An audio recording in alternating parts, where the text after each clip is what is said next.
World Trade Center 1 has been hit. World Trade Center 1 has been hit by lightning as Tropical Storm Henri battered New York. Look at that bolt. You can see it striking the top of the building in Lower Manhattan, connecting with the spire 550 meters above ground level.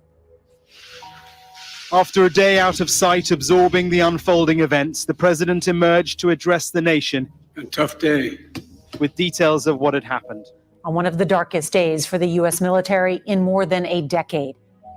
Something that's not getting a lot of attention right now is Vice President Harris is on a South Asian trip. She was just in Singapore.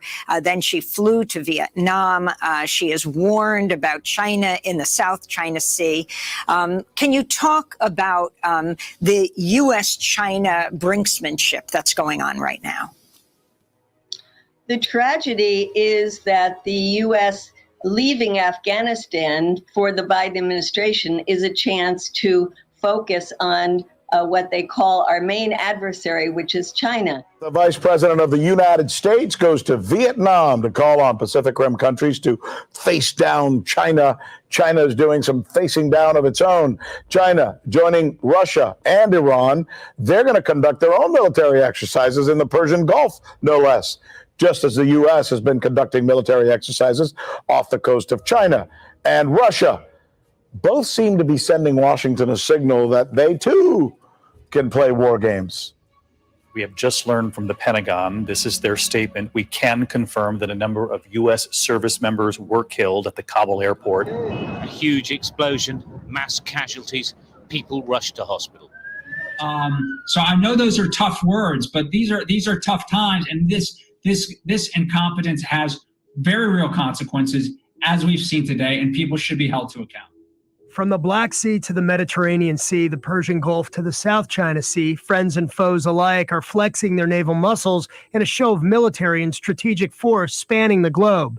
China launched a series of naval exercises Tuesday, including live fire drills in the South China and Yellow Seas, ahead of the so-called Quad Alliance's upcoming naval drills later this week. The United States, India, Australia, and Japan will conduct surface, subsurface, and air operations, including live-fire weapons drills off the coast of Guam starting Thursday. It's clearly a move to put some pressure on China and show the U.S.'s commitment to its allies. Not to be outdone, China is also planning another military exercise, possibly later this year or in early 2022, with Iran and Russia in the Persian Gulf, that, according to the Russian ambassador to Iran, will, quote, ensure the safety of international shipping and the fight against sea pirates. But clearly, it's not only about sea pirates. The China, Russia, and Iran naval drills will come close to U.S. military bases in the Persian Gulf region and will likely garner a response from the U.S. and its allies. This, as Vice President Harris is in Vietnam, part of her week-long Asia tour to court America's allies in an effort to counter China. During her visit to Singapore, the vice president took aim at China, saying the country posed a threat to other Asian nations and America's allies in the region, while accusing Beijing of coercion and intimidation in the South China Sea, where China continues to, according to Vice President Harris, push its unlawful territorial claims. But the vice president's Asia trip has largely been overshadowed by the ongoing situation in Afghanistan. And her trip to Vietnam got off to a curious and somewhat alarming start when it was delayed several hours due to a health situation in Hanoi. The U.S. Embassy there released a statement reading, quote, earlier this evening, the vice president's traveling delegation was delayed from departing Singapore because the vice president's office was made aware of a report of a recent possible anomalous health incident in Hanoi, Vietnam. After careful assessment, the decision was made to continue with the vice president's trip.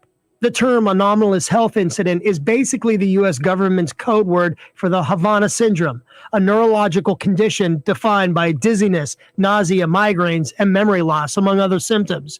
It got the name after American officials based in Havana, Cuba, first reported experiencing the symptoms back in 2016.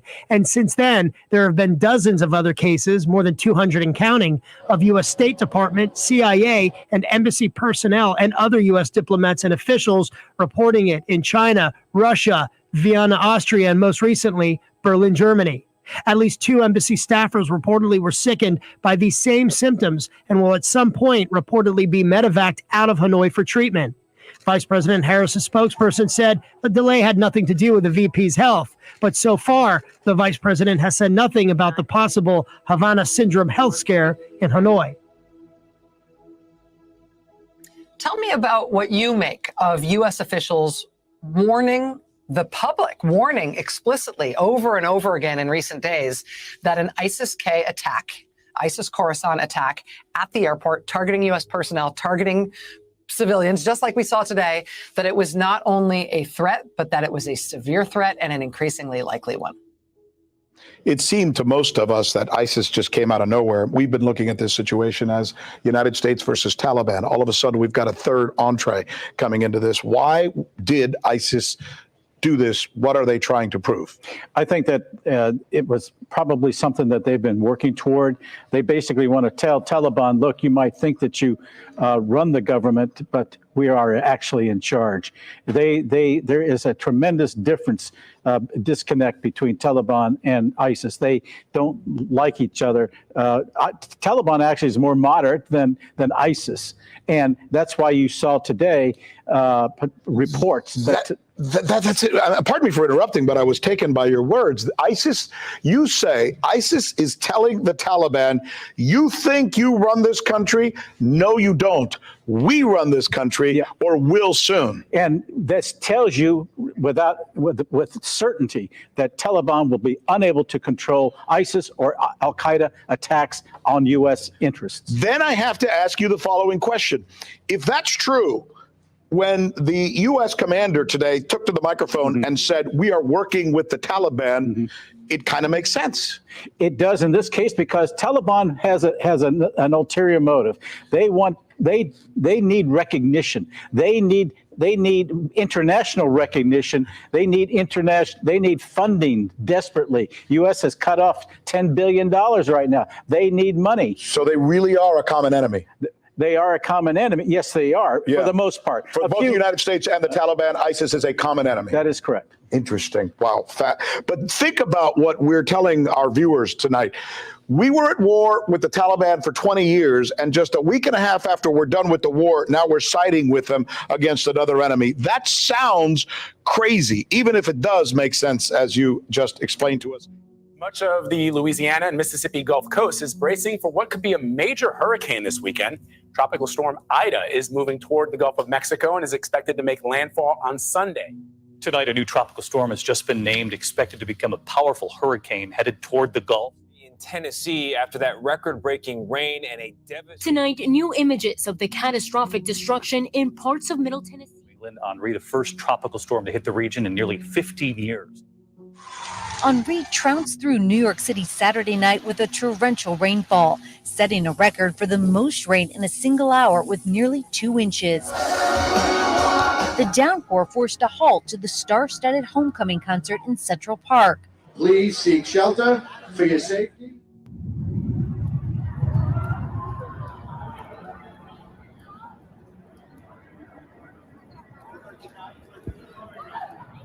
Oh, I missed. A lightning bolt hit the top of the monument. Officials who work there say the strike actually damaged the monument's electronic access system.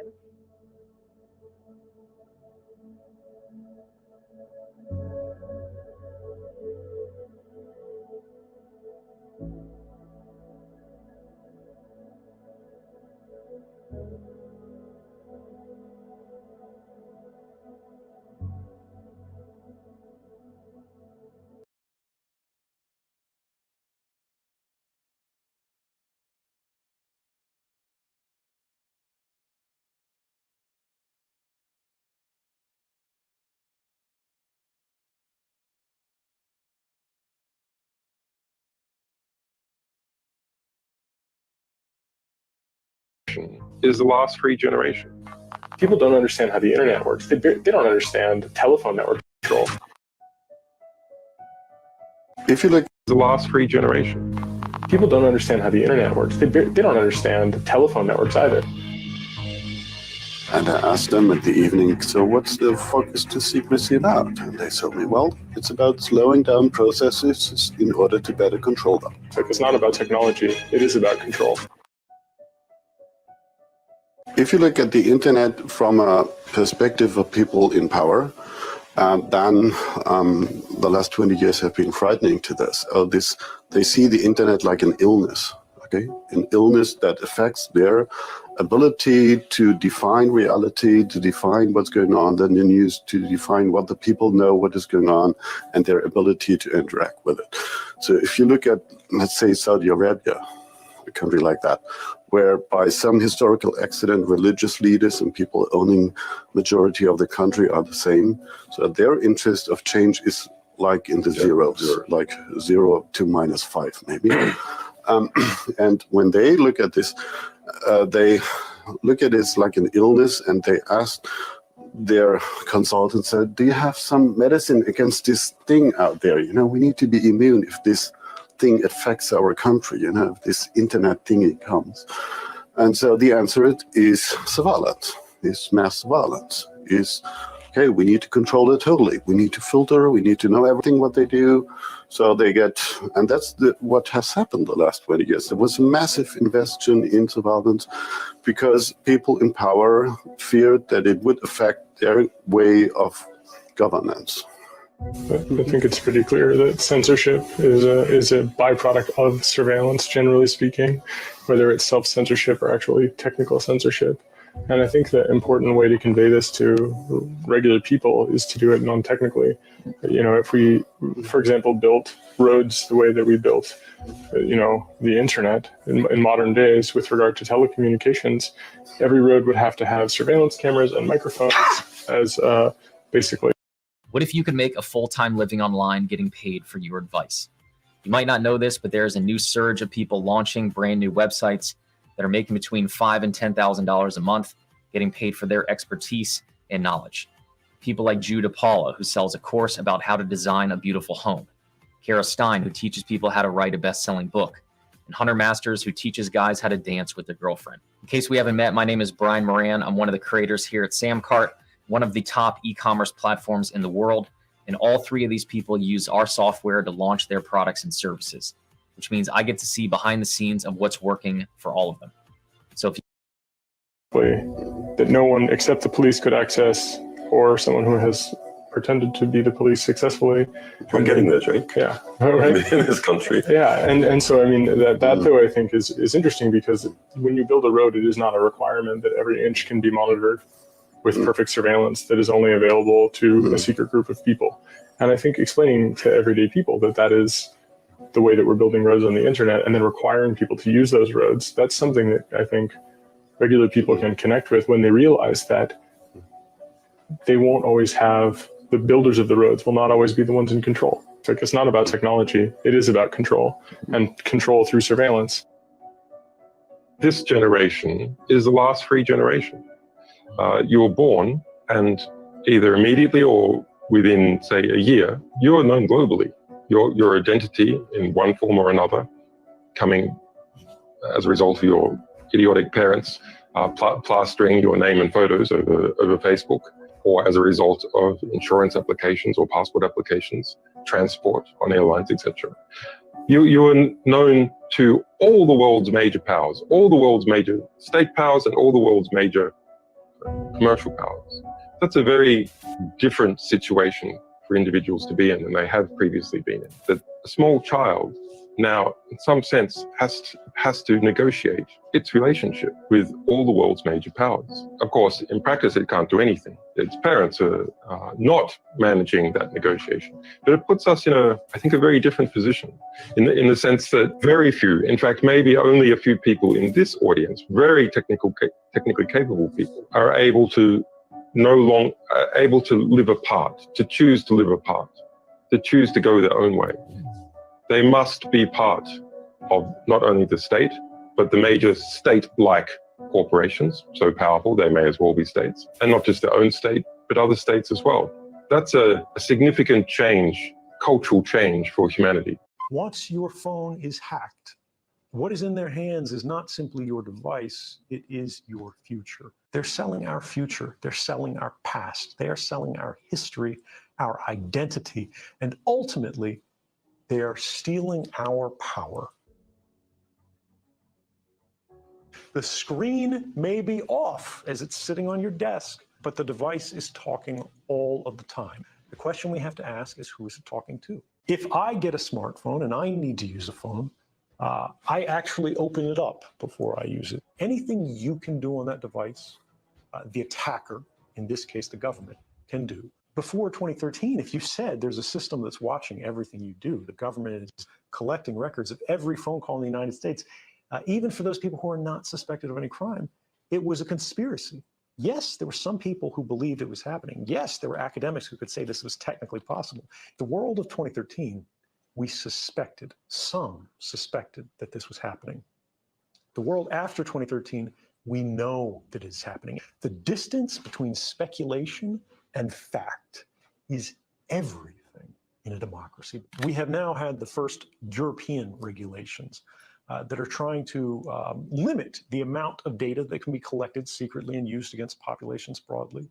And we have also seen the basic structure of the internet itself change in response to this understanding that the network path that all of our communications cross, when you request a website, when you send a text message, when you read an email, for so long those communications have been electronically naked or unencrypted. Before 2013, more than half the world's internet communications were unencrypted.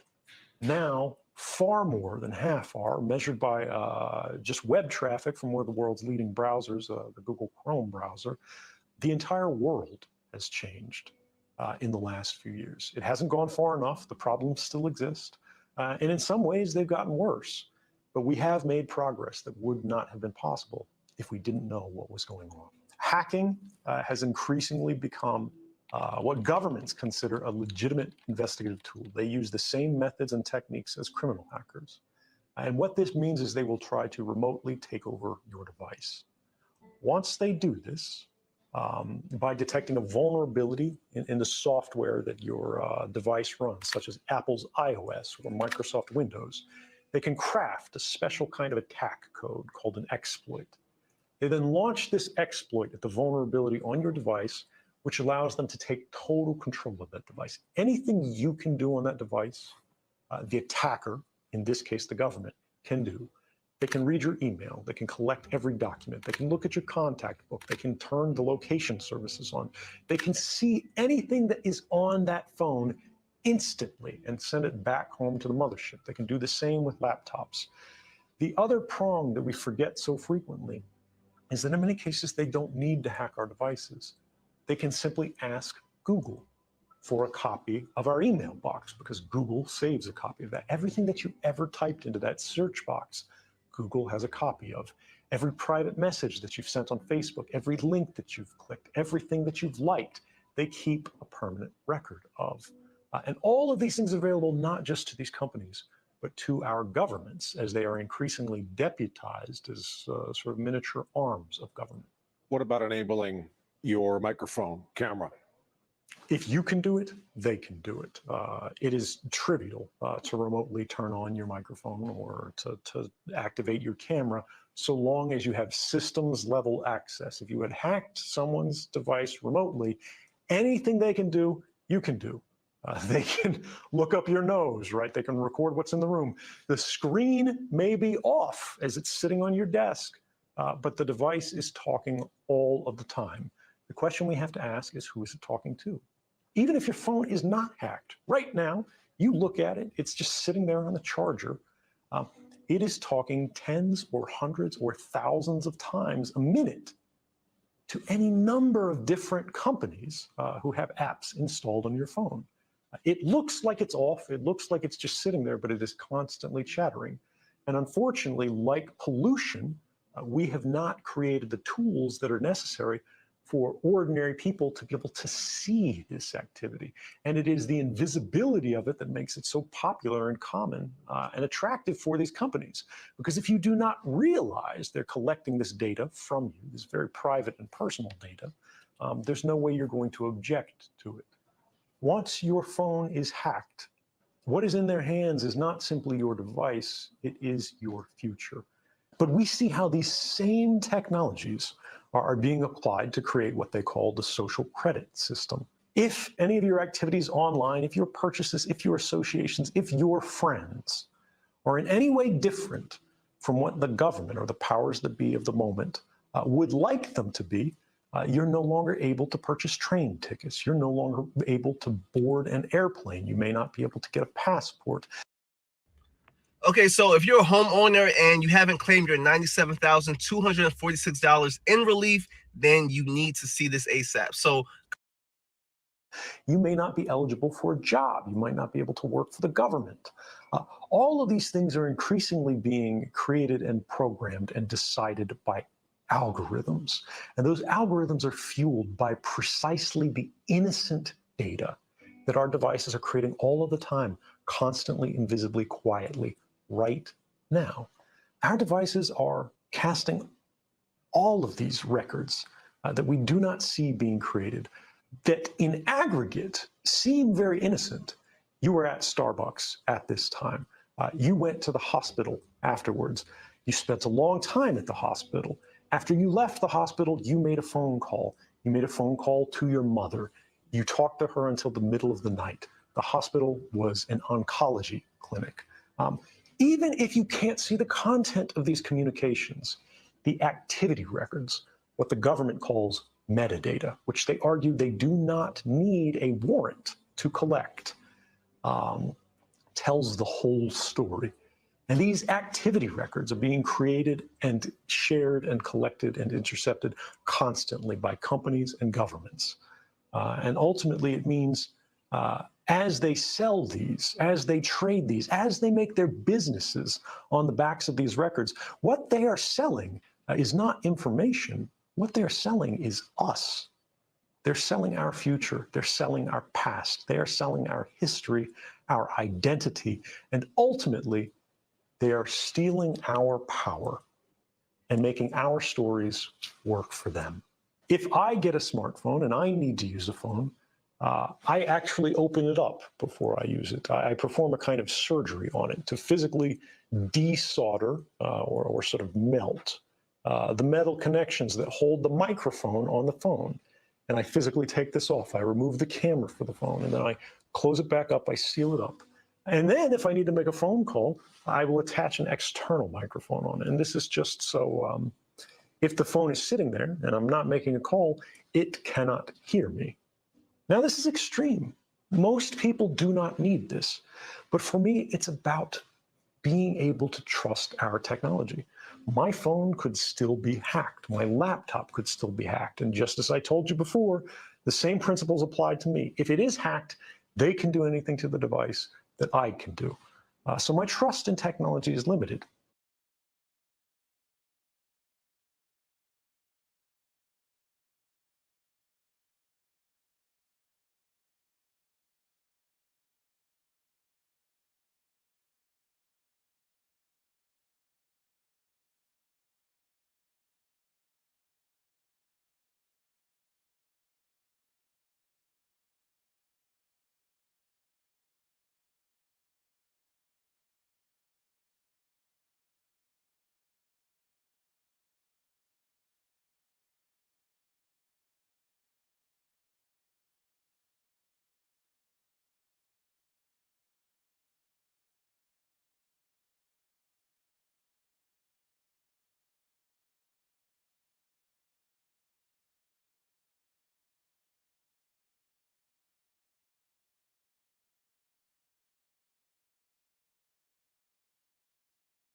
Hallelujah, hallelujah. All praise and glory now to the Most High, forever lives the anointed beloved Son, in the hearts and minds of the faithful elect. All right, there we go, there we go. All right, I'm about to let the I got the young snipers in the building with me.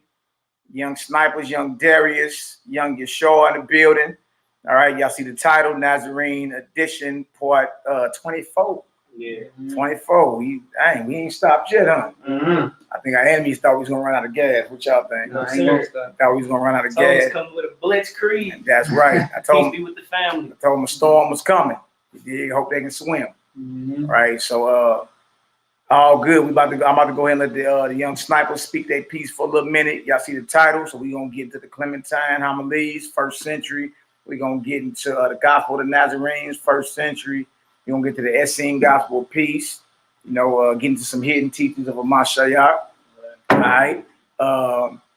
Also, we're gonna go into the anti-Nicene fathers, meaning the fathers or the historians of the so-called church before the Council of Nicaea. All right, we're gonna deal with a so-called church historian called Papias, who was a direct disciple of John the Revelator, met most of the disciples of the Messiah in the flesh, sat down, learned from them directly. We're gonna read some of that, and one of the quotes that they taught him can be found in the Gospel of the Nazarene, proving what we're reading and what we've been bringing out is authentic. Goes back 20 centuries, brothers. You know what I mean? We're going all the way back to the 1st century. All right, so we're gonna bring some of that out as well. Peace, love, light, and healing to the family. I'm about to slide off for a little minute, get these brothers some waters and some fruit and all that. And we're going to come right back in and get her done. Hallelujah. Peace, love, light, and healing to the family. Yahoo. Let's get her done. Shalom, family. Peace be unto the elect. How y'all feeling? Yeah, man, we finna get into it. Finna eat on this spiritual food. Like you said, we finna get into these anti-Nicene fathers. I'm sure looking at the book when he first said, I'm like, what's this? He's a Nicene father? He's like, no, the anti-Nicene fathers. So, yeah, we finna eat on it. And how y'all feeling though today? You know what I'm saying? Most High blessed us with another day to live. We shall rejoice in this day that He has made. I got my brother Darius right next to me, man. Yeah. Keep dedicating your temple to. Keep dedicating your body and vessel to the Almighty. Purge it out and claim to be, the sons of God. Claim to be every day. That's right. Claim to be free indeed by the Almighty. If the Son has made you free, you should be freed indeed. And cleanse your body that you won't be able to see disease anymore. Go forth and sin no more. Start fasting. Straight up. Fast more. Yeah. Prepare. Becomes a lot simpler too. When you're going on this new level up. You know what I'm saying? That's really old for real. But once you switch your body up, switch your mind up, fasting becomes a lot simpler. Right. So do that and get in communion with the Most High. It's gonna become, you know what I'm saying? It's gonna be a lot easier. It has been for me. Right, for real. Me as well, likewise, brother. We just we ain't better than nobody. For those that aren't on it, we ain't better than nobody, man. We just choose to choose life. We just choose to choose life, man, and dedicate our bodies to the Almighty. So go forth and sin no more. That you won't see disease for the rest of your life. In the garden, we didn't have disease. They was eating what they had to eat. They was putting in their body what had to be put in their body. So praise the Almighty for that, man. He done resurrected the Essene Nazarene spirit up in the earth again. So yeah. So we all about peace, but yeah, I'll take one. I'll take something else. For real though. Get on down to the ground. Right. That's when that mean they're real sweet though. Yeah. No, I'm saying we finna. Let's get it. Finna tear the skin off of this. Pray on in, brother. Let's get it. And let's go ahead and get her done, man. I'll praise the Lord now. Let's get it. You know, I got. You got about it. Oh no, I don't. I ain't got the script. Good job. What you need? Script. I got the new phone. We got plenty of those. We got plenty of those, son. Plenty of those, bro. Yeah. But really though, it's time to dedicate ourselves, man, fully to them. A lot of things that the distractions. Man, y'all been seeing this crate challenge, man? Y'all been seeing this crate? Like people running on crates, walking. Whole life did a crate. Oh yeah. Trying to duck all the allegations against me. Nigga did a great job. No. They got evidence of the wickedness that was going on with that too. Yeah, you know what I'm saying? DNA. Yeah. You got DNA. Man, it's crazy. Man, you can jump on any crate that you want, pole like. Right. Any crate that you want, well. And that's crazy because, man, all these things, bro, I just look at it as a distraction, bro. I look at it all as distractions. When the first crate thing, I didn't even look at the crate thing. I seen somebody fall off the crate and I was done with it. I'm like, nah. I've been seeing them on Instagram and all types of stuff, but bro, I still ain't looking no crate challenge. Man, I only seen one. And I only seen when they had fell off the crate. And when I saw him fall off the crate, I'm like, nah, what's that all about? It's about like, they set up, like, I feel like a whole bunch of people was just bored. They were just bored and just set them up. But it's like set up like a step pyramid. yeah, like a step pyramid. So they walk up the steps and try to get to the bottom of it or whatever without falling. Well, you got people that like they'll walk up the steps and somebody come kick it. Like I'd be like, dang, fall on their face and everything. But my brother Derek, he was enlightening me about it being like witchcraft or it's like sometimes you curse yourself by doing it. Oh, right, but it's like, I mean, it's just like that ice bucket challenge, you know what I'm saying? It's a initiation type deal. You know what I'm saying? Into something you don't want to be initiated in. Exactly. Only thing you want to be initiated into is the perfection of the spirit. Mm-hmm. All right, you got to song, bro. Let's go ahead and lock and load effect mode, man. Let's get it done. Now, y'all about to face Jerusalem off of these prayers. You dig? Let's go ahead and throw down. Let's go ahead and feast. Let's go ahead and feast on this Shabbat. All right, let's get her done. Psalm 30. Well, you at 30? Yeah, 30. All right, let's eat. Let's get her done, my brother.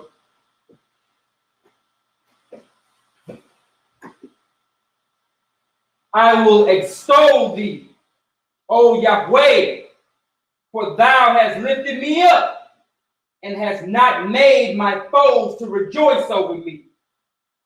O Lord, my Elohim, I cried unto thee, and thou hast healed me. O Yahweh, thou hast brought up my soul from the grave. Thou hast kept me alive, that I should not go down to the pit. Sing unto the Lord, Yahweh, O ye saints of his, and give thanks and remembrance of his holiness. For his anger endureth but a moment. In his favor is life. Weeping may endure for a night, but joy cometh in the morning. And in my prosperity I said, I shall never be moved.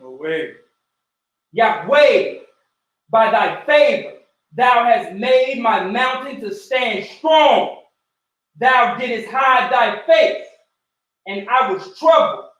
I cried to thee, O Lord, I cried to thee, and unto Adonai I made my supplication. What profit is there in my blood when I go down to the pit? Shall the dust praise thee? Shall it declare thy truth? Hear, O Yahweh, and have mercy upon me. O Lord, be thou my helper. Thou hast turned me, my mourning into dancing. Thou hast put off my sackcloth and girdle with gladness. Verse 12. To the end to the end that my glory may sing praise to thee and not be silent. Oh, Yod Hey Wah Hey, Yod Hey Wah Hey, my Elohim, I will give thanks. I will give thanks unto thee forever and ever. Hallelujah. Selah. Yahoo. Yeah. That's what I'm talking about. That was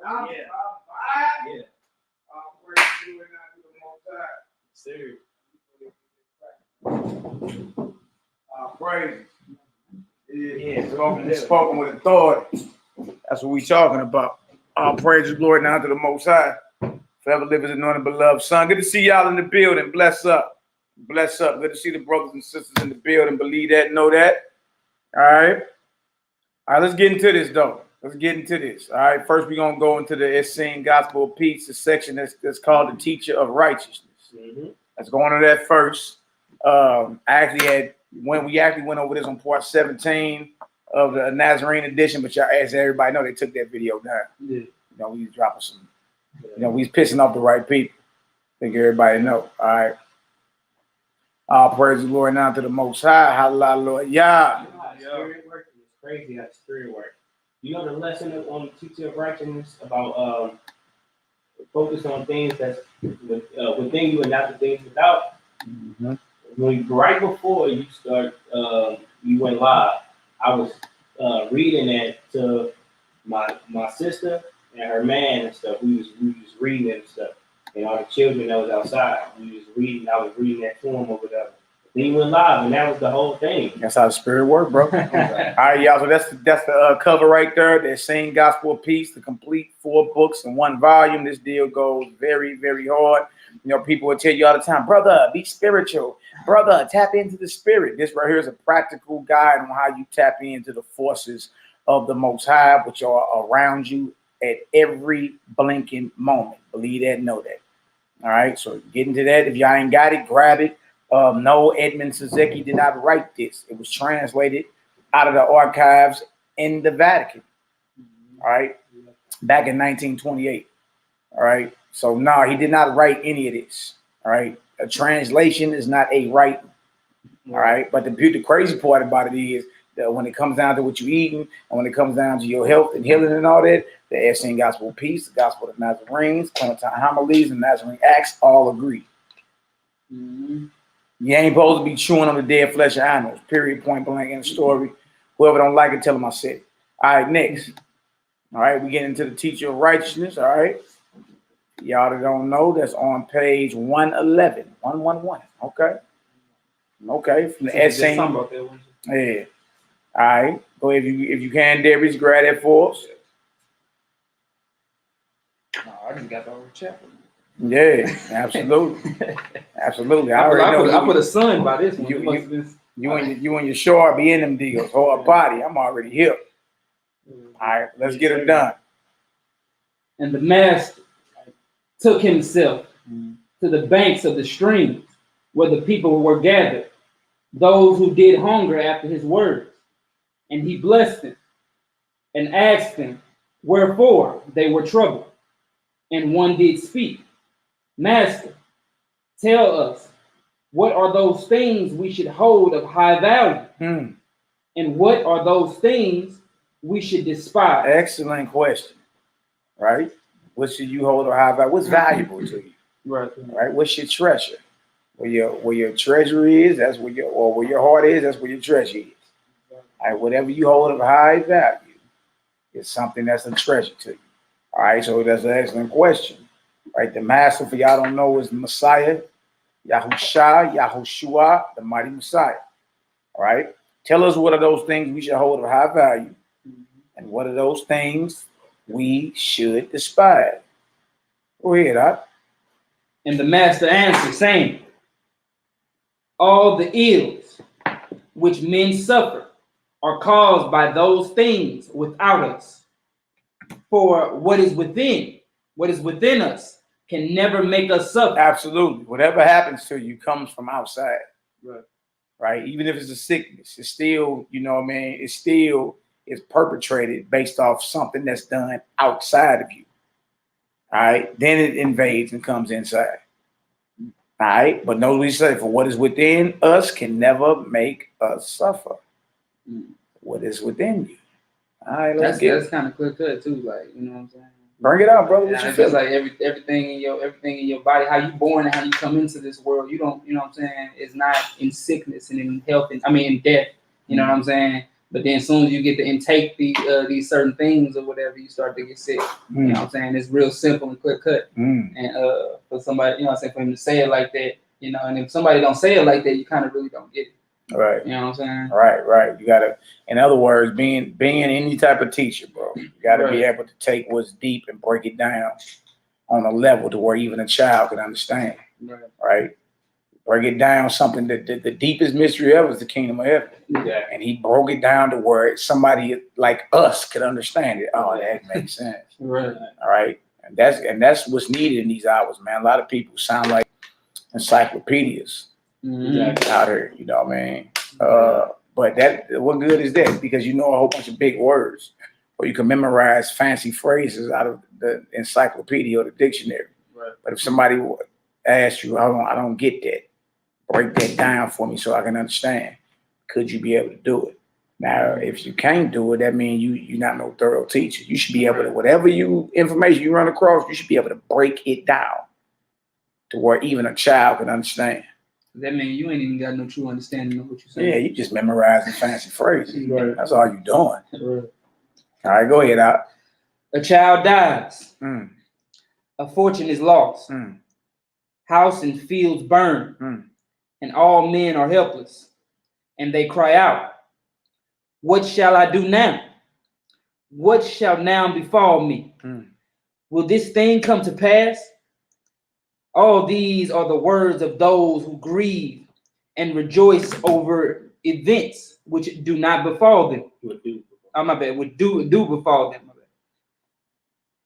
Events which are not of their doing. But if we do mourn over that which is not in our power, we are as the little child who weeps when the sun leaves the sky. Heard what he's saying? Jump off that. Right? You shall not desire, it's a word. It was said of old, thou shalt not covet anything that is your neighbor's. And I say to you, you shall not desire anything that is not in your power. Right? Or if you bounce back up, but if we do mourn over that which is not in our power, we are as the little child who weeps when the sun leaves the sky. Yeah, you're going to go through your trials. You're going to go through things that happen to you in your life. Everything ain't going to be peaches and cream. Right. All right. Yeah, you ain't supposed to, like, that's what the brothers did back in the day. Whatever happened, whatever befell them, they actually rejoiced. Right. It's just what it is. All right. Something that I must or I have to go through. Exactly. All right. That's just what life is. You got to be willing to take the good with the bad. All right. Pain with the pleasure. Right. Absolutely. Yeah. All right. So he's saying, look, you mourning over something that's not in your power. Certain things you ain't got no power over. You ain't got, it's going to happen. Right. All right. If an earthquake struck right now, that's outside your power. Ain't nothing you can do about that. Your child just dies. You know what I'm saying? Yeah. You have no power over that. Yeah. It's just the truth. Everything that happens to you happens from outside.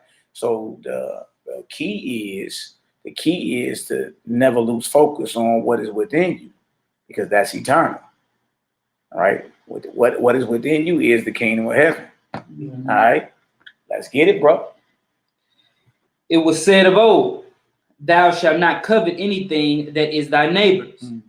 And now I say unto thee, thou shalt not desire anything which is not in thy power, for only that which is within thee doth belong to thee. The only thing that belongs to you is what's within you. You go, what you mean, my organs? Like, what's within me?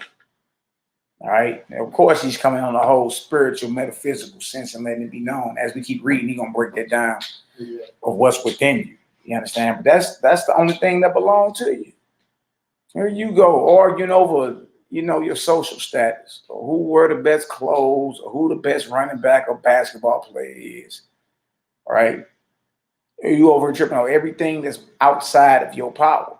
Now, whatever's within your power, of course, you know, as a man, you naturally got to handle your business and prepare to the best of your ability. But the best, look, I be listening to some doomsday preppers that's been prepping since the year of 1975.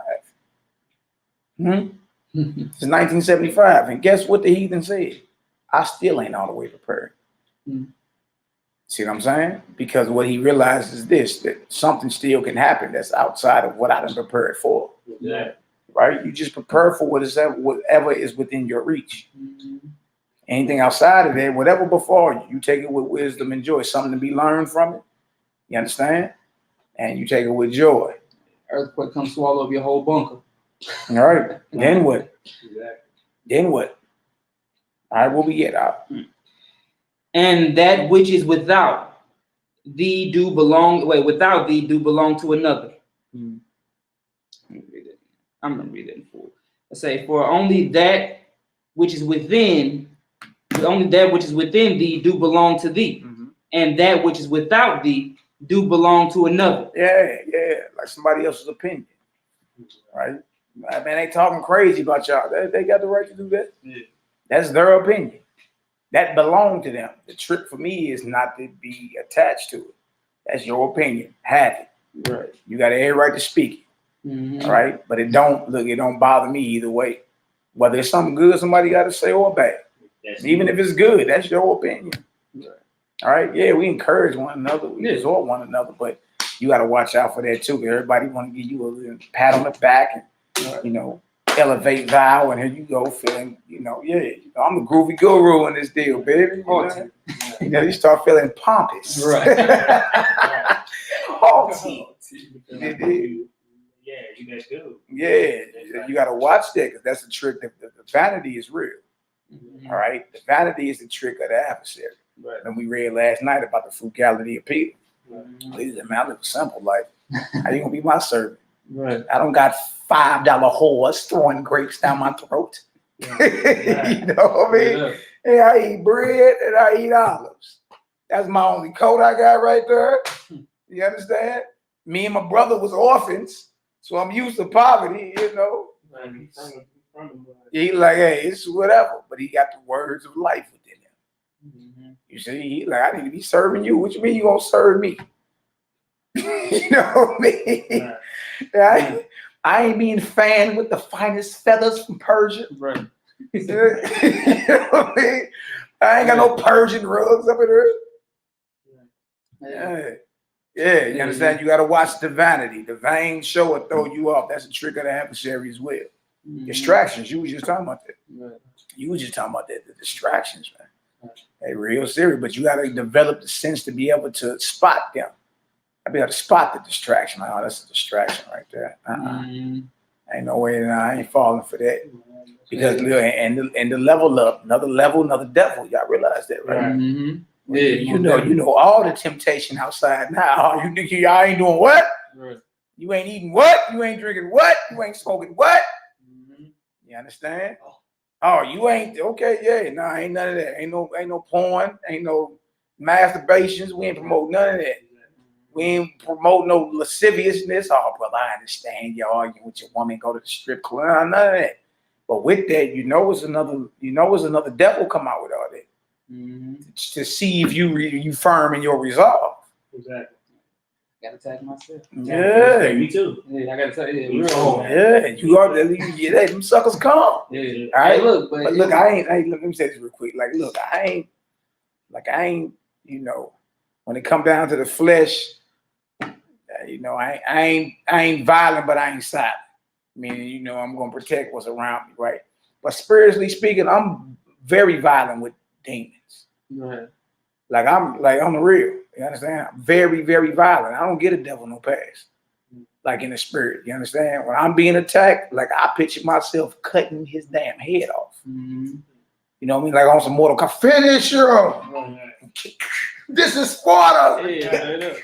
Kicked him in his solar plexus. You feel me? Then decapitate his whole army, all in my head. You can't play with the adversary.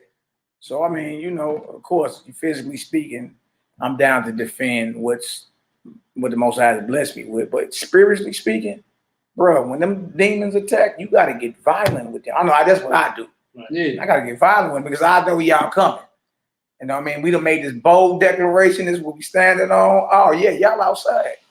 Y'all outside. All right. Well, my way to defeat them is I got to come against them in the name of Messiah, bind them up, and imagine violence against the adversary. Go ahead, brother. I just want to say that. I was just saying, like, when, you know what I'm saying, not explaining everything, but when that happened, it was in the middle of the night, you know what I'm saying? It just came in real hard, you know. Yeah. And I went in the bathroom, like, what's going on? And after I collected myself, you know what I'm saying, and asked my father for help, you know, the first thing I said, oh yeah. That's what, I ain't gonna lie, that's what came out of my mouth. I'm like, oh yeah, okay. So I got, you know what I'm saying, I got the praying on, got the, you know what I'm saying, banging on, just, you know. I'm like, yeah, I'm gonna kill all y'all. You know? You know what I'm saying? But that's the type of energy. But what I was saying was, I got attacked before coming into the truth after I, you know what I'm saying, got through my to my first level up. You know what I'm saying? And that was way more. I was way weaker back then, and it lasted longer. You know what I'm saying? This time it was just like, okay, yeah, I got you. Mm-hmm. Yeah, I saw. You know what I'm saying? It came. You know what I'm saying? It was a split second. I got you. You know what I'm saying? Start banging on. You know, and I see where I'm at, you know what I'm saying, mentally and physically, because, you know, the body and the mind got to be one. Absolutely, bro. So mentally and physically, way more powerful than I was. Yeah. So, yeah. You know what I'm saying? Yeah, and you see, boy, you press that sucker, you got to move. Yeah. I'm outside. Like, what you mean?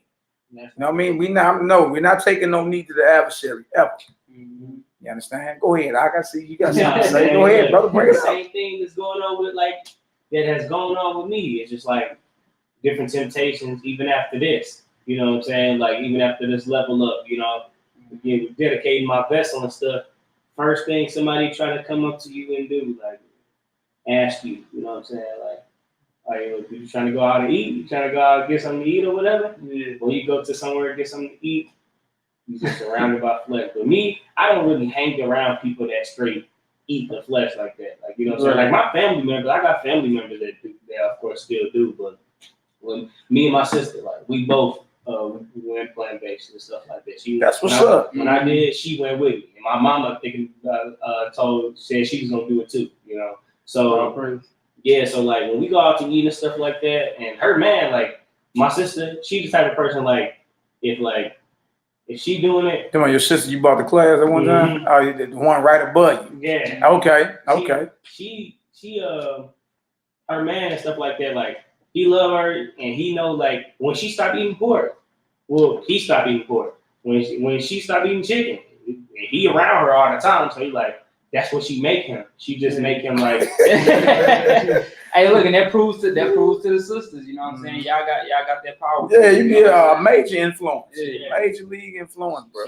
She make him like plant-based stuff, and she don't, like, you know what I'm saying, for him to be like, man, I don't even gotta eat meat. She's making this type of stuff, you know. Exactly. So, like, the temptation of, like, the flesh, it's been like pretty cool, you know what I'm saying? I've been able to stand against that, like, and complete, like, no, you know what I'm saying?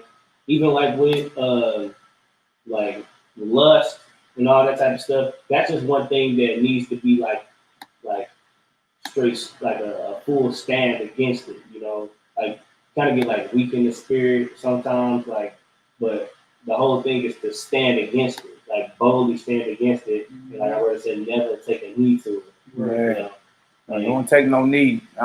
You got to bang against that sucker, boy. Because believe it or not, there's witches and warlocks out here. There's a thing called sex magic. Yeah. All right. So every day in your prayers, when you're outside meditating and praying, part of your prayers need to be, I kill on sight. I come against that lust demon from the highest heaven.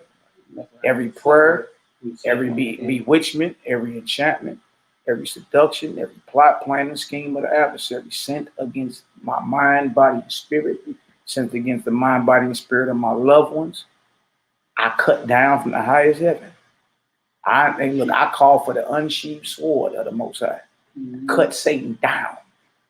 You understand? Every lust, every succubus, every seduction sent against me, I declare you dead from the highest heaven. You see what I'm saying? Like, you got to talk violent to them, so they gotta know. Look, I'm out of bounds. You out of bounds over here. Right. Understand? Because we know that desire is coming. All right, you done openly proclaimed it in front of the world. Only thing left is everybody waiting for you to fall now. Exactly. All right, but you got to be determined not to fall. All right, well, you got to use your spiritual weapons against these unclean forces.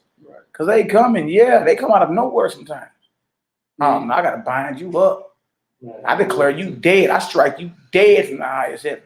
I call for the whips and chains of fire for the neck and for the back of this demon. Cut them down. Now, I unleash the fire of the Holy Spirit after you. I'm here to cut your head off. Dang, you look up and see them desires. Guess what they do? Out of here. Yeah, you at war. You at war.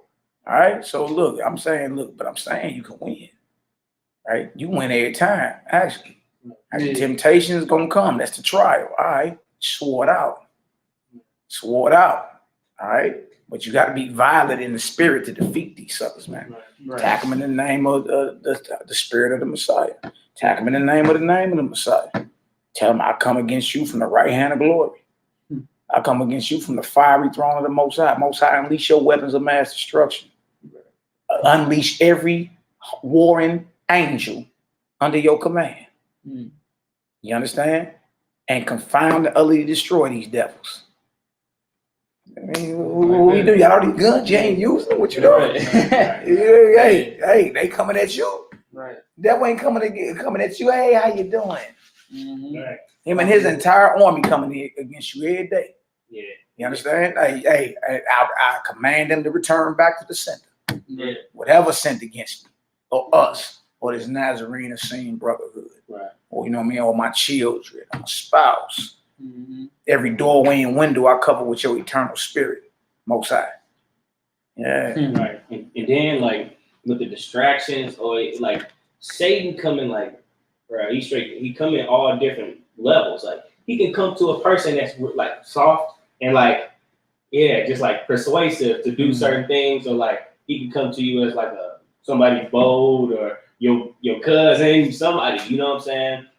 And you don't even expect. So you always just got to be on point. You got to be watching. Gotta be ready. It's a war. He told you be vigilant. That's why he told you be sober. I mean, sober is just, to be aware. You not aware and you out here and you understand, you got all type of things that alter your consciousness within you. You not sober then. How you out your mind. Yeah.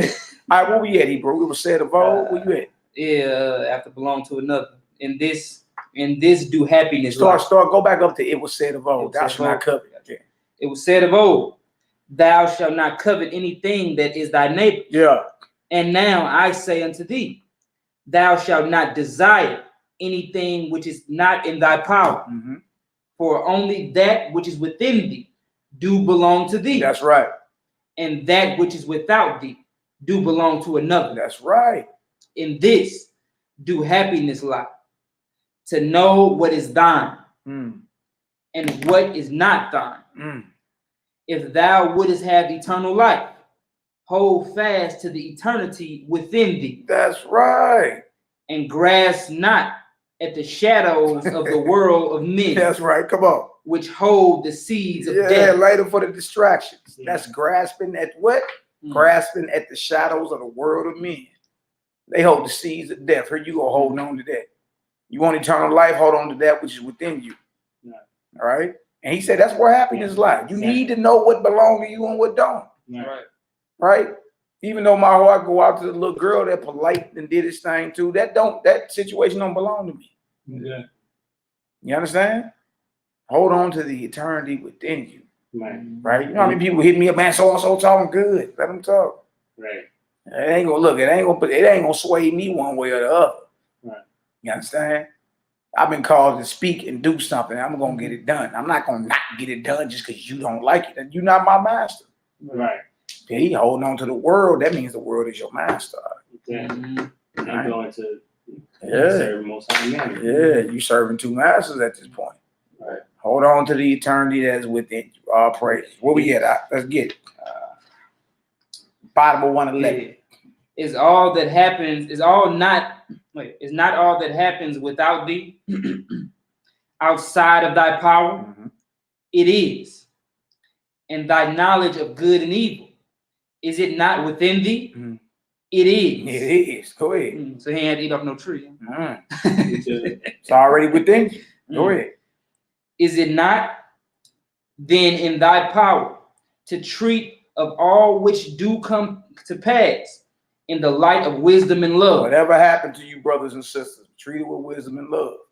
All right, there's a lesson to be learned from it. All right, that's what life is. You're gonna go through things that's gonna try you, right? I mean, everybody know that.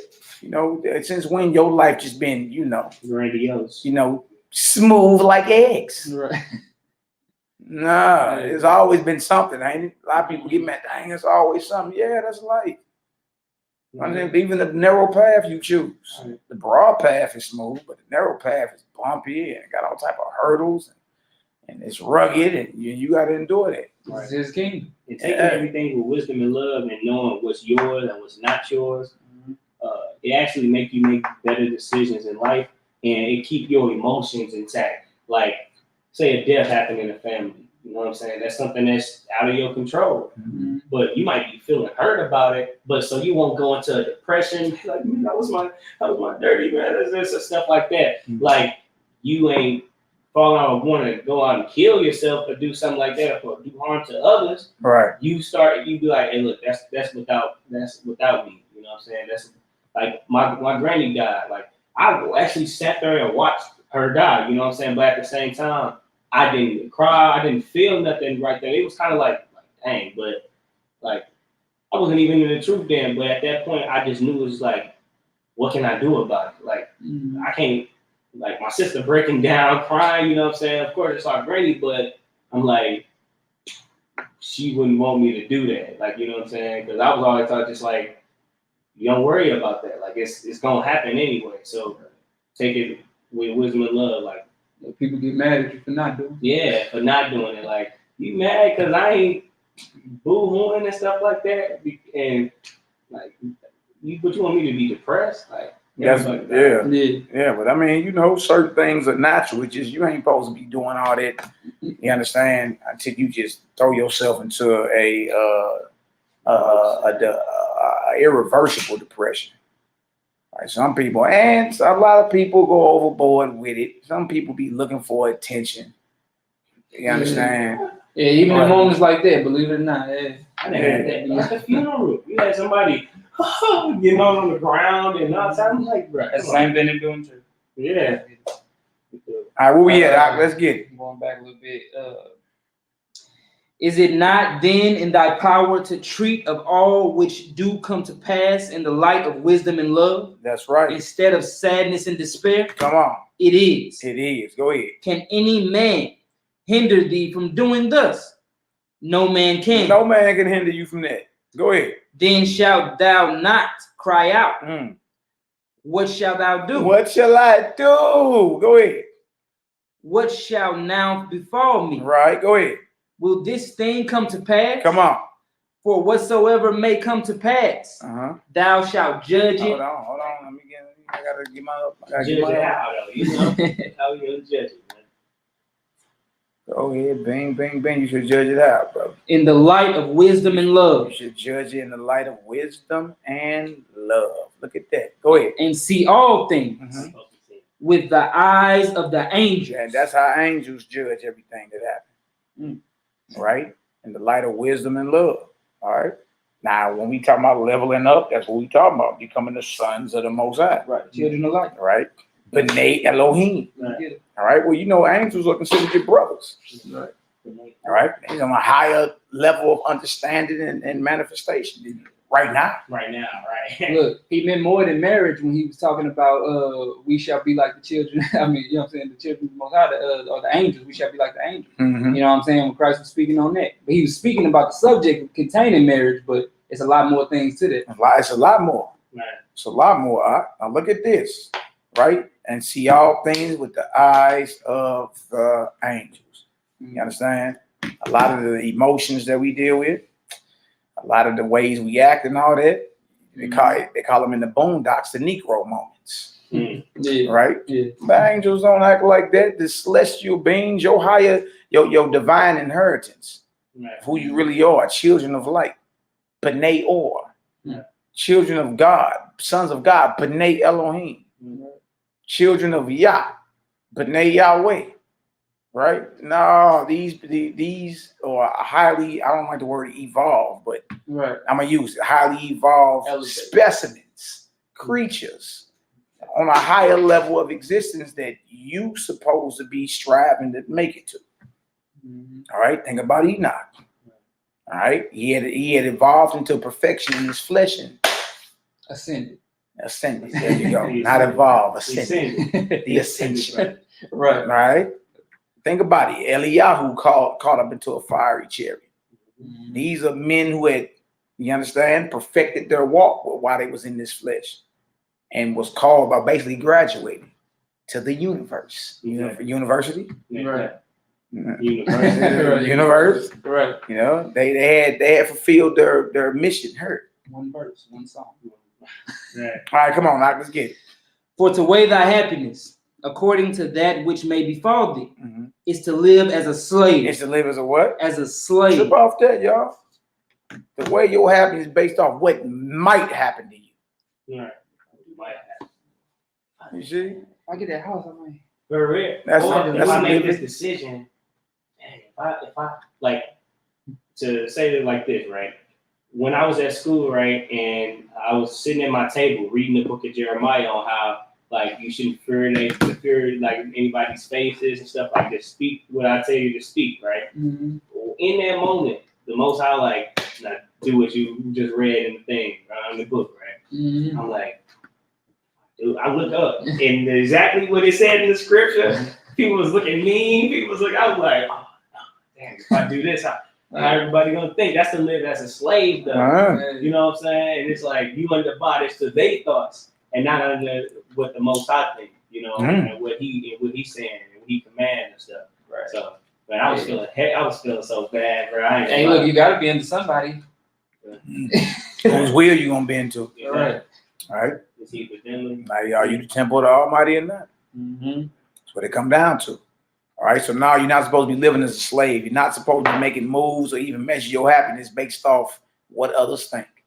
You're a slave then. All right. Go ahead.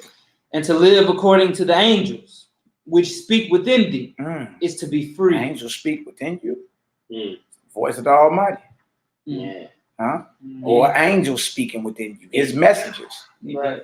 It is crazy because like anytime that you get into a situation, I was just talking to my teacher about it. Like, you know, we always say like you always got that conscience where you could like you can choose life or choose death. You know what I'm saying?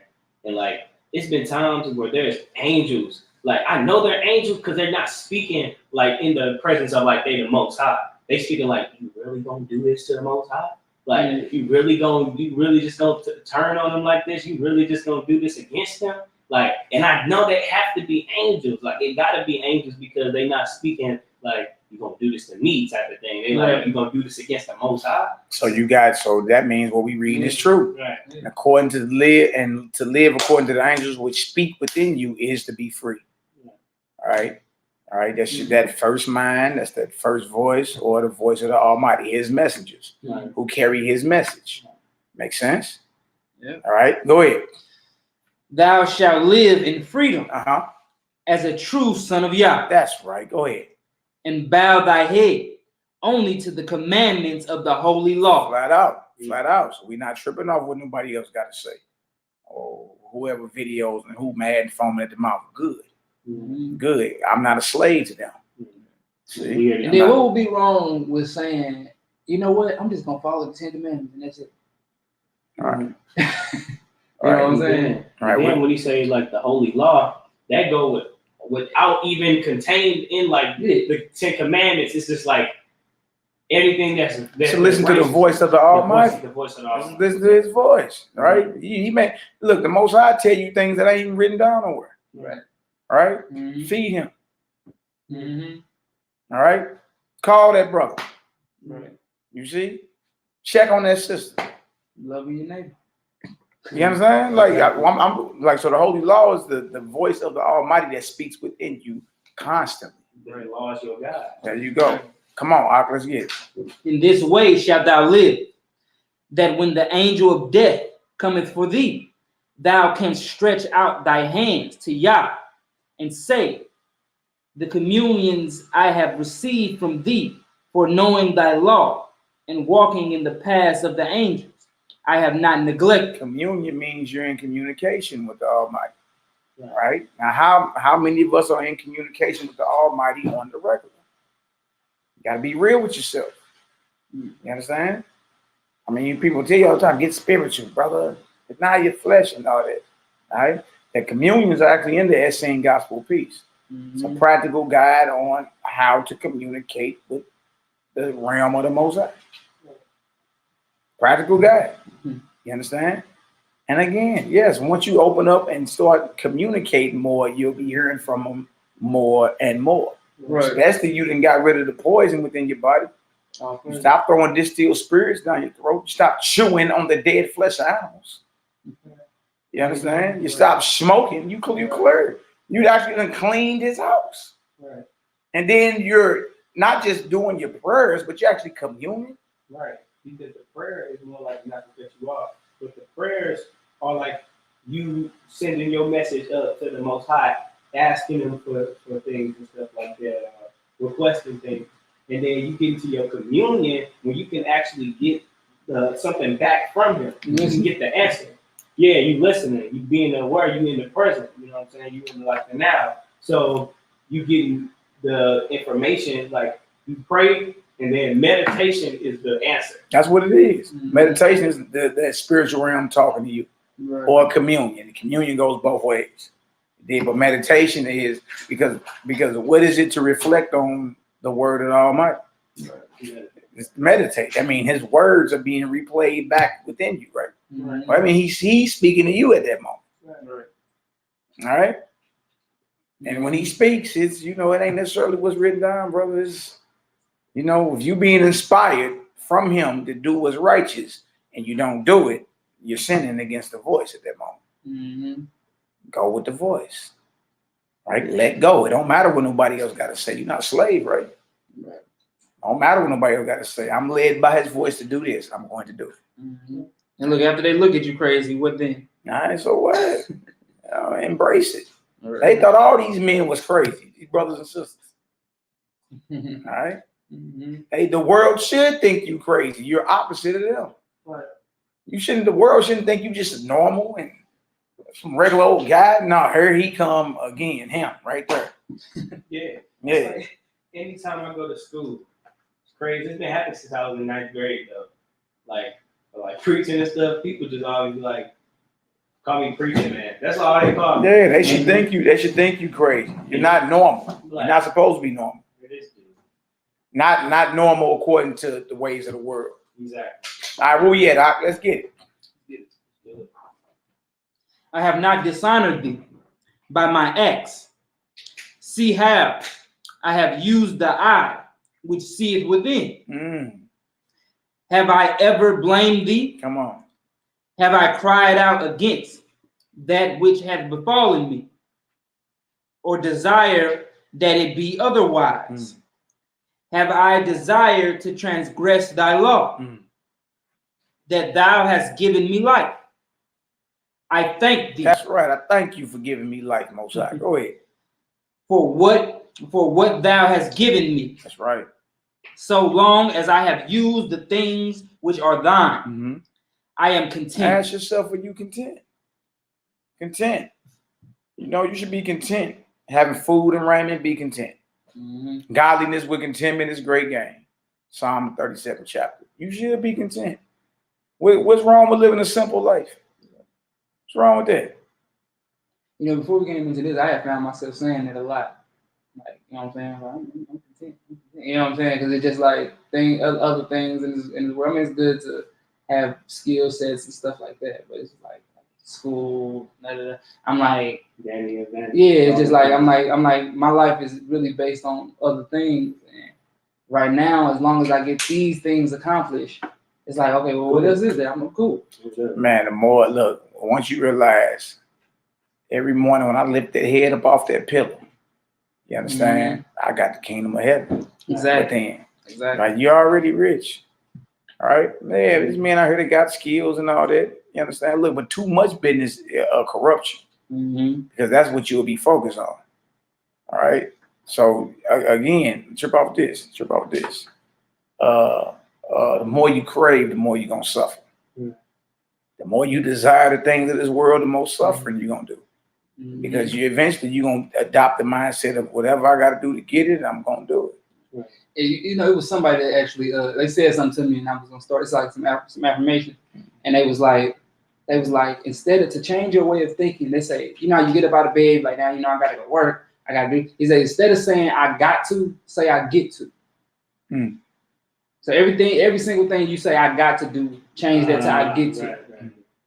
You know what I'm saying? Then you will feel better about being able to do it in the first place. Yeah, you stop being like dragging down with these burdens and all types of stuff because you be like, man, I get to do it. I got breath in my life. I mean, breath in my body. Now you still above ground, baby. Winning. You winning, and you got the kingdom of heaven within. So how the heathens act when they hit the Powerball, you should be acting every day. Yes! Yes! Oh God! Oh my God! You need to be acting every day. I'm hyperventilating. Yeah. You need to be acting like that every day. Because what you got can't compare. You know what I mean? What they got can't compare to what you got. And they about ready. Oh my God! It's real. You need to be acting even more than that every day. Then. How about that? You got the kingdom of heaven within you. Right? You lift that head above that pillow. All praise. Yeah. You gonna be viewing this world as a newborn child, exciting, adventurous. Most high creation you got around you. And you over here say, man, look, if you ain't thankful, you ain't grateful, you need the spirit of gratitude. Ask the Most High to release it to you from His throne. You need that spirit of compassion on you. Ask the Most High to release it to you from His throne. You should be thankful. You should be looking at this world like my little children look at this world. Y'all see how Hammer just ran in here and just, he's rich. Right. Can't tell him nothing. It's my word. With his little pull up on. It's his word. You know what I mean? Can't tell him nothing. In his mind, he got everything he needs. Right. Well, we need to be looking at the world the same way. You understand? And understand you got the kingdom of heaven within you, man. All right, come on, Doc, let's get it. Take them back and place them wherever thou mayest choose. For thine are all things, even unto eternity. What is he saying? He's saying, look, whatever I used of yours, they are yours. I was content with it. Right? Because everything you made up of, you was given to you by the Almighty. Whatever you made up of was given to you by the Almighty. Your body, your spirit, your soul. Right. So you're using what's His. Right. All right, be content. What's the problem? All right, where we at? Hebrew, know ye what? Know ye that no man can serve two masters. Come on. Thou canst not wish to have the world's riches and have also the kingdom of heaven. That's sobering right there. And especially in these last seconds, the Negro actually believes he's going to be rich. Or have the world's riches. No. Again, y'all too much business keep you distracted. You understand? A lot of us out here entrepreneurs. Yes, okay, no doubt. You understand? But don't spread yourself thin out here. You understand? You got business over here and business over there, and you ain't poured into the kingdom of heaven. Right.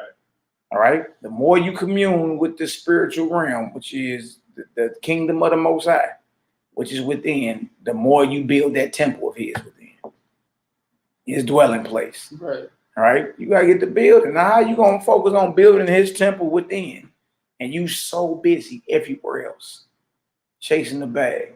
I know a lot of bros like that. Nah, bro, let's slow down. You won't be too busy.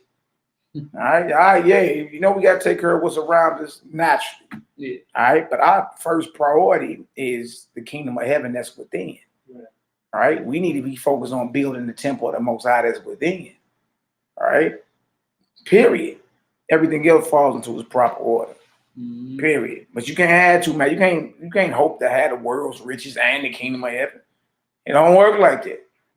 All right, go ahead. Thou canst not wish to have two lands. My bad. Thou canst not wish to have own lands and wield power over men and have also the kingdom of heaven. Yeah, some men doing it. Let's go get us some land, and all that. And these men straight wield power over men. Make the men in their community, give them their checks. And this grown man give another grown man allowance off his check. Now, how you gonna expect to get the kingdom of heaven wielding power over men? Yeah,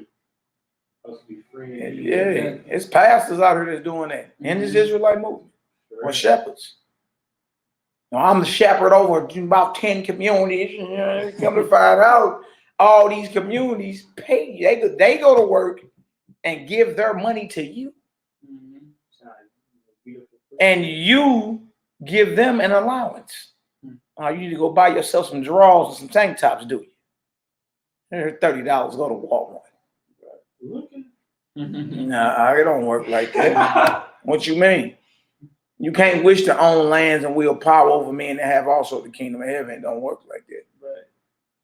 And you need those people. Right. And trip off this, y'all. Every tub got to sit on its own bottom.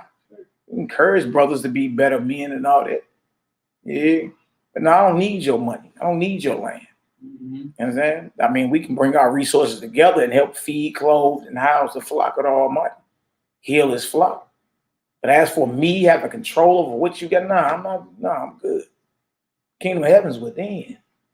I got everything I need right now.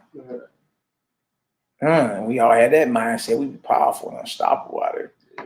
All right, because you're still looking for something outward to validate you.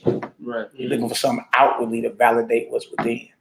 Right. God must be with me. Look how many communities I got here. Look at all these chickens I've been slaughtering in Bushford right here. Look at all these guns I'm over here shooting. God must be with me. You see what I'm saying? Nah. You can't wish to have all that and get the kingdom of heaven. Don't work like that. All right, you should be showing men how to develop and tap into the kingdom of heaven. That's within every last one of them brothers that's around you and sisters that's around you. All right, go ahead. Wealth, lands, and power. These things belong to no man. That's right. For they are of the world. Come on. But the kingdom of heaven is thine forever. Oh, wait. For it is within thee. I'm hyperventilating. Oh my God. Oh my God. Yes. You hear me, bro? Yeah. Well, hey, watch on YouTube, everybody hitting their little power ball. I'll be like, man, the spirit hit me the other day. Like, why you ain't that excited?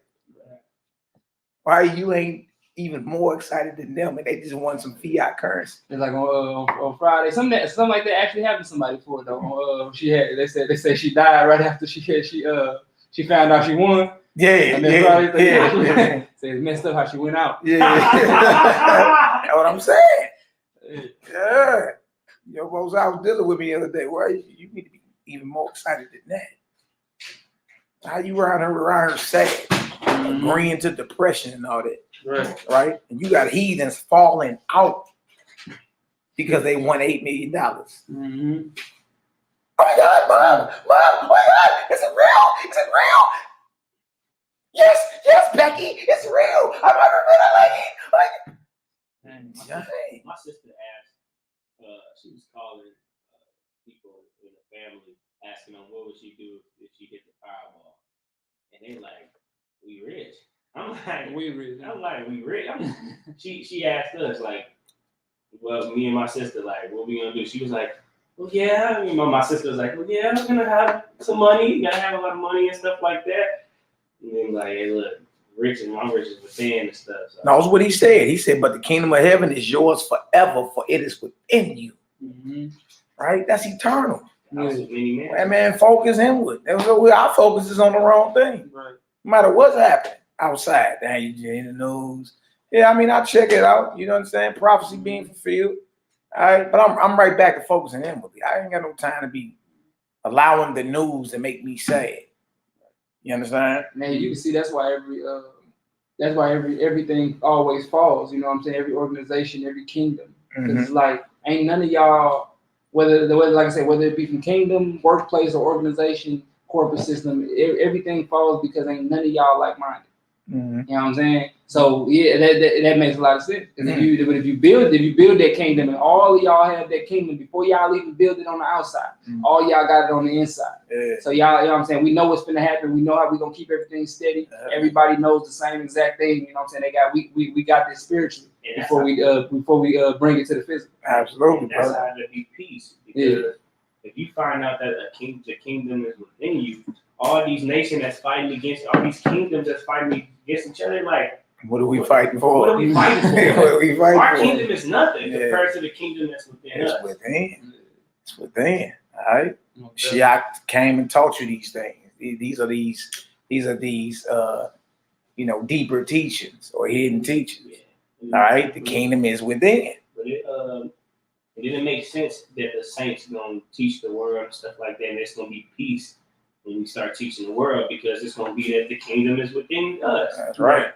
Got to teach you how to, in other words, got to teach you how to level up and become these MELCHIZEDEK priests. I teach you how to live as a son of the Most High on His earth. All right. What else we got? Let's get it. And if thou do desire and seek after that which do not belong to thee, then shalt thou surely lose that which is thine. You're gonna lose the kingdom of heaven that belongs to you forever, seeking things that don't even belong to you. Yeah. Go ahead. Know ye, for I tell thee truly, that nothing is given, nor is it had for nothing. Everything costs in this realm, don't it? No, everything costs. Yeah. Everything costs. Ain't no such thing as somebody giving you, like when one of the famous rapper got out of jail, they was on camera. Another rapper gave him like $1 million. Right. You understand? I was just telling brothers, like, that's not him giving him $1 million. Right? Money is exchanging hands. All right? A deal been made here. Right. He ain't just said, "Oh, brother, you my dog. Here go $1 million." No, that's a deal being made there. Nothing is had for nothing. All right? Understanding got to get had first. Then, make sense? Yeah, All right, go ahead. For everything in the world of men and angels, there is a price. He who would gather wealth and riches must run about, kiss the hands of those he admires. Go ahead. He admires not. Waste himself with fatigue at other men's doors. Come on. Say and do many false things. Come on. Give gifts of gold and silver and sweet oil. All this because you want you some money. You want to be rich. Look at everything you got to do. Yeah, you got to kiss rear ends, basically. You understand? If you want to be looked at or to be observed or to be received as somebody of immense wealth, you understand? Guess what you got to do? You got to spend a lot of time knocking at men's doors, kissing the hands of people you don't even like. Say and do many false things. Say and do. I mean, you got dang, like in the industry. You got to say and do many false things, huh? And you think it's a game when it come down to us telling y'all as gatekeepers in the community, the so-called music industry. Yeah.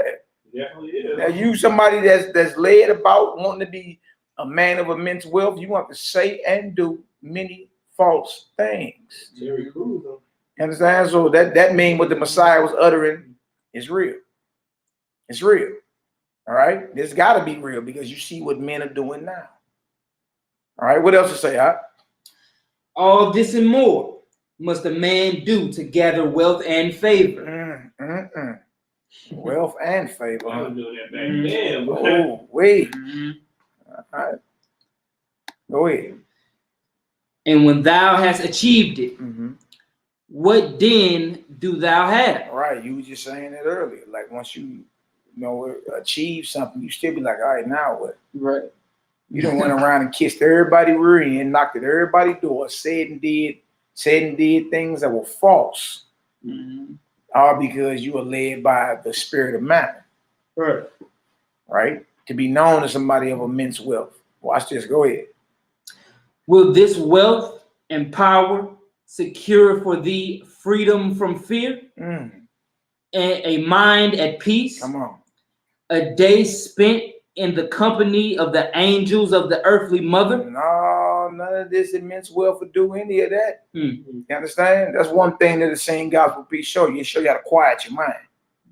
All right?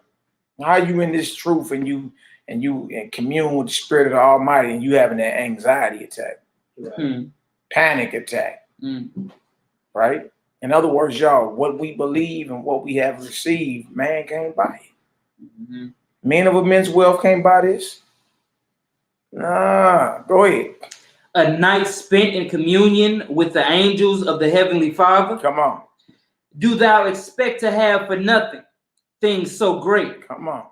When a man had two masters, either he will hate the one and love the other, or else he will hold to the one and despise the other.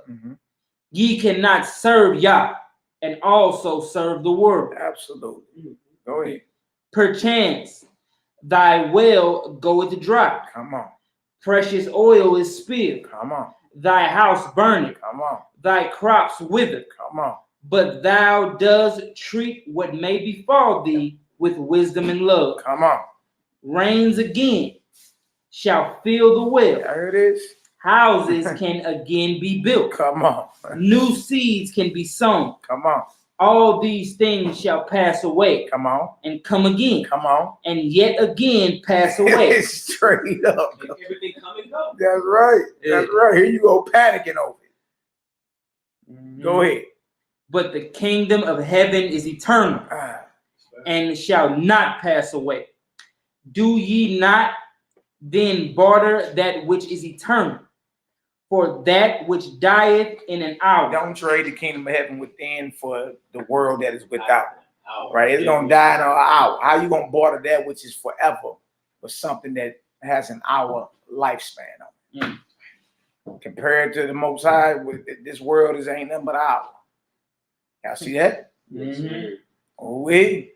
And that lets you know where to focus, where to put your focus at. All right. Some people shut down and go into depression because people block you on social media. Right, exactly. Yeah, but look, that's you serving them. Right. You understand? Like they live in your head rent free. Right. You're so concerned about what others got to say about you. Right? That means you're serving two masters and you're going to lose that which is within with that which is without. Let the world be the world. The world passeth away. Right? And the lust thereof. Right. All right, where we at? When men shall ask of you, to what country do you belong?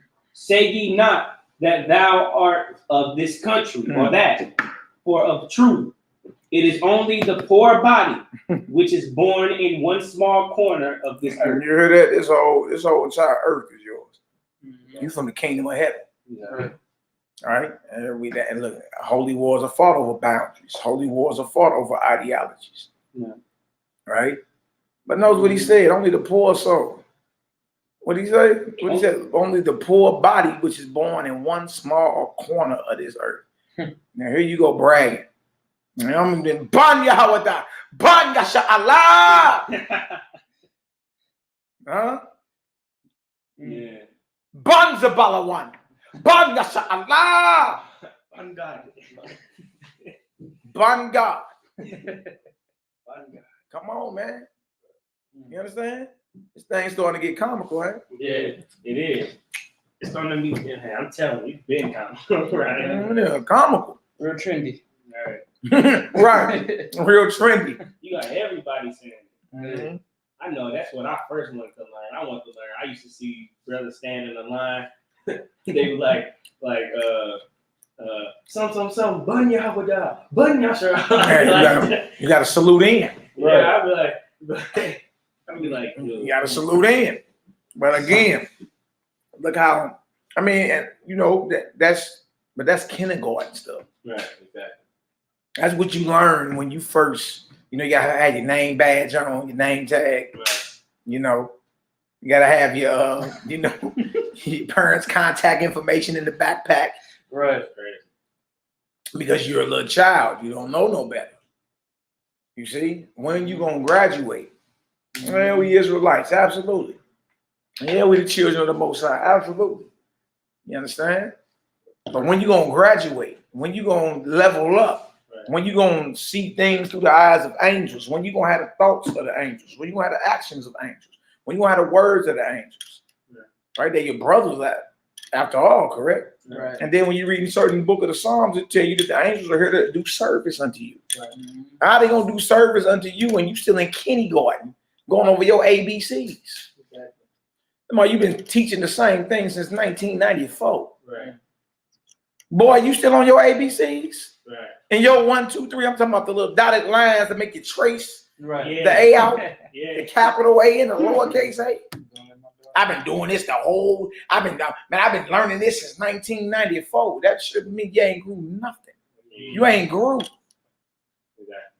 Now you ain't graduating. You supposed to excel in this. Exactly. And then it's crazy because like dealing with like being sons of God, right? If you declare to be a son of God to these Israelites, boy, you can be on the streets. What's your nationality? And then somebody, I'm a son of God. And then they'd be like, that's not a nationality. Well, your nationality is determined on who your father is. If my father is God, then my nationality is I'm a son of God. And every seed that's on this earth, whether of man or whether of plants or whether of beast, was given by who? Yeah. All right. Easy work. Go ahead, huh? It says, when men shall ask of thee, to what country doest thou belong? Say ye not that thou art of this country or that, for of truth, it is only the poor body which is born in one small corner of this earth. Come on. But thou, O child of light, yeah. Child of light. Go ahead. belongeth to the brotherhood. You belong to the brotherhood, brothers and sisters. Go ahead. Which doeth encompass all the heavens and beyond. Yeah. So it's not even just the earth. Yeah. The heavens as well. Yeah. Right? Because your spirit, that's where your spirit comes from. Your spirit and your soul come from the heavens. Right. Body come from the earth. Exactly. You made up of heaven and earth. And your duty, O son of man, is to unite the heavens with the earth. Right. Thy kingdom come, thy will be done on earth as it is in heaven. That's your duty. Man is to unite the heavens with the earth. That's tight. Right? Jacob's ladder. That's tight. Angels ascended and descended. Right. Heaven and earth. Correct? Yeah. Well, your job, old son of man, is to unite the heavens with the earth. Make them one. Dang. What you mean? Yeah. You ain't gonna get no type of level up or no teaching like that still on your ABCs. Since 1994. Come on, YAHKI, let's get it. You belong to the brotherhood. Go ahead. It says, but thou, O child of light, belongeth to the brotherhood. Come on. Which does compass all the heavens and beyond. Come on. And from thy heavenly Father, come on, have descended the seeds not only of thy father and grandfather, come on, but of all beings which are generated of the earth. See that? So you did right when you said I'm a son of the Most High. That's not a nationality. The Most High is my father. Right. Every seed that ever existed in this earth, whether of man, beast, or plants, descends from him. He's my father. Right. I belong to the brotherhood. Right. Where you from? The kingdom of heaven. Right. Okay, now we can shut all this down real quick. West man. Yeah, we can shut all this down real quick. Dang. Well, Messiah said, I am from above, you are from beneath. Boy, it was right? Or what he said in the gospel of the Nazarenes, I'm from within. Y'all from without. Dang. Yeah, it's all linking up now. We from within. It was something I was going over, and it was still, and I got a different perspective of it slightly because, you know what I'm saying, it's him speaking, but it made me get he was reading a certain script of Christ talking about the heavens and stuff like that, and he was like, man, he's like when he was referring to this, he was talking about your subconscious mind, and I'm like, And like, you know what I'm saying? When he was referring to heaven itself. Mm. He said because from your subconscious mind, your conscious mind pulls all remembrance. Mm. So you only remembering things. You never really truly learning them. You just remember. Mm. You know what I'm saying? You'll get some dreams and stuff like that. They'd be stored up somewhere. I agree. I agree. I believe you're born with everything there is to know. Yeah. You just remember it as you go along this trek or this journey called life. Mm-hmm. You came from the kingdom. Mm. We're all secrets. Yeah. Wait. Come on, Op, let's get it. Let's do it. You belong to the brotherhood. Dang. That's past all tribes and all that. Right? Anybody talking like that supposed to be a brother or sister. That means they done ascended or they're ascending. Right. You see anybody talking like that, hey, salute. Right now on your You know what I application. mean? I ain't gonna I ain't the one to fight against you. Right. Right. No, let me show you in the Bible. You're Israel. Yeah. You gotta see that. Absolutely. You know, Right. that's good. That's a good starting point. Right. That's a good starting point. We ain't denying that. I mean, in the flesh, you know, after I finished, navigating the cosmos and dwelling in Pleiades and Orion. When I wake back up, I'm in the flesh. Right? Well, according to the flesh, okay, yeah. You understand? But the flesh ain't eternal. Right. It's temporary. The spirit is eternal. Yeah. All right, so when I get up out of my dream avatar and all that, you did. When I ain't meditating no more, when I return to deal with you mortals and you earthlings, according to the flesh, I am an Israelite. Right. Okay. We're part of the true Israel. Yeah. True Israel. Come on, I Right. Gonna say, but of all beings which are generated of the earth, in truth, you are a son of God, and all men thy brother, and to have God for thy maker and thy father and guardian, shall this not release from us all sorrow Shall and fear? not this release us from all sorrow and fear. The Most High is your maker and your father. That means it don't matter what befall you.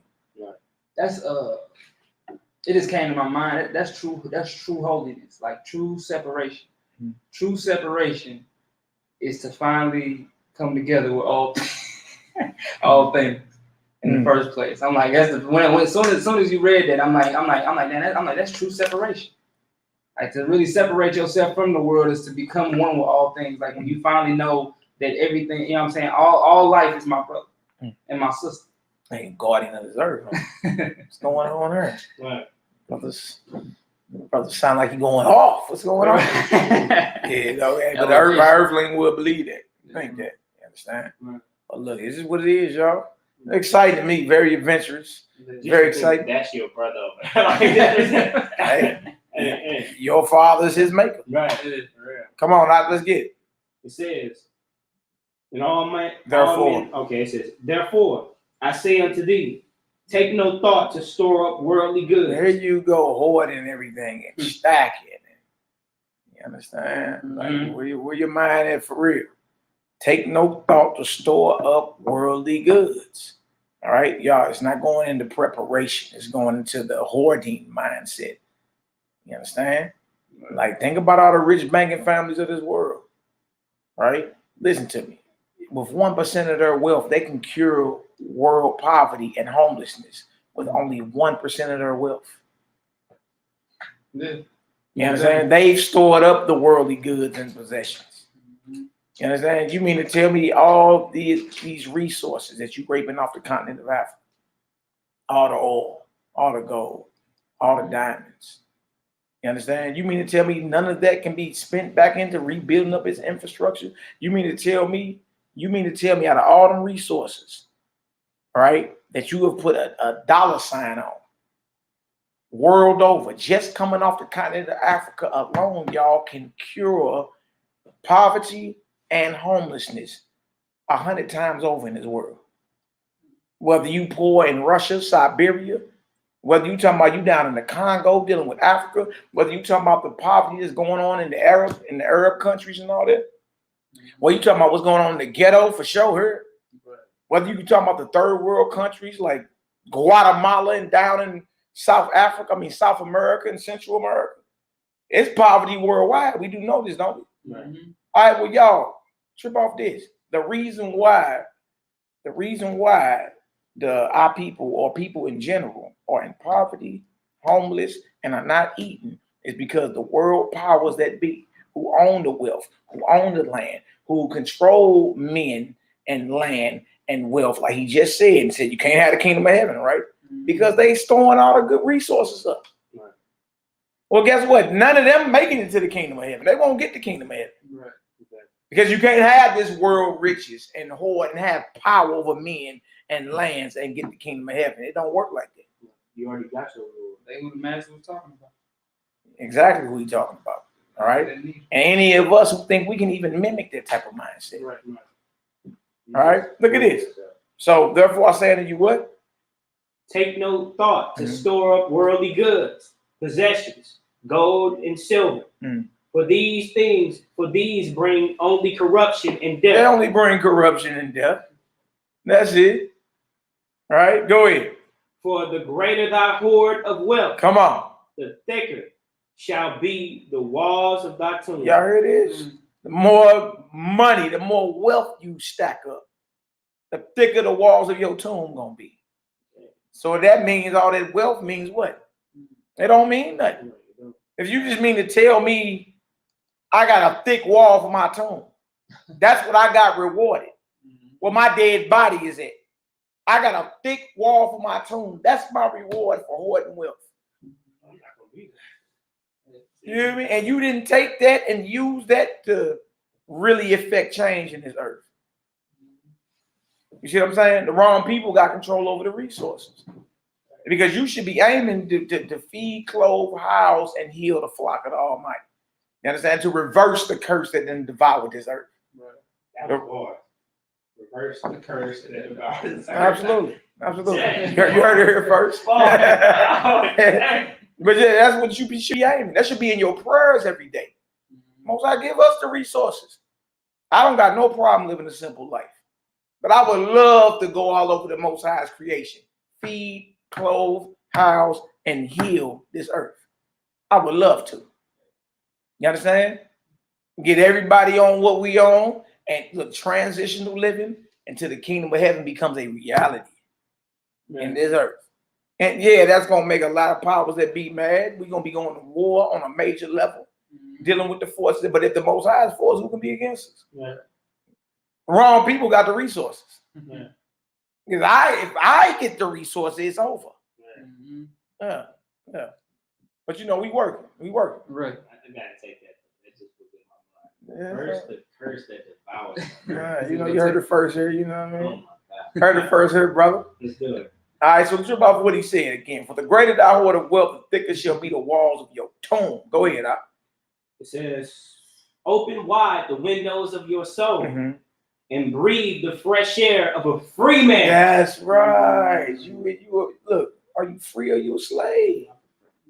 Man, I'm free. I'm outside breathing. That's all I got everything I need. What you mean? The breath of life within you. You understand? You stuck with yeah. Right. Come on, Doc, let's get it.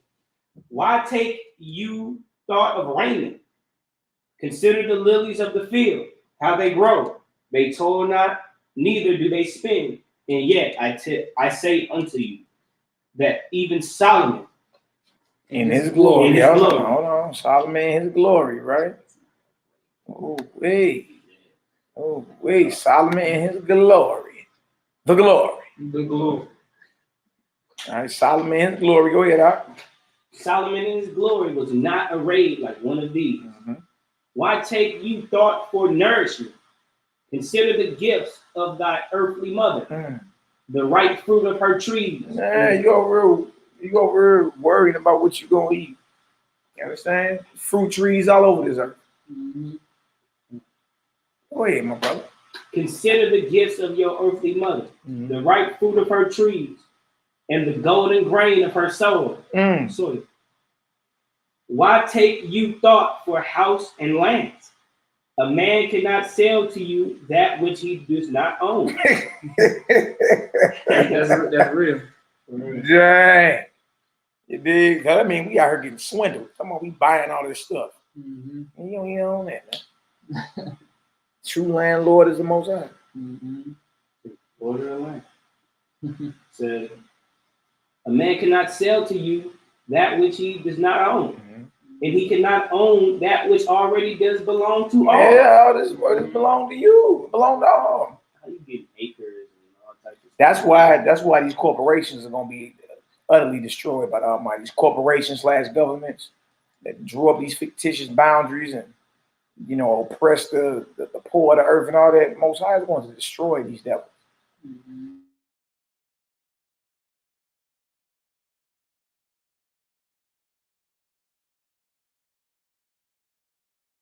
Lit cities, skyscrapers, and blocking out the sun and all type of madness. You understand? This ain't how you supposed to be living with it. What you think this is? No, it's time to get on back to life. What the Most High ordained from the beginning. Anything outside of that, y'all, leads to death. Just true. It's just true. What else we got? It says, and he cannot own that which already belongs to all. This wide earth is thine. This wide earth is yours. Oh, wait, go ahead. And all men are your brothers. Oh, wait, Negro don't want to hear that. Right. You understand? Like somebody operating in the right spirit of the Almighty, then it's just what it is. He's not an enemy. Right. What is he then? Right. Okay, look, once you arrive on a certain level spiritually, that's just what it is. Right? You Negroes around here believing they finna have slaves like the Klan. You understand? But these men ain't learned to even rule these unclean spirits that come against them. Right. We're gonna have slaves, and you ain't gonna see the sun. Only day you gonna rest is the Sabbath. Other than that, you working underground. Yeah, but you ain't you ain't guaranteed to see the kingdom. You too. You know what I'm saying? You ain't even mastered that lust. That every time they come knocking, you let in. Yeah, look, you ain't even learned how to rule nothing spiritually. You're gonna be a slave, being a slave. You know what I mean? You see how Peter, like Clement was Peter's servant. Not drip off how Peter treated him. You understand? He civilized him basically. He schooled him. You know, he dropped the words of life on him. That's just what it is. Like these men thinking that we about to be straight, like, basically what the Klan did, but reverse. Like a lot of these men believe they're gonna be raping Edomite women and Moabite women and Ammonite women in the kingdom. Now they're gonna have a harem of hoes, they say. And then I be seeing them on the street, they be like, I want me about 4. I want me about that. I be like, dude, what? Like, this sound for people that just sitting there watching.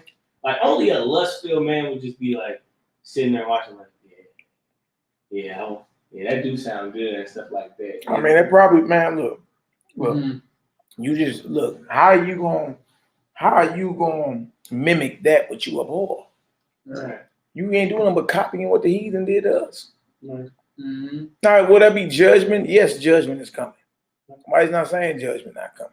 Right. We're talking about when everything's set up and it's time for the law to go forth from Zion. All right, and the law is gonna be going forth through your mouth. You're gonna be sent out to teach and to civilize and to show how to properly live on this earth. Anybody against that going down? That's just what it is. But where you getting Mississippi burning in reverse? Where you getting any of that reverse? That's not gonna happen. That ain't what the kingdom of heaven is about. You understand? You was finna say something, and then you go ahead. Yeah, I was just gonna say, if you think about it, like think about if you're thinking about the kingdom of heaven in its completion, from as much as we know, you know what I'm saying? You at peace. You know what I'm saying? You at peace, ain't no complaining in the streets, you know what I'm saying? Your brothers around you, it's all love and it's, you know what I'm saying, it's happiness, children playing and all of that. Ain't nobody over you doing nothing to you, no pain and nothing like that. Are you seriously gonna be worried about a slave? Right. Or not being able to have the position to beat somebody back in with an iron rod or whatever? Nah, it's so much, so many jewels in the spirit that we gonna be soaking in and giving out and all that. You know what I'm saying? We talking about nobility, we talking about righteousness. You understand? Yeah, anybody oppose the throne going down? Absolutely. Like, we ain't finna have y'all thinking ain't gonna be no judgment or nothing like that, or things gonna be ran. It won't be a strict regimen being ran. You understand? But this whole thing is about developing and cultivating you spiritually. Right? You got to step and live in your divine birthright. Right? Your divine birthright is to be in the image of the Most High, like His Son. All right? You supposed to become just like the Son of the Most High. He's a reflection of the Almighty. All right. Last I checked, the Most High commanded to rain on the wicked and the righteous, Exactly. the just and the unjust. Cause His sun to shine on the just and the unjust. Correct. All right. What are attributes of the Almighty? That if we claim we want this kingdom, then we got to hurry up and learn, and start applying while we here right now. All right. You was gonna say something too? Go ahead. And I was just about to say that the job never ends. Like, we supposed to be showing the kingdom on earth right now, and then when the kingdom come, we still gonna be teaching people. Like, we still gonna be giving them the jewels and stuff like that on how to operate and become sons of God. Absolutely. So just the law should go forth from Zion. How that's gonna happen? How's it gonna happen without the mouthpiece of the Almighty? All right. Messiah ruling. All right. Well, He has made us a nation of kings and priests. Correct. You got to go forth. You know what I mean? And you got to be the mouthpiece and give out these divine oracles. Right. All right. Y'all, that comes with righteousness, though. Divinity. All right. Anybody see that type of power? They, for the most part, ain't trying to buck against that. Right. It's like Clement submitted to Peter. It's like that. You understand? But in all righteousness, and the entire creation gonna rejoice when the sons B'nai Elohim manifest or is revealed. So because the rightful heirs of this earth will be ruling the earth in righteousness. All right, come on, Doc, let's get it. The earth, the wide earth, is yours, and all men are your brothers. The angels of the earthly mother walk by you by day. Walk with you by day. And the angels of the heavenly Father guide you by night. Right, but the earth, right? Some ain't got a problem with it. Oh, the earthly mother. You think you talking about the queen of heaven that the Israelites fell into worship and idolatry, Semiramis or Astarte or Asherah or Ashtaroth. You understand? No, it's telling you that the earth is a mother, right? A she. It tell you in the Bible the earth is a she or a her. All right, but what kind a woman or a she receive seeds and give birth to children? Ain't that a mother? Well, that's a mother last time I checked. All right. Now, if you're so-called, it says angels. What you mean, angel? Okay, you don't like the word angels? We can use spirit. We can use energy. We can use messengers. You understand? Because it's messing with your little virgin urge. Right? All right, so doesn't this mother have healing energies that come from it? Yay or nay? The science about for that. You can go outside every day and in your bare feet, plant your feet in that grass. You understand? And scientifically proven is pulling toxins clean about your body. You understand? And your body is generating healing properties from the earth. So the toxins are going out of your body and you're receiving, you understand, what you need from the earth. What about the trees? Last I checked, you breathe in oxygen they emit, and you breathe out the carbon dioxide that they need. I'm talking about, bro, they teach you this in grade school. Yeah or nay? Yeah. All right, so the fact that we are reading that the earth has angels or energies should not be so, oh, they niggas talking about the earthly mother. Bruh, the scriptures say the earth is a mother. Right. Or a herb that receives seed and produces children or fruit. Correct? Yeah. Everything that's made, look, the very house that you in right now is made out of material that come out of what? The earth. The earth. The very clothes you got on. The very cell phones you use. The computers you get. Everything come out the earth. Y'all talking about the earth. Let's say it in the Bible now. And last I checked, any type of woman that receives seed and gives birth is called a mother. Right. Easy work. Okay, come on now. Don't glass come out like the sand? Yeah. Everything comes out there. Right. And it says, And the angels of the Heavenly Father guide thee by night. And within you is the holy law. It is not meet for the son of a king to covet a bauble in the gutter. Take your place then at the table of the celebration and fulfill your inheritance with honor. Yeah, level up. How you the son of a king, but you covered and bobble in the gutter? Level up. Understand? Take your place at the table with the set apart angels of the holy assembly.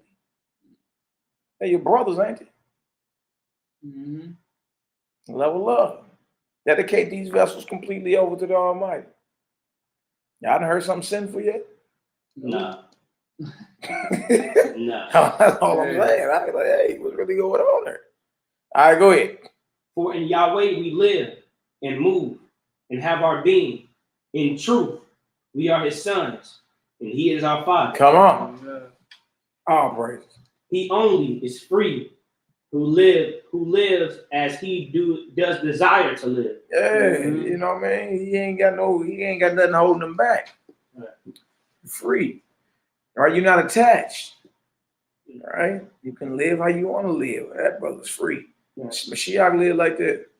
It was all walking everywhere.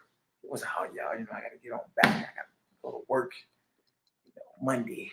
Now, y'all, I can't really commit myself all the way over to the kingdom of heaven because I got things I got to do. Right. You understand? Those people are slaves. Right. You know what I mean? Some more than others, but if you are held back from really jumping out here and doing what the Most High commands you to do, then you're a slave. You're held back. All right, go ahead, Doc. He only is free, who lives as he does desire to live, who is not hindered in his acts, and who desires attaineth their end. He who is not restrained is free, but he who can be restrained or hindered, that man is surely a slave. But who is not a slave? That man only, who desireth nothing which belongs to others. Right back to that, ain't we? Yeah. Everything that belongs to others is that which is without you, not within you. When you slave in. If Malaki can live in your head rent free, you a slave. Now, there's a lot of people obsessed with us, right? They're just showing you they're slaves. They ain't been made free. All right, go ahead, Says, and what are those things which belong to you, my children? Only the kingdom of heaven within you, where the holy law of your heavenly Father does dwell. Only that belongs to you. That's it. Yeah, you rich, huh? Go ahead. Yes, sir. The kingdom of heaven is like unto a merchantman seeking goodly pearls, who, when he had found one pearl of great price, went and sold all that he had and bought it. And if this one precious pearl be thine forever, why dost thou barter it for pebbles and stones? Why? Ooh. So, they asked like him what they should hold to high value. So he like, the kingdom of heaven is likened to a merchant man who he seeks like good pearls. And you know what I'm saying? He see like this one pearl that does a great price. He like, yeah, that's me. I'm finna get that. He sold everything to get it. So with your life, it's like you see in the kingdom of heaven, you like everything. You put away everything. You sold your whole life for the kingdom of heaven. And if you sold your life for the kingdom of heaven, why would you try to barter it? Why would you try to trade it or something for some money of these worldly goods that don't got nothing on that great price, that's on the great price? Something that's temporary, something that's going to die in an hour. Right? But remember, the kingdom of heaven is within. The kingdom of heaven is a great and goodly pearl, right? Which is forever. How do you trade that for something that's going to die in an hour? Something that holds the seeds of death. right? So yeah, we got the answer to what they asked them in the beginning. What should we hold in great value? The kingdom of heaven that's within you. Hold on to that. I'm rich. Oh my God. Oh my God. Waking up to I'm hyperventilating, baby. All right, go ahead, Next time you call me in the morning, like, Hey, but look, outside though, that'd be a good spirit to be in. That'd be a good spirit to be in. Every day. Yeah, every day. You can't tell nobody like that nothing. Like, boy, yo, stop, yo. Hey, but now, But we I'm was just not talking about alive. that. Exactly. We was just talking about that about your son when I heard him in there, like screaming. Oh yeah, we would. Before we came, I'm like, yeah. I said, yeah. We was talking about children versus us. Yeah. Like I'm like children. I'm like, you know what I'm saying? I said it could be a happy scream. Like he did. Cause he said that's your son. Cause he just heard him just scream out of nowhere. I said he just do it. You know what I'm saying? I'm like they don't hold back emotion like we do. Right. You know what I'm saying? If they feel like they gotta let it out, they let it out. It could be joyous. You know what I'm saying? Or they could be mad, whatever. You know? Right. But until you get indoctrinated, you know what I'm saying, you start holding it back. Yeah, they don't have, they not dignified. Right. They wrong, feel like you need to cry out. Mm-hmm. But if a shark was about to devour you, help. Well, you choose when you want to get undignified, don't you? Yeah, most definitely. Real quick. You know, a dog was chasing you, a pit bull with a head bigger than mine was chasing you. You be like, oh my God, yeah, running. And we said that back in the day, boy, he got little. Yeah, Remember that? He got little. He got little. Yeah. Yeah. All right, come on, Knock, let's get it. Know you that your house, your land, your sons and daughters, all the joys of fortune and sorrows of tribulation, yea, even that opinion which others do hold of you, all these things belong to you now. Now, none of that belong to you. Let them talk. Good. He keep addressing it too. Yeah. That opinion. That's a major stronghold on a lot of people. People straight shut down the bouts of depression of what other people think. They can't help it. Right. You understand? So count yourself blessed. He loves me. He loves You're me. right. I'm talking about like everybody like on social media and all that, bro. I'm talking about, right? Like it's crazy. But that's the test for us. You can't let the opinion of others sway you either way. All right, whatever. I'm out here. What's up? And yo, don't you know they made another video about you? Good. Yeah. I don't watch none of it. Other people been calling me apologizing. You know, man, I made videos against you. I know you know. I didn't know. I don't, even if it gets sent to me, I don't watch none of it. Because that's his opinion. He got a right to it. You understand? I'm busy focused on what is within and doing what I've been called to do. I don't care nothing about, don't you know that the Pharisees are offended? What Messiah say, leave them alone. They blind leaders of the blind. They both gonna fall where? That means they doomed anyway. Right. You understand? He can care less about what the Pharisees, like he wasn't stopping listening to them.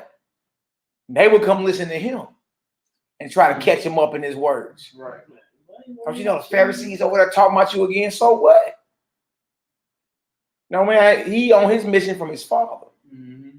He ain't gonna stop doing what he doing to listen to what a naysayer is talking about. So what? But guess what? They stop what they doing to come check him out. Yeah. Huh? Yeah. Well, that means the message we bringing out must be of the Almighty. Because I ain't watched NAM video, N-A-M. Over these past few months, all them videos made about us, I ain't watched NAM. I can tell you for free, I ain't watched not one of them. There ain't no education from that. Yeah, I ain't watching none of them. Or somebody talking about it. Yeah, or even if you're not a part of this, you sitting there, you wasting your time hearing, listening to somebody talk about somebody else. Yeah. You know what I'm saying? Bro, I don't listen to none of it. Right. Every people be like, man, so-and-so that made so many videos, you ain't responding. I'm not gonna respond. I don't care nothing about that. What that mean to me? I responded one time. Hey, I call you to the mat. What's up? Yeah. Ain't nobody, the ones that did take it canceled on me. I supposed to have been on the platform Thursday. I just was telling y'all that. Right. Thursday and Tuesday. Wolf, what's up? Spirit told me it was gonna be canceled. No, it's for one brother claims for other unforeseen situations, but he was just live. His channel was live the day before. I did that to show the people, look, ain't nobody out here ducking. Man, if they really want to, they feeling fraud, get the live button. Let's do it. We can get this done quick. Conviction. All right, so that's it. Other than that, I'm not responding. I'm not gonna be responding to nobody going back and forth. And out, look, we out here teaching and healing like we've been commanded to do. Right. We're gonna focus on the kingdom of heaven within. Why would I barter that for a stone or a pebble? Right. Tripping off what he got to say. I don't care nothing about what you got to say or what she got to say. Look, gay girl that like me. I don't care nothing about none of that. You know what I mean? You told me she prophesied I was going to catch the COVID. Yeah, all us in the assembly going to catch the COVID. Yeah, okay, well, all okay. y'all watching too. All right, so look, when it don't happen, we already know what to call this woman. False prophet. Correct? So false prophetess. Yeah, I already know what to call. It is what it is, because ain't nothing they got authority over it. None. Come on, Doc, let's get it. It says, all these things belong to you now. Mm. And if you then do lust after these things Mm. and hold fast to them and grieve and exalt over them, then in truth you are a slave, and in slavery will you remain. Hey, you go get mad because somebody else got an opinion about you. They making videos about you. Don't you know they offended? He say, look, if you grieve and exult over them, you a slave and you gonna remain in slavery. See, that's how it's trick. The trick is, or your test. Your test is not to even focus on what they talking about. Ru called me. He called me one day. It was a while back. He's like, man, this stuff that we've been, this level up that we've been coming out with and all that. He's like, man, I had a drink. Yeah. He said, Oh, yeah. Go ahead. Yeah, he said it was some people got talking about it. He said talking about you specifically too. Like, you know what I'm saying? Like, yeah. Breaking out all stuff about his past, like all stuff about like. I'm like, hey, you know, it's all good. Whatever. Yeah. So what any of it mean? It don't mean nothing. It don't even mean nothing. All right, deal with the info. Deal with what we bring it up. And we see most people can't deal with it. Can't deal with it. All right, what else we got? Says, my children, let not the things which are not thine cleave unto you. That's right. Let not the world grow unto you. As a creeping vine groweth fast to the oak, so that thou does suffer pain when it is torn from you. Yeah, don't let these things cleave to you, because when it's time for it to be torn from you, you're going to suffer pain.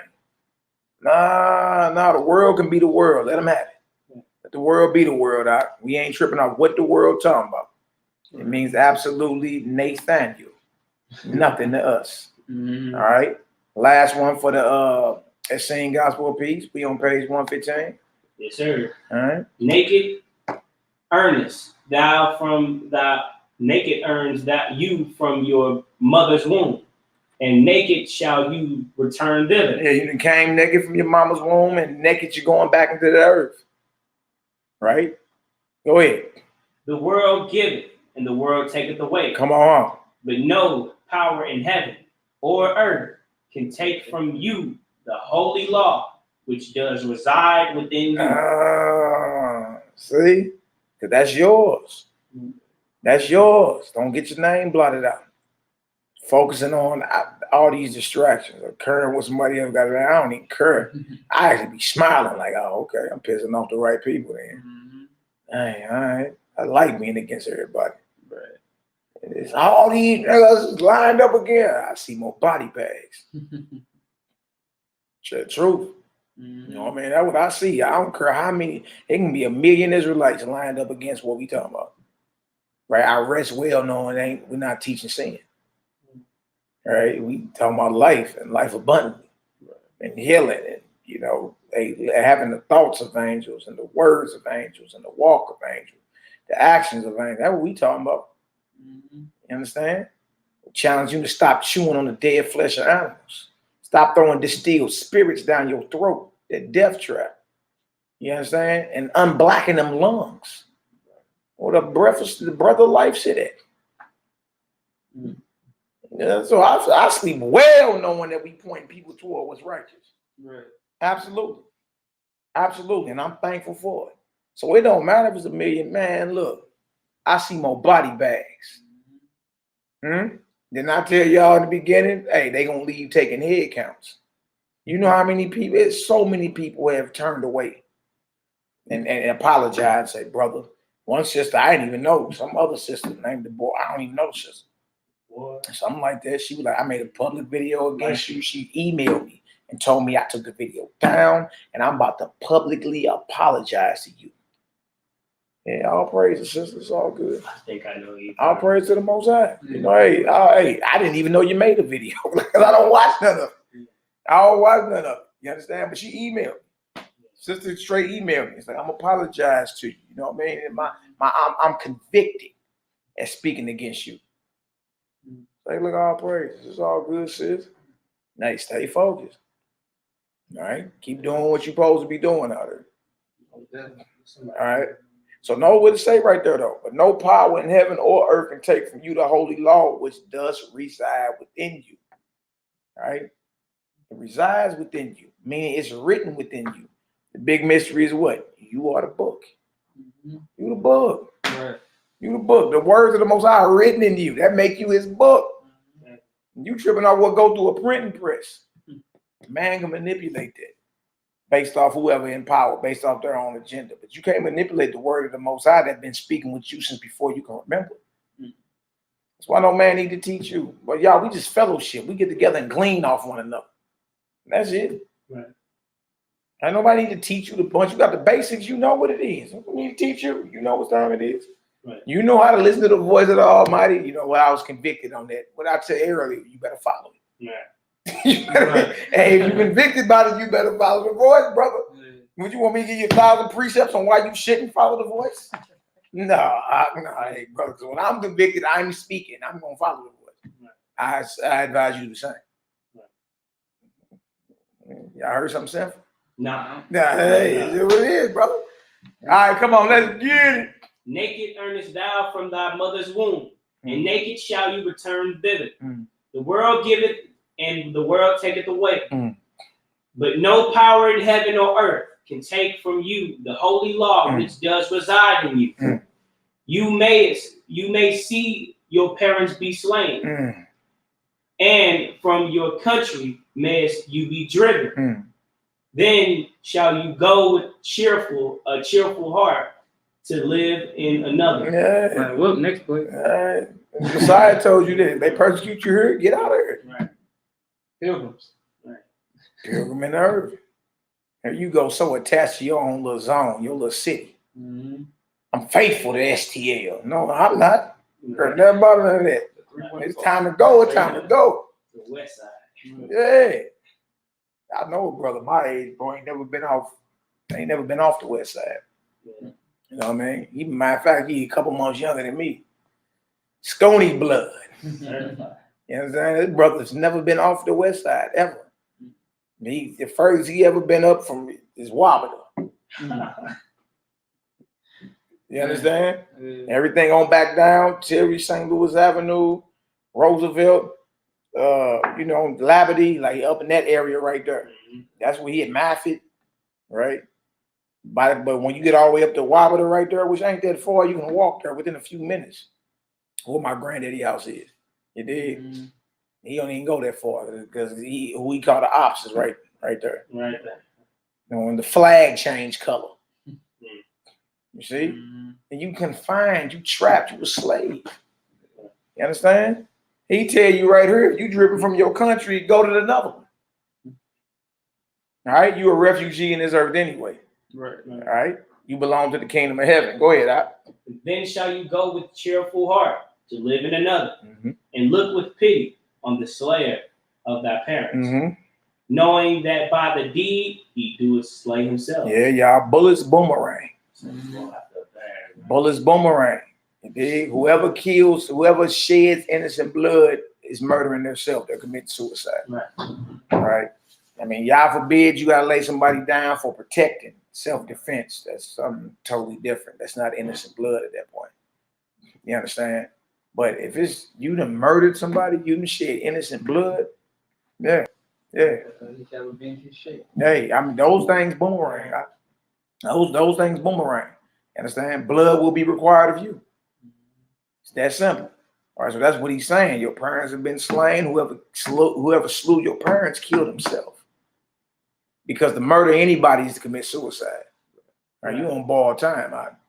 Everybody that didn't live that type of life went out that way. You kills himself. Yeah, you do. That's suicide.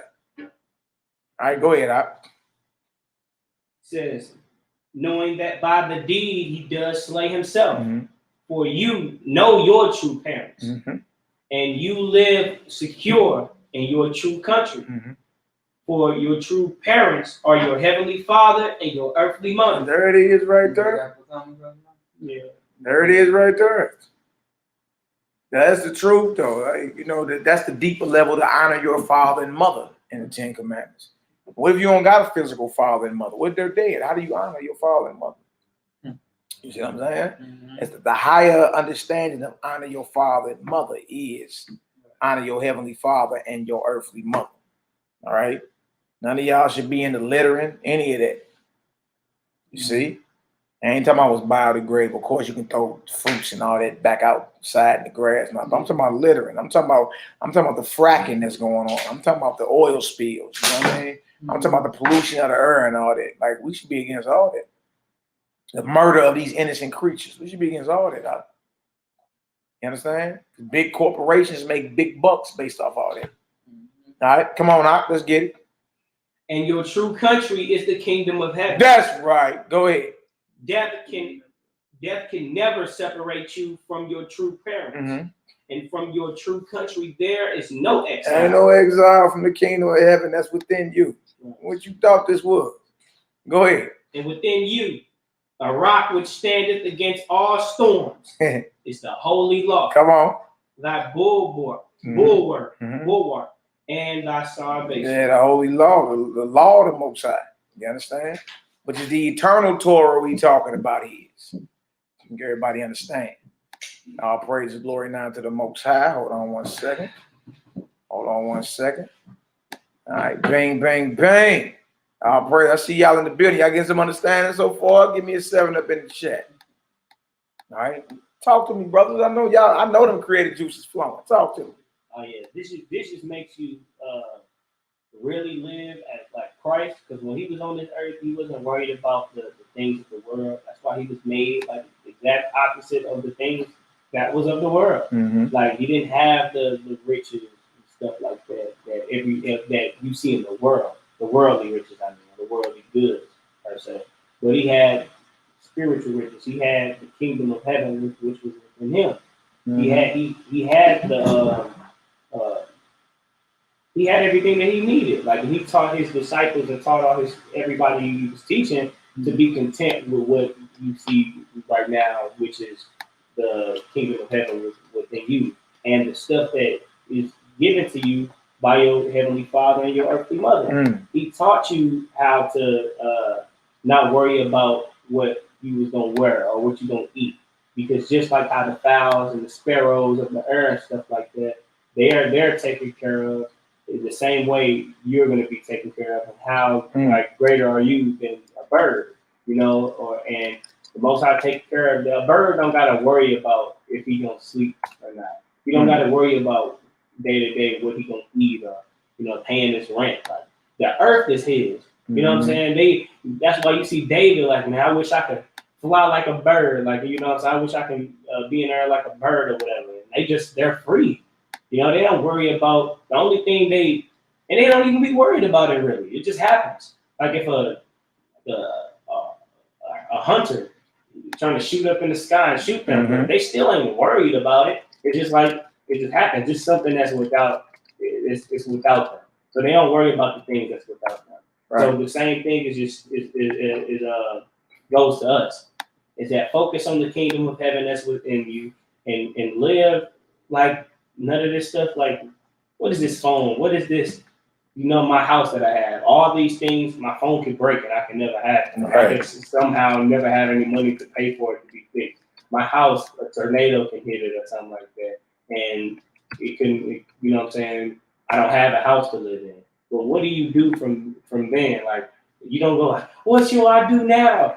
You just like, okay, well, houses can be built again. There you go. You know what I'm saying? If I don't got no fruit and nothing like that, look, there's seeds, you know what I'm saying, in the earth, you know, so. Most people not of a sound mind, though, wouldn't be looking at that as an opportunity. Right. Let's say your house gets taken away. Maybe you're supposed to be somewhere else. Right. You know what I'm saying? So that's that looking at it in love and wisdom. I'm like, okay, well, if this happened, then what does that mean? Maybe I need to do something else.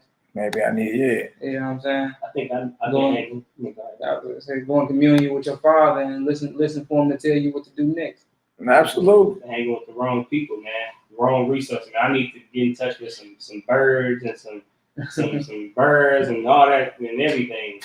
Because you gain them as friends, you know what I'm saying? And it's like, hey, look, and take care of you. Man, look, it all makes sense, bro. I need a ride. You ain't got no car?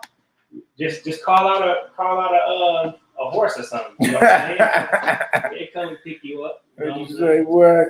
You ain't got no whip. Somebody see you riding up on a horse. Hey, for real though. Like, you got everything that you need. So just be content with what you have within you and know what's not yours and what is yours.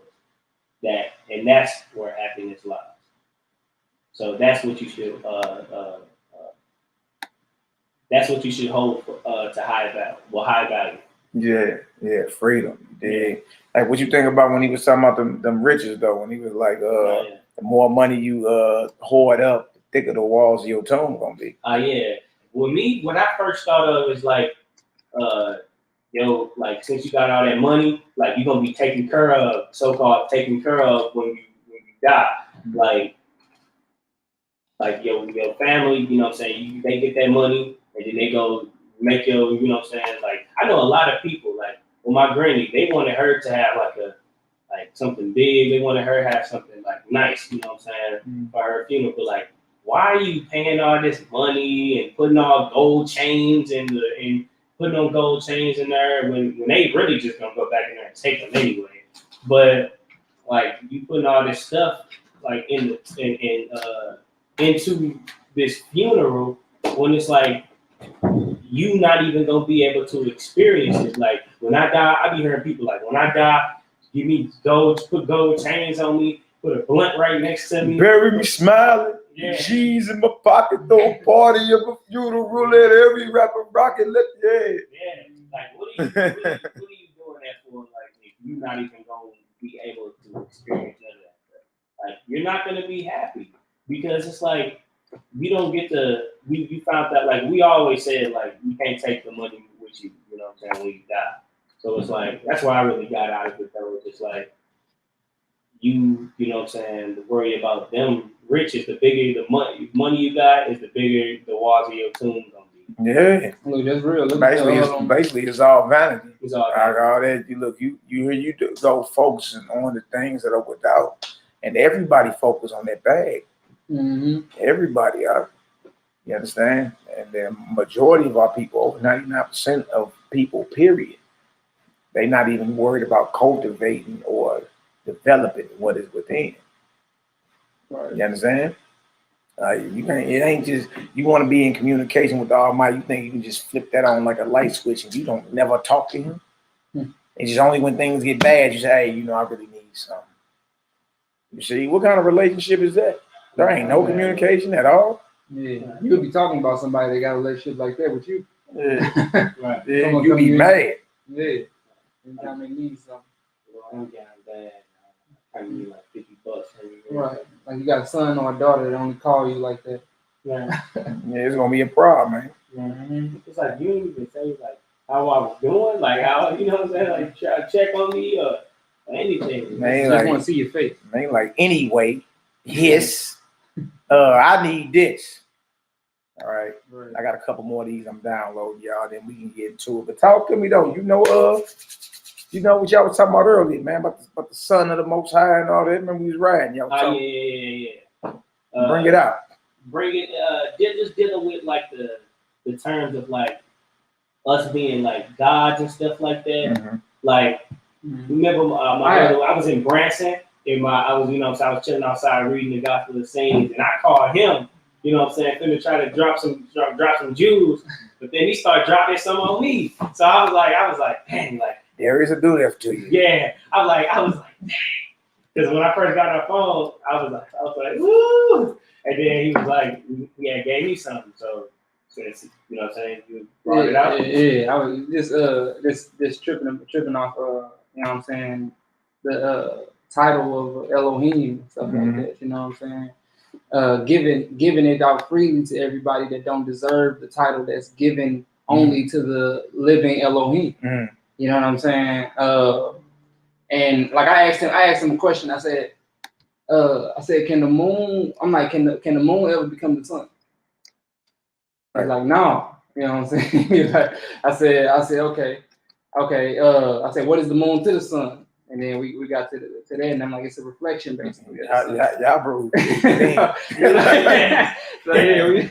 yeah, I said it's a reflection to the sun. So like, you know what I'm saying? And I'm like, if I had wrote some stuff down, but one of the things I asked that I wrote down, I didn't write it for him, but I wrote it just it was off the spirit. So I'm like, a king does not. I said, can a prince become a king if the king's life is eternal? Because the prince becomes the king on the basis of the king dying or either stepping down from his government.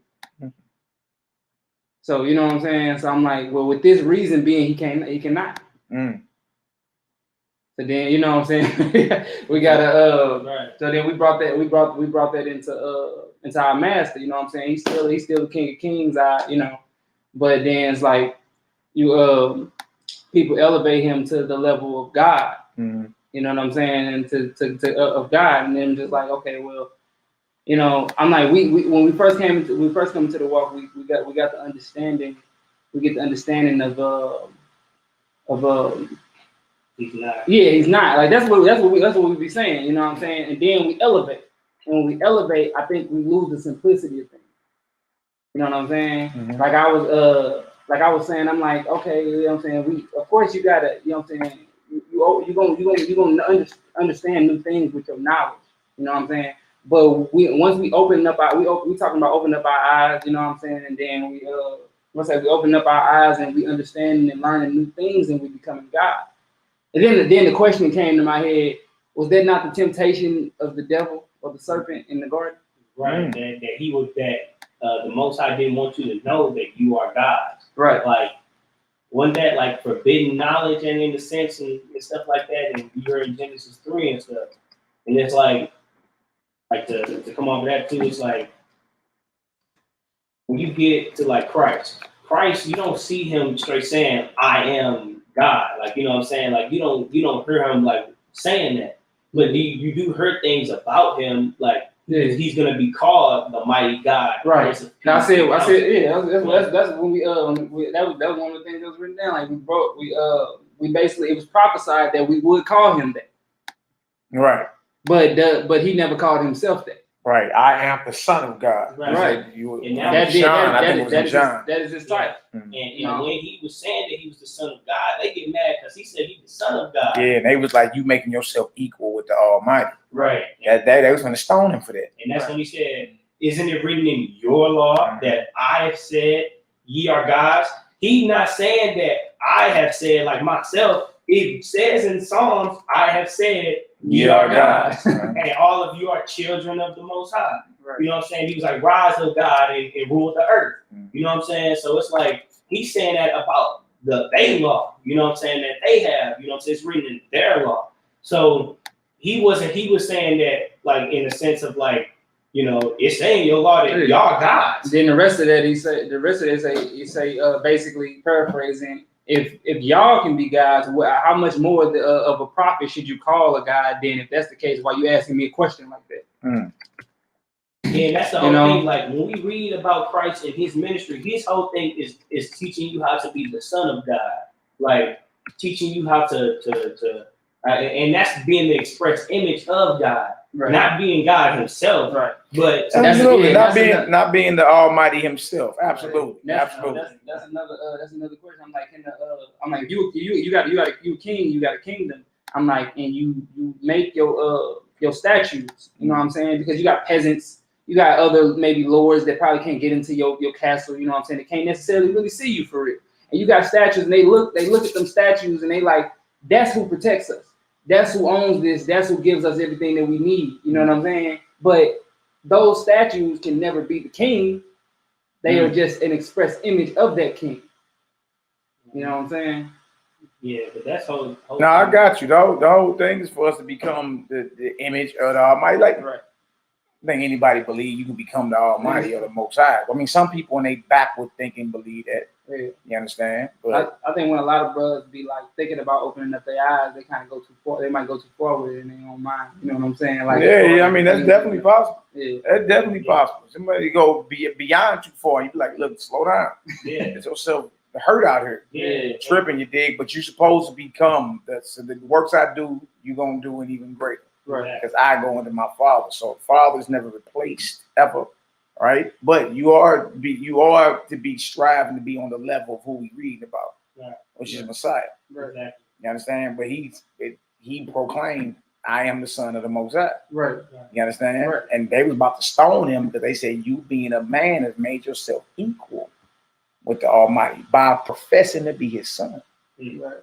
Exactly. By professing to be his son, even his enemies understood. You making yourself equal with the Most High. Are you saying God?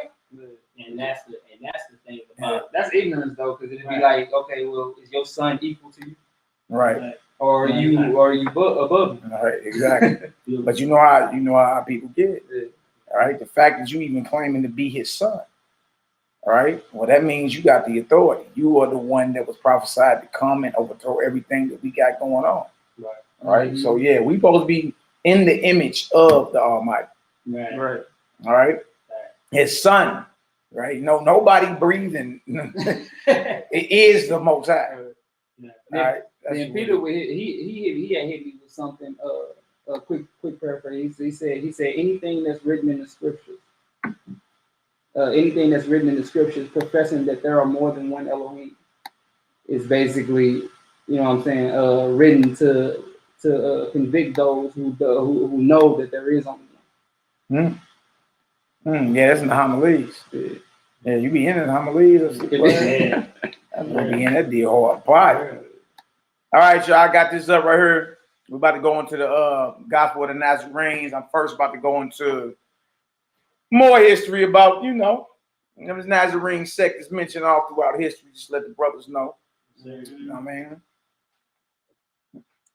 Not only by name, but also what's in our records. Let me go ahead and blow this up so y'all can see this. This right here, that's on the screen. All right, let me know if y'all can see that. You hop on your phone. Let me know if you can see that. Oh, it is on there. Never mind. All right, this right here, y'all, is called the Ante-Nicene Fathers, Volume 1. All right, never mind the picture. I know some people get caught up on pictures, but anyway. All right, Ante-Nicene Fathers mean before the Nicene Council in 325. All right, fathers meaning church fathers or church historians. All right, that's what we got up first. That's the cover of that. All right, that's the cover of that right there. All right. That's it for that one. Let's go to the next one. All right, here the table of contents is right there.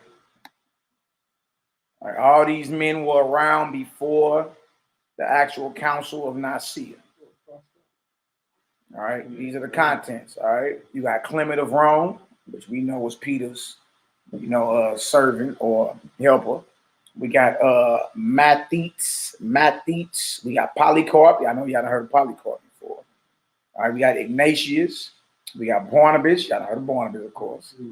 Papias, Justin Martyr, and Irenaeus. All of these men are quote unquote church historians. All right, church historians, who they call church fathers. All right, who lived before the actual Council of Nicaea that went down 325 AD. All right, through this council, it started the formulation of what you call your New Testament. These men were around before that. All right, now what we've been bringing out It's false. It shouldn't be in the mouth of these men. All right. Should not be in the mouth of these men at all. Okay. All right. Next slide. Let's go to the next one. Yeah, he was martyred. They call him Justin the martyr. Oh, he was martyred. All right. We're gonna deal with Papyrus first, though. And the reason we're gonna deal with Papyrus is allegedly one of the disciples of John the Revelator. All right. It's page 132. Y'all got this. All right. Introductory note to the fragments of Papyrus. Now look at when he was alive. This man was born when? We got AD 70. It's around the fall of Jerusalem. That same year, he died 155 AD. So he was born during the 1st century. By the time the 2nd century came into being, he was 30 years old. Okay, so when I say, look, y'all, we got testimony going back 20, we go all the way back to the 1st century. Before we talking about either Nazarene by name, or the gospel of the Nazarene, or the gospel of the Hebrews by name, or even what's in here. We go all the way back to the 1st century, so we've done our homework. All right, so y'all can read that when y'all get a chance. It's definitely off the chain. I'm gonna read some of it though. So I want to show you that Papyrus' mindset. He was like, look, I ain't even in all these books y'all writing.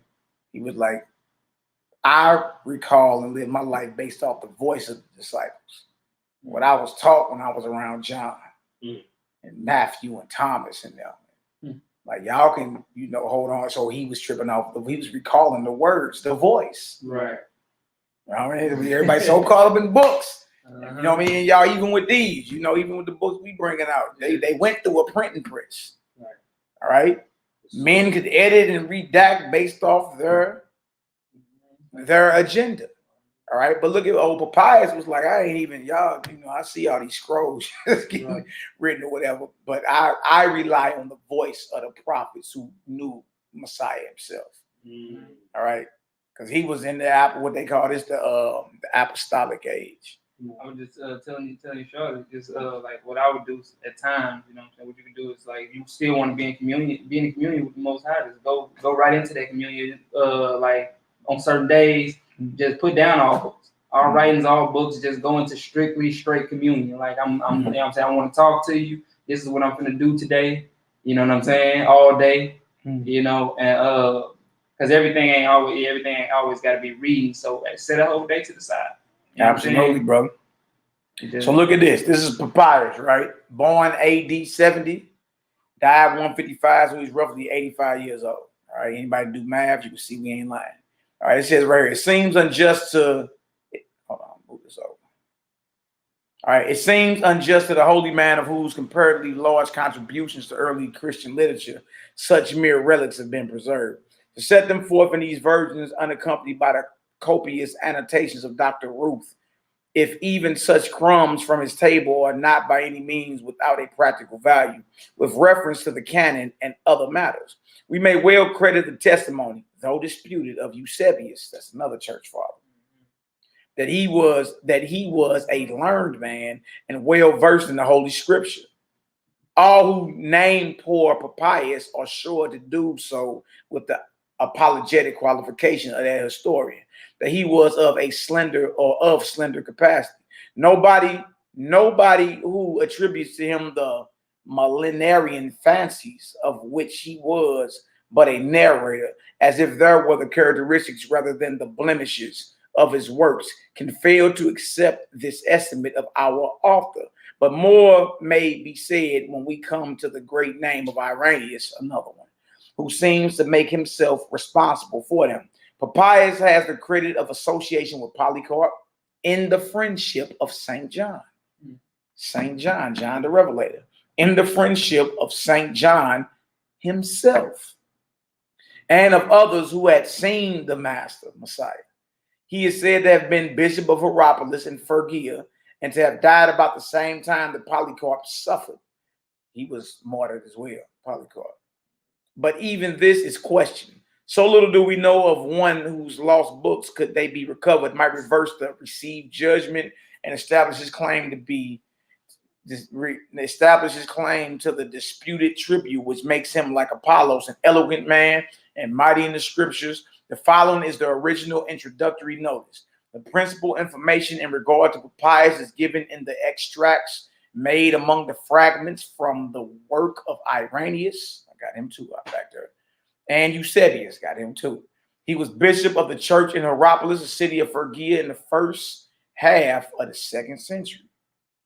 Later writers affirmed that he suffered martyrdom about AD 163, so they're pushing his death date a little further. All right. Some saying that Rome, others than Pergamus, was the scene of his death. He was a hero of the Apostle John. John the Revelator, one of the Holy 12 himself. All right. And was on terms of intimate intercourse with many who had known the Lord and his apostles. Meaning he was connected to the apostles himself. All right, which makes sense because y'all know the Gospel of the Holy 12, when you read the introduction to that, it says John the Revelator wrote that. Right. So it would make sense when we get into Papias, some of his fragments, that he would know what's in there. All right, now we're going to prove they know the Gospel of the Holy 12 is basically the Gospel of the Nazarenes. It's worded a little different in certain spots, but nonetheless, it's the overall same story. Right. So being that he was in friendship or a disciple of John the Revelator, who was a holy apostle, who was one of the 12, who received the Holy Spirit breathed on him, and was one of the 120 who got the fiery tongues put on him. All right, he's about to quote what he heard from him. All right, now, if we, and remind you, this man lived back during the 1st century, 1st and 2nd centuries, right? Now, when we connect what he said, that he learned directly from the mouth of the apostles, and we show it in the Gospel of the Nazarenes, what argument do we have? We just proved that the authenticity or the historicity of the Gospel of the Nazarenes. You understand? The historicity. Yeah. All right, so right here it says, from these, he gathered the floating traditions in regard to the sayings of our master. He got them directly from the apostles and wove them into a production divided into 5 books. This work does not seem to have been confined to an exposition of the sayings of Messiah, but to have contained much historical information. All right, so then it gets into the fragments and all that, but I want to go to the next slide and show y'all. Matter of fact, hold on before I even get there. Going over here, hold on. Right here, down here, fragments of Papias. Y'all, they actually sell that on Amazon. The fragments of Papias is real thin. It's about $4 or $5. Check it out when you get a chance to. All right. From the exposition of the oracles of the Lord, 1734. The writings of Papias in common circulation are 5 in number, and these are called the exposition of the oracles of the Master. Irenaeus makes mention of these as the only works written by him in the following words. Now, testimony is born of these things in writing by Papias, an ancient man who was a hearer of John and a friend of Polycarp. In the 4th of his books, for 5 books were composed by him. Thus wrote Irenaeus. Moreover, Papias himself in the introduction to his books makes it manifest that he was not, about this, that he was not himself a hearer and an eyewitness of the holy apostles, but he tells us that he received the truths of our religions from those who were acquainted with them, the apostles, in the following word. This is what Irenaeus is writing about Papias. Papias himself saying, this is, I heard directly from them. All right, so it just like with any bit of information, there's always opposing information. Some things may contradict others, but you know, this is Irenaeus, who lived in the 3rd century, I believe, writing about Papias. All right, but watch this. But I shall not be unwilling, look at this. But I shall not be unwilling to put down, along with my interpretations, whatsoever instructions I receive with care at any time from the elders, and stored up with care in my memory, assuring you at the same time of their truth.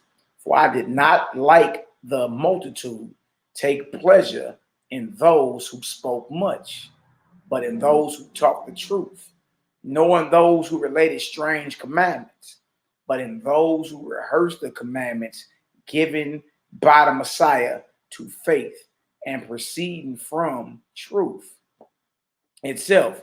If then anyone who had attended on the elders came, I asked minutely after their sayings what Andrew or Peter said, or what was said by Philip, or by Thomas, or by James, or by John, or by Matthew, or by any other of the master's disciples.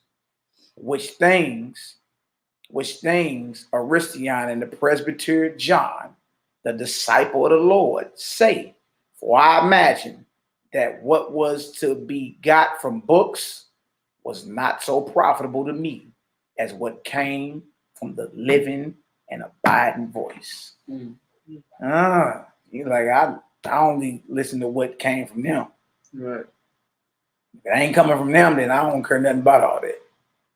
Dang, really? Really? Okay. Now watch this. Got something else for y'all. All right, this right here is page 133. Now trip off what's in here. Trip off what Papyrus wrote in his records. Y'all see I got on her Gospel of the Nazarene, chapter 32, verse 10. That's where we gonna go. All right. But look at this. It says, as the elders who saw John the disciple of the Lord remembered. All right. As the elders who saw John the disciple of the Lord remembered that they had heard from him how the Lord taught in regard to those times, and said, the days will come in which vines shall grow, having each 10,000 branches, and in each branch 10,000 twigs, and in each true twig 10,000 shoots, and every one of the shoots 10,000 clusters, and on every one of the clusters 10,000 grapes, and every grape when pressed will give 25 metrics of wine. And when any one of the saints shall lay hold of a cluster, another shall cry out, I am a better cluster. Take me, bless the master through me.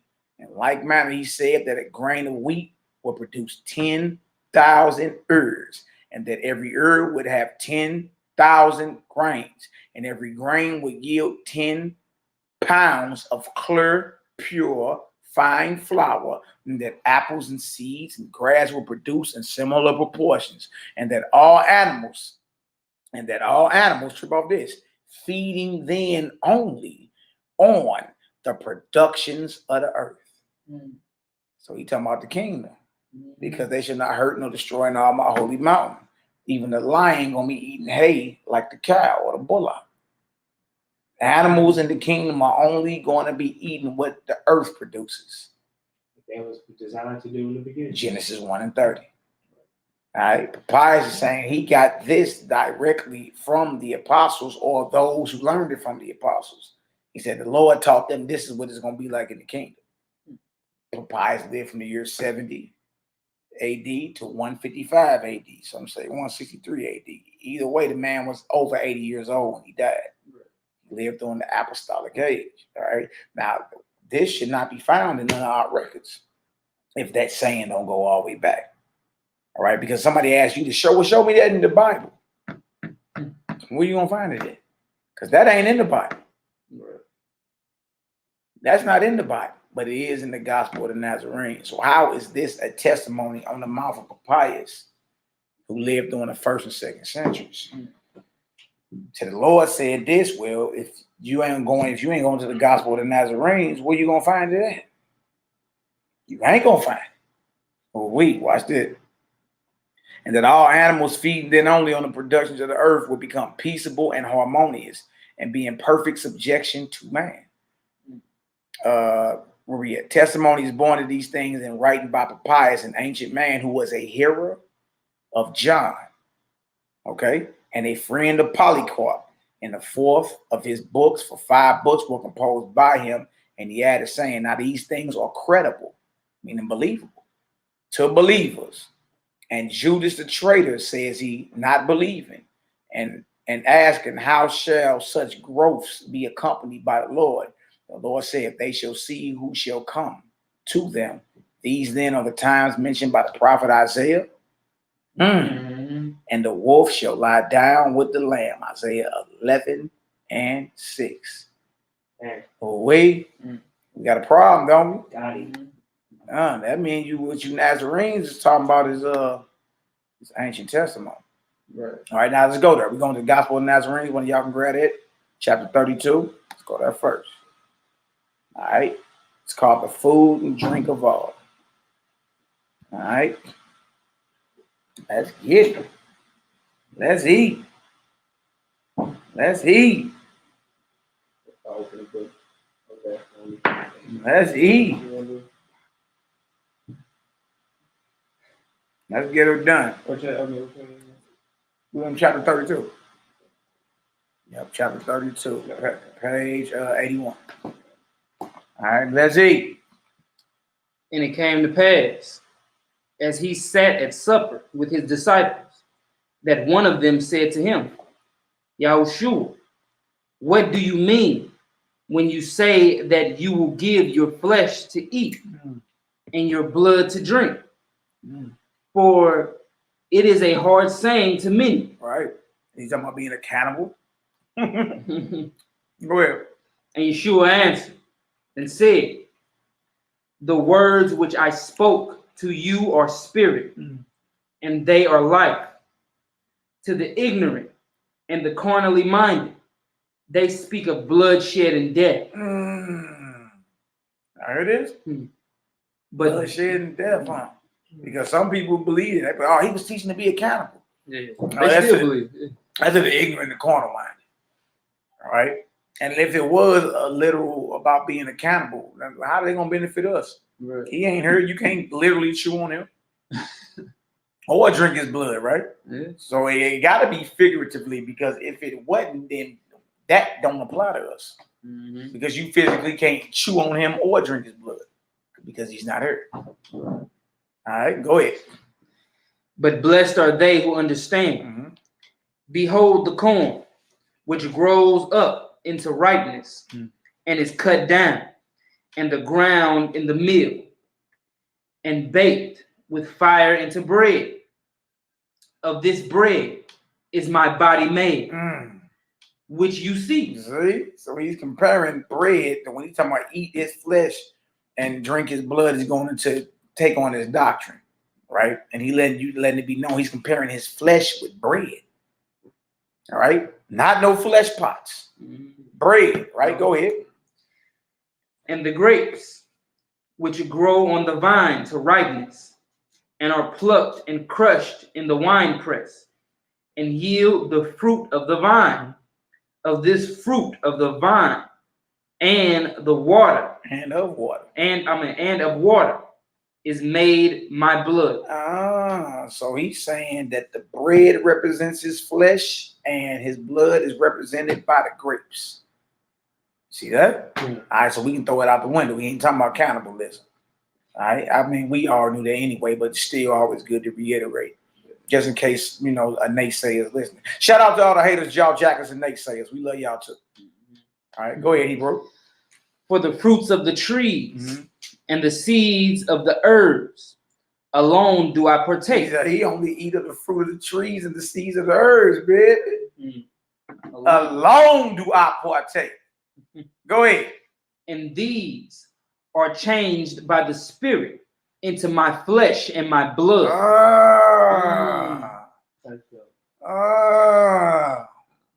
We've been eating and drinking right, huh? Yeah. We partake it. We come up with the real communion. Yeah. All right, go ahead. Of these alone, and their like, shall you eat. That's what you believe. Well, guess what you supposed to be eating? The fruits of the trees and the seeds of herbs. That alone is what he partake. And if you believe and follow him, you're supposed to be doing the same thing. All right, Nazarenes eat a certain way. All right, straight up. It's just what it is. All right. All right, go ahead. And are my disciples. For of these in the spirit come life and health. Come on. And healing to man. See, also we talking about the healing. Most High sent us forth to teach and to heal. All right. And you got to learn to be responsible with what the Most High gave. All right. We've been irresponsible in the past, just throwing distilled spirits down our throat, chewing on the dead flesh of what we call clean animals, smoking like a chimney. Ain't no law, ain't no sin. You made yourself twofold a child of hell, boy. See, he teaching you how to heal. Introduce your body to the right environment to heal. Keep righteous thoughts. Nobody heal. Hey, he only eat of the fruits of the trees and the seeds of the herbs. You understand? And if you believe in him, you're supposed to eat the same thing. Really? Fruits and grains of the earth. Verse 5. Verily shall my presence be with you in the substance and life of the Lord Creator, manifested in this body and this blood, and of these shall you all eat and drink. This is what you eat and drink. Go ahead.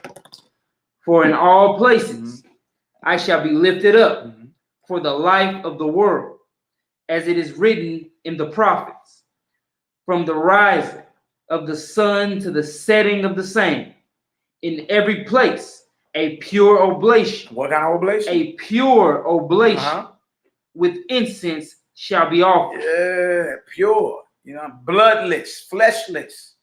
All right. Other than that, it's not a pure oblation.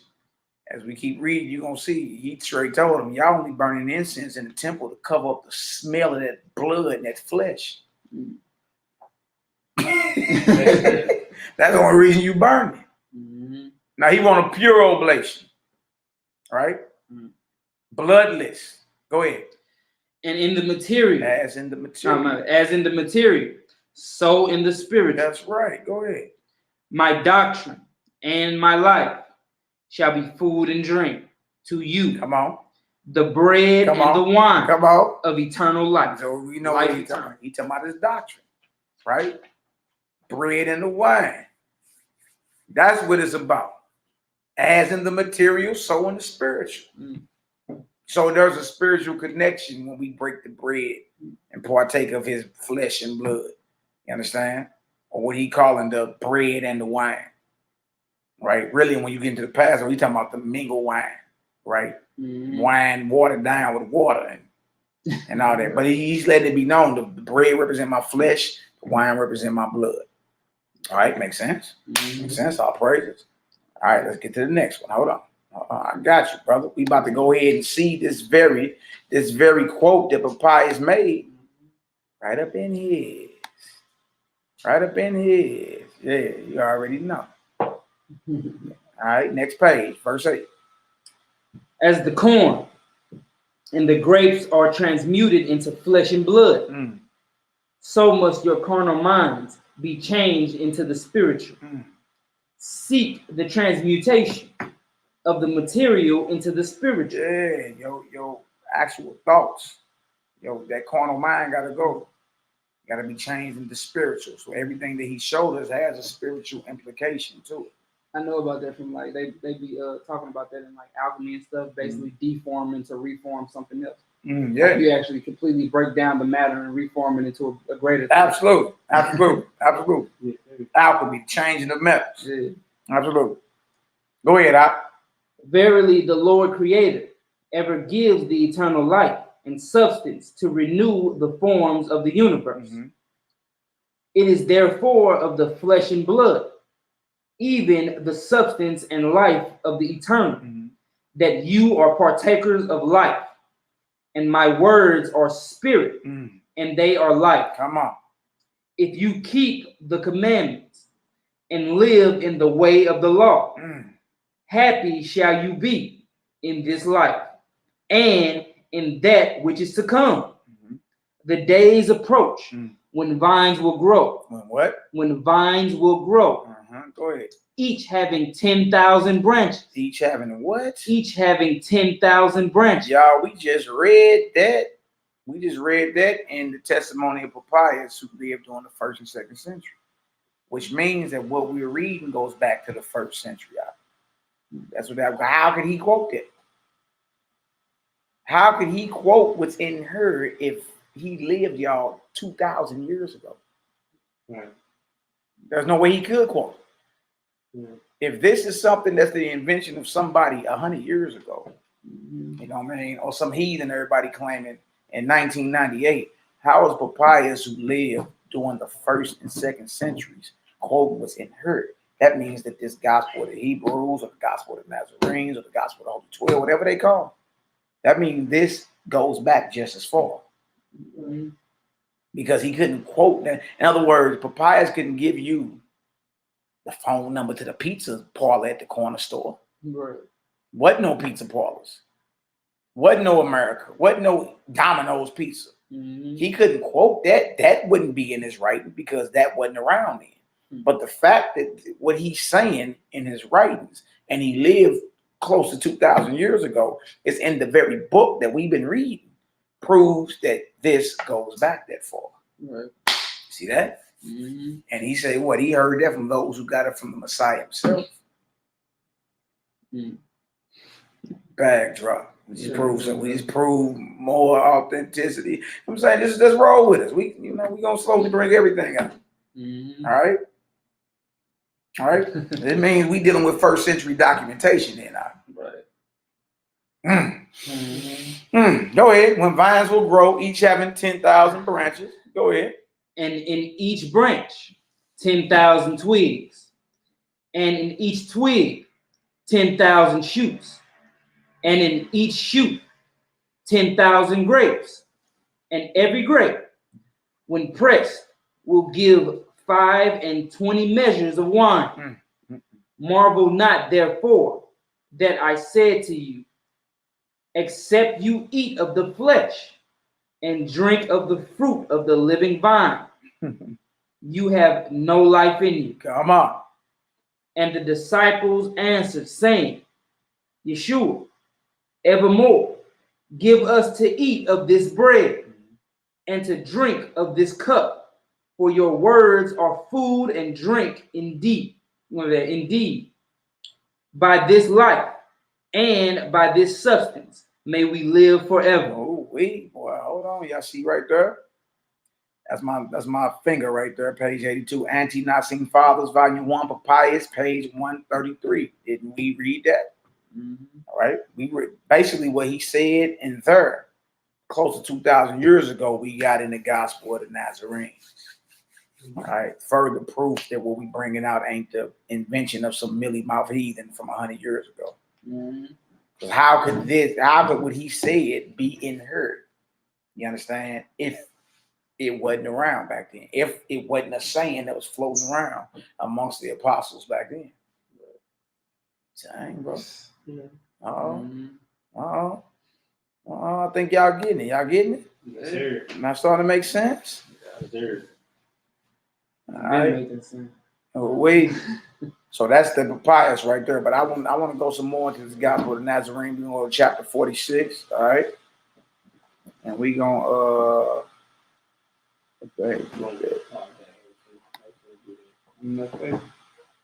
yeah, we're going to go to Transfigure the Mount. We're going to go to the Transfiguration on the Mount, the giving of the law.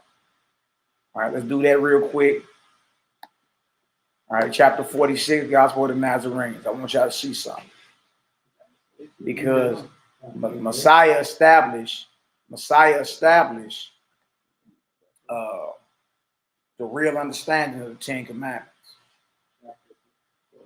In chapter 46. Page 111.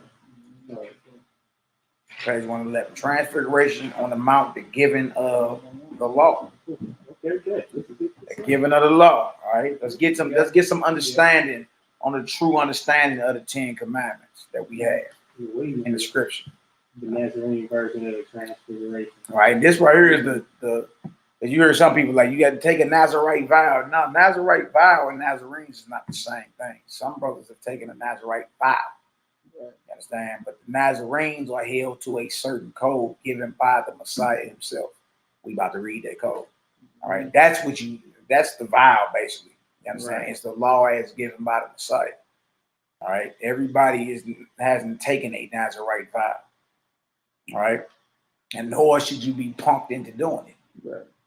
You see what I'm saying? Like, the Messiah gave the actual laws and how he expects his disciples to maneuver and make things crack out there. So we're about to read that, all right? Chapter 46, the Transfiguration on the Mount, the giving of the law, all right? Let's go ahead and eat.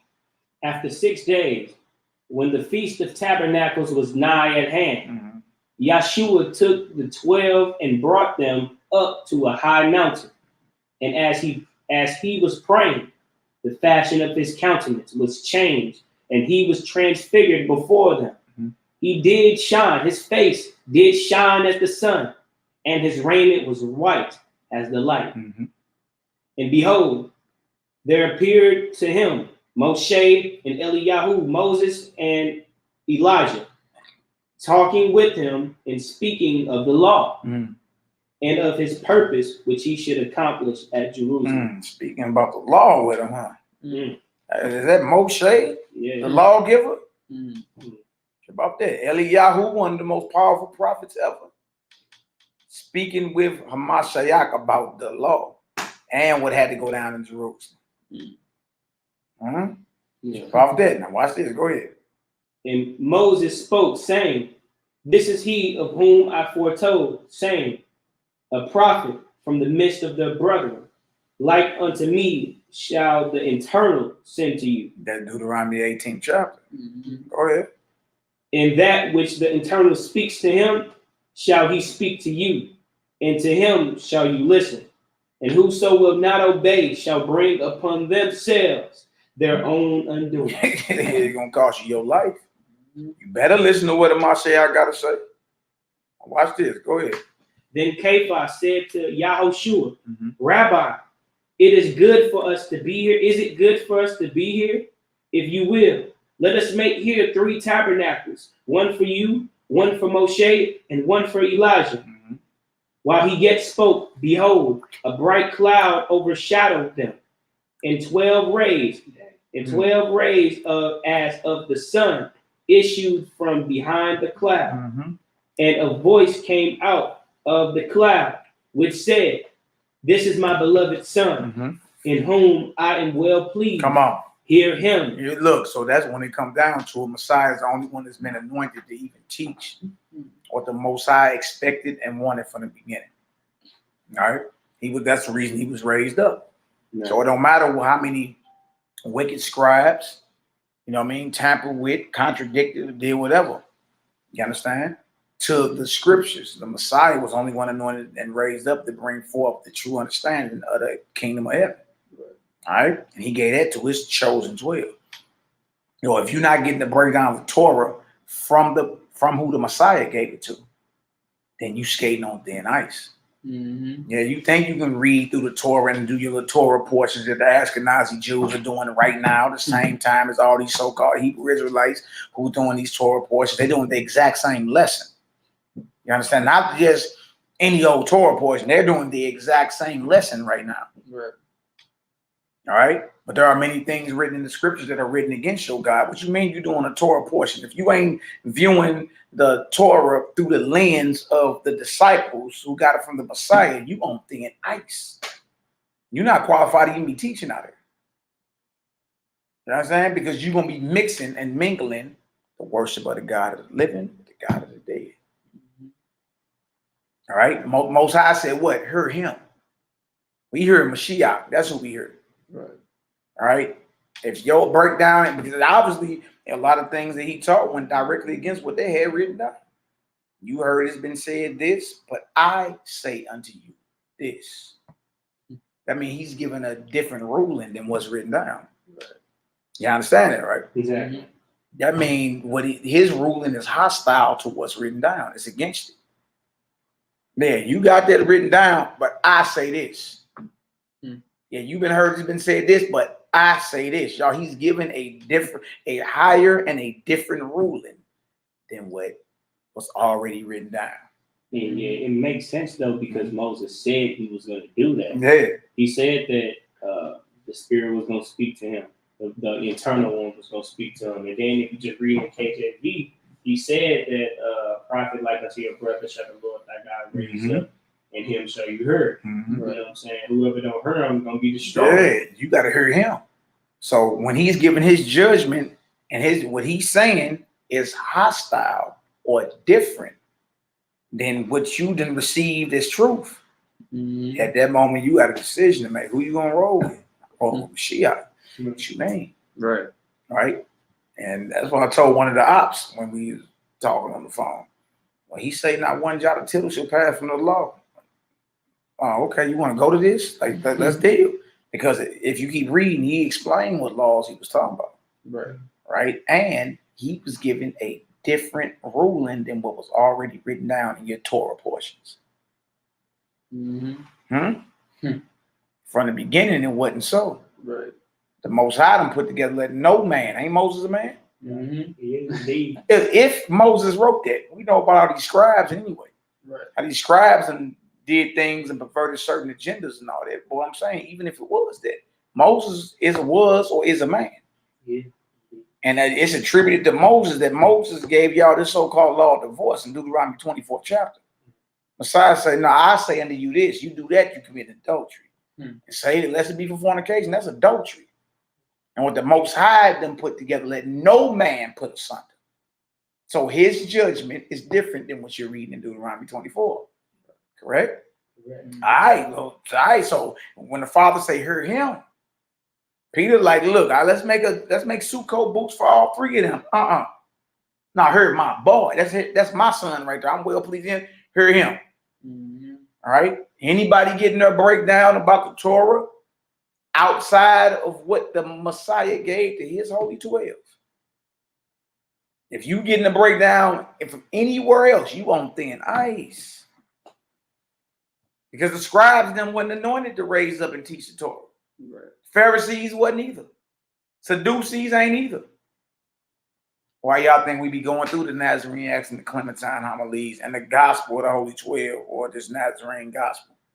One is written by John, Holy 12, one of the Holy 12 apostles, and one is written by Peter, or the works of Peter, another Holy 12 apostle. All right, so what's up?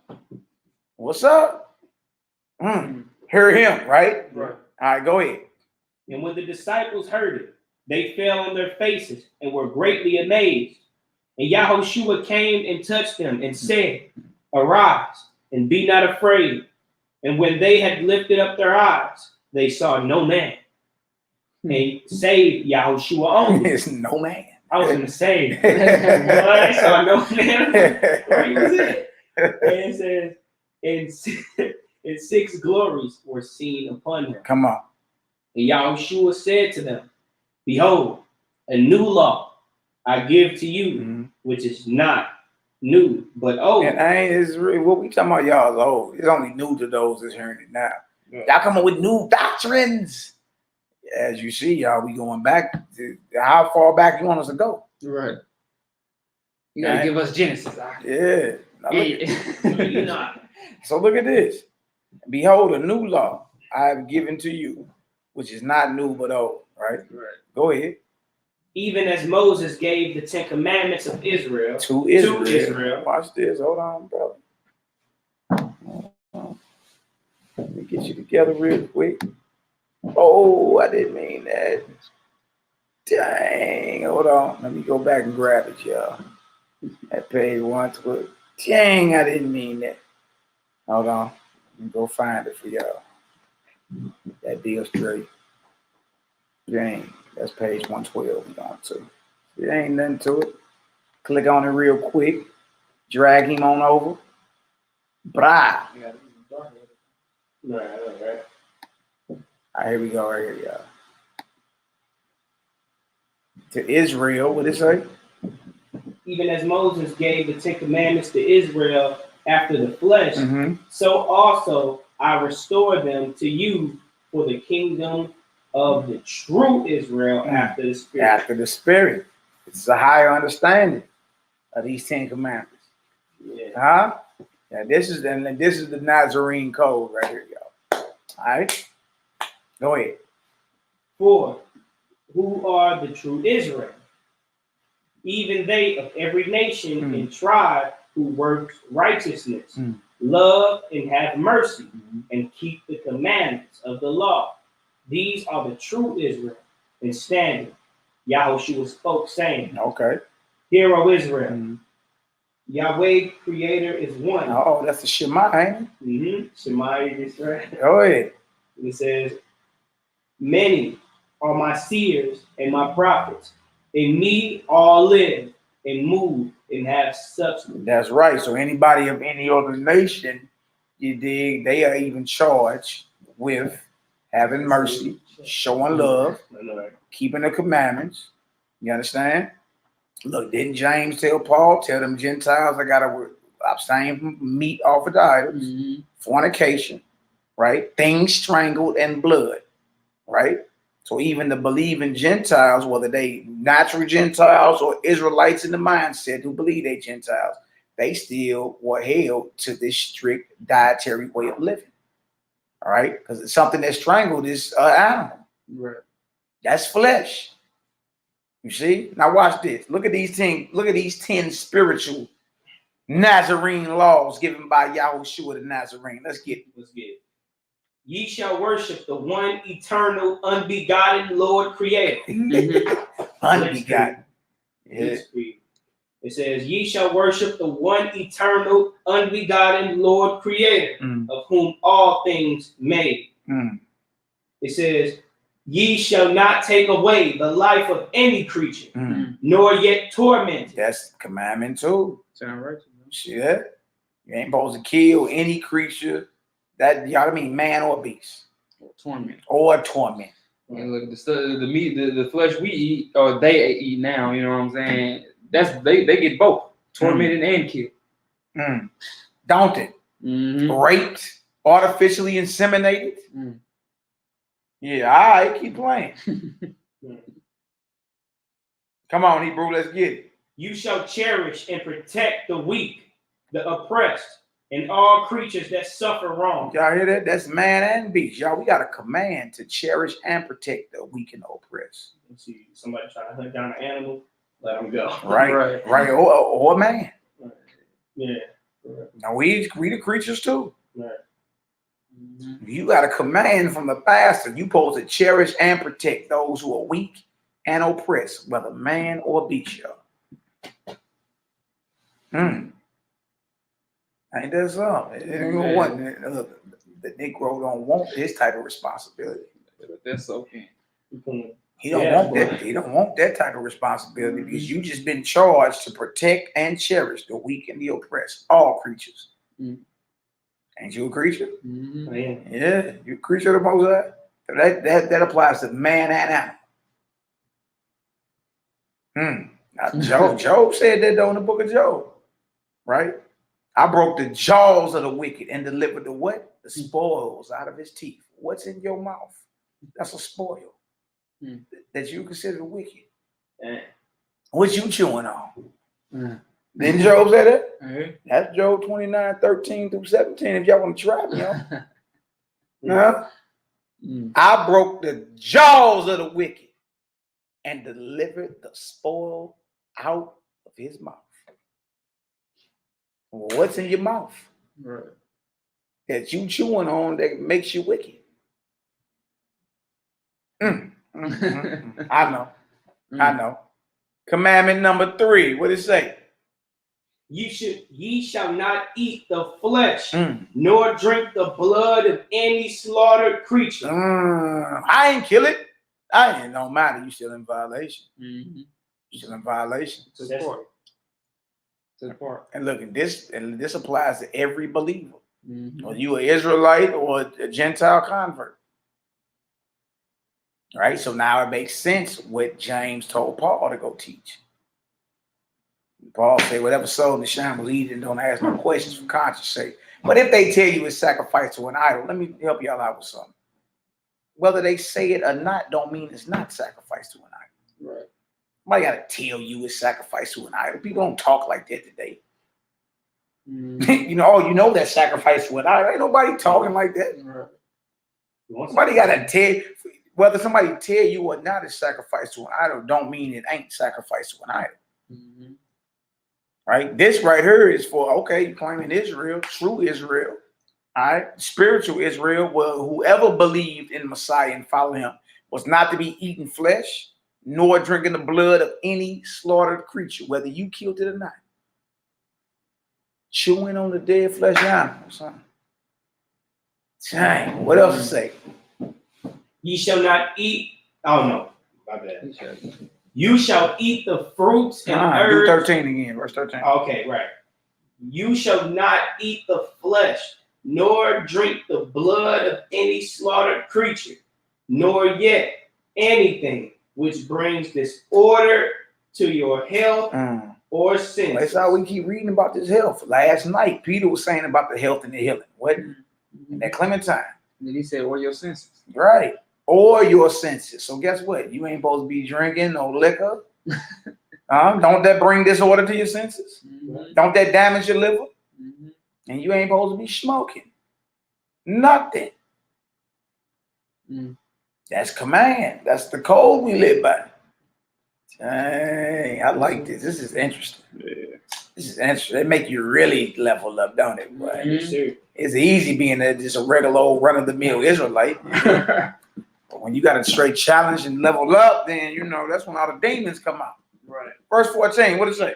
You shall eat the fruits and herbs of the earth, and working in the law, live long in the land. This type of livity, or live it, not diet, but live it, allow you to prolong your days.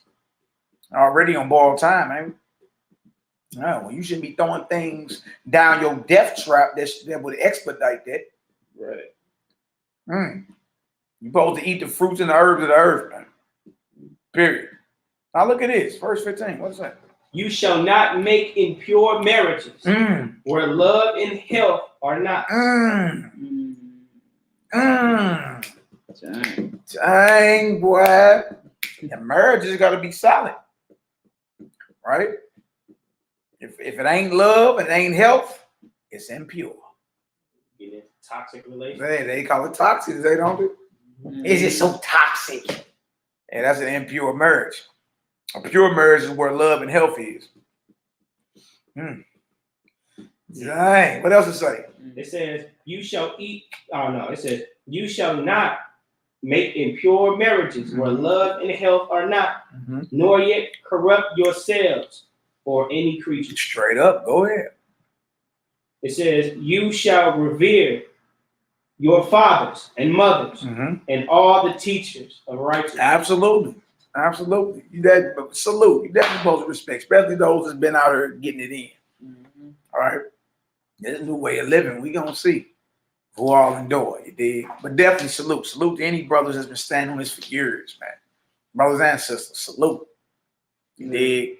Salute. It's just when we came outside with it, it's just like, you know, them brothers very influential, boy. It's like bombs start dropping all over the earth. Right. Dang. They can't take it. You dig? But hey, a special shout out to all the brothers and sisters that's been promoting this way of life for years before we ever found out. You know what I mean? Definitely salute. Most definitely. Most definitely. May health eternal be with you. That's right. Verse 17. Go ahead, You shall not bear false witness against, nor willfully deceive any. That's right. Nor yet covet or steal their goods. See, no stealing, right? No lying. All right. You ain't supposed to willfully deceive nobody. Everything you do you supposed to represent YAH'KI, Israel. YAH'KI, upright, El, God. You represent the upright God, don't you? Yeah. Upright power. YAH'KI, ain't that your name? Israel. All right, well, you can't willfully deceive nobody. And they ain't no attribute of your God. Right. And they may have it written in the Old Testament somewhere that God deceives people and all that. You believe that? I don't believe that. All right, because that's not representing the upright power. All right, go ahead, Hebrew. What else we got? It says, ye shall purify yourselves daily and rest the seventh day. The Shabbat is in the Oh, y'all think, what a Sabbath is? And those 10 commandments y'all made up. We ain't made them up at all. That was the Sabbath right there, brother. Those keep telling you purify yourselves or wash that stinking rear end. And one thing about these Nazarenes and the saints, they bathe, they washed. They inside and out. Yeah, they believe in being pure, inside and out. Absolutely, brother. Absolutely. All right. Matter of fact, one of the communions for the day was To fast from negative thoughts, words, and actions. To fast from pride, ego, and desire. And to fast from every ill known to man, that you can behold the power and the wisdom of the Ruach. Yeah.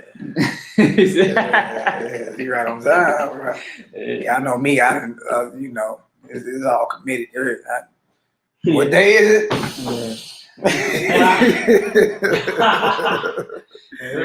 All right, verse 19. What does it say? You shall not do unto others as you would that others should not do unto you. Look, that's what it is. You don't want nobody to do nothing to you. You don't do that to them. You want nobody to break into your house, don't break into their house.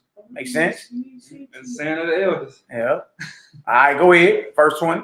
It says, and when the disciples heard these words, they smote upon their breasts,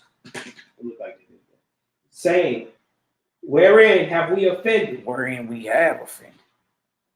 It says, O Lord, forgive us, and may thy wisdom, love, and truth within us incline our hearts to love and keep this holy law. Oh, wait, boy, what you talking about, you sharp boy? Y'all see that? Those are the 10 right there. All right, those are the 10. All right, we ain't done though. Jump on over. Yeah. Yep, got it. And Yahushua said to them, my yoke is equal and my burden light. If ye will to bear it, to you it will be easy. It's easy. What everything he just said was that's not grievous. Ain't nothing hard to do with that. Nothing hard to do with that. Go ahead. Lay no other burden on those that enter into the kingdom. Y'all heard that? So you don't know you don't have to take a Nazarite vow. Right? You just got to follow what the Messiah just said. That's it. All right? And knows what he said. Lay no other burden on those that enter into the kingdom. Yeah. Now you got to be careful. Some men want to rule over you, to have you as their subject. All right? Nah, that ain't what this is about. This is about life and freedom. All right? But our master did give us commands that are not, it's not hard to bear. Abide by it. If you want to take a Nazarite vow, take it, right? But you're not to lay no other burden on those that enter into the kingdom, all right? That's what we're supposed to follow right there, what we just read. Go ahead, all right. Lay no other burden on those that enter into the kingdom, but only these necessary things. These are the things that are necessary. All right? Go ahead, all right. This is the new law to the true Israel, and the law is within. It's where? It's within. Oh, written in you, huh? You the book. Go ahead. For it is the law of love, and it is not new, but old. Everything that we just read is the law of love. Think about it. Everything he's telling you is about love, life, right? Longevity. Right? And y'all, this is old. This is Enoch and all them was on this. Right. Adam was on this. No, this is old. This ain't nothing. Nope. This go back before even what Moses gave. Wait. Go ahead, Doc. It says, all right. The law of love, and it is not new, but old. Come on. Take heed that you add nothing to this law. Yeah, I heard this. You don't add nothing to it. Man, you ain't commanding nobody nothing extra. Nah, go ahead. Neither take anything from it. That's right. Go ahead. Verily, I say to you, they who believe and obey this law shall be saved. Oh, praise. That's promise. Go ahead. And they who know and obey it not shall be lost. Go ahead. Or 23. I think y'all gonna like this one. 23. But as in Adam all died, so in the Holy Spirit shall all be made alive. Go ahead. And the disobedient shall be purged through many fires. And they who persist shall descend and shall perish eternally. Oh, wait. Go ahead. I thought it was like a period right there. After Holy Spirit, I was like, oh, man. But no, it wasn't. It said, And as they came down from the mountain, Yahushua charged them, saying, tell the vision to no man until the Son of Man be risen again from among them that sleep. His disciples asked him, saying, why then say the scribes that Elijah must first come? These scribes, I tell you what. Dang. Go ahead. And Yahushua answered and said to them, Elijah truly shall first come and restore all things. But I say to you that Elijah is come already, and they knew him not, but have done to him whatsoever they would. Likewise shall also the Son of Man suffer them. Then the disciples understood that he spoke of them. YAHKANON ELEAZAR. Oh, hey, boy. So y'all make sure y'all highlight that. I see Darius and already highlighted the commands over there. I see you, brother. Yeah, I see you, brother. Make sure, hey, that's the code right there. All right, that's the code. That's the code. All right, we about to get into, we're going to go on to page 117. We got like two or three more slides, y'all, and we're going to close on out. I get into some of that Clementine to Mars a little taste. All right, for the naysayers. All right, we're going to chapter 48. Yahshua feeds 1,000 and heals on the Sabbath. Surely is some, some sushi, some fish, and some bread, right, Doc? Of course. All right, let's get into it. Hey, this girl at school, it was crazy. So we was talking about Christ. She was like, because she plant-based. So she was like, it could not be possible that he was eating, that he served fish and he fed them fish. She was like, I think all that stuff is lies. Like that. She was like, we were just talking about it. You know what I'm saying? Her name God, but she was just like, I think all that's lies. You know what I'm saying? I was just reassuring it to her that it is. All right, well, we in chapter 48. Let's see it.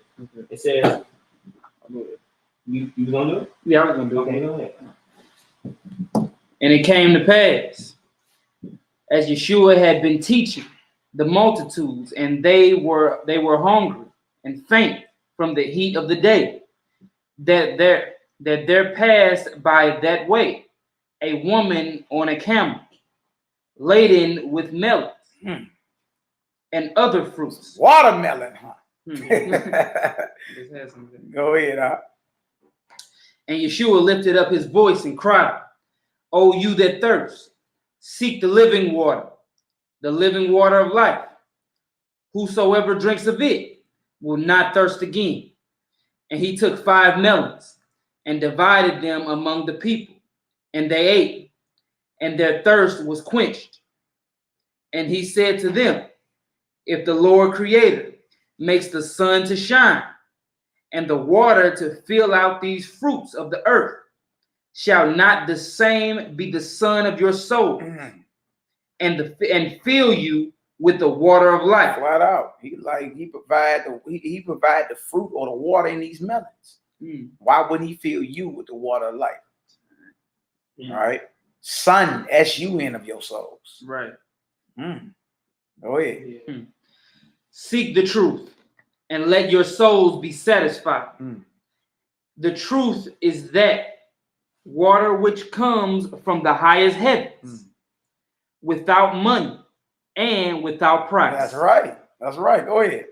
They who drink shall be satisfied. That's right. And those whom he fed numbered 1,000 men, women and children. None of them went home hungry or thirsty. What about that with melons? And that's even better than what we was reading.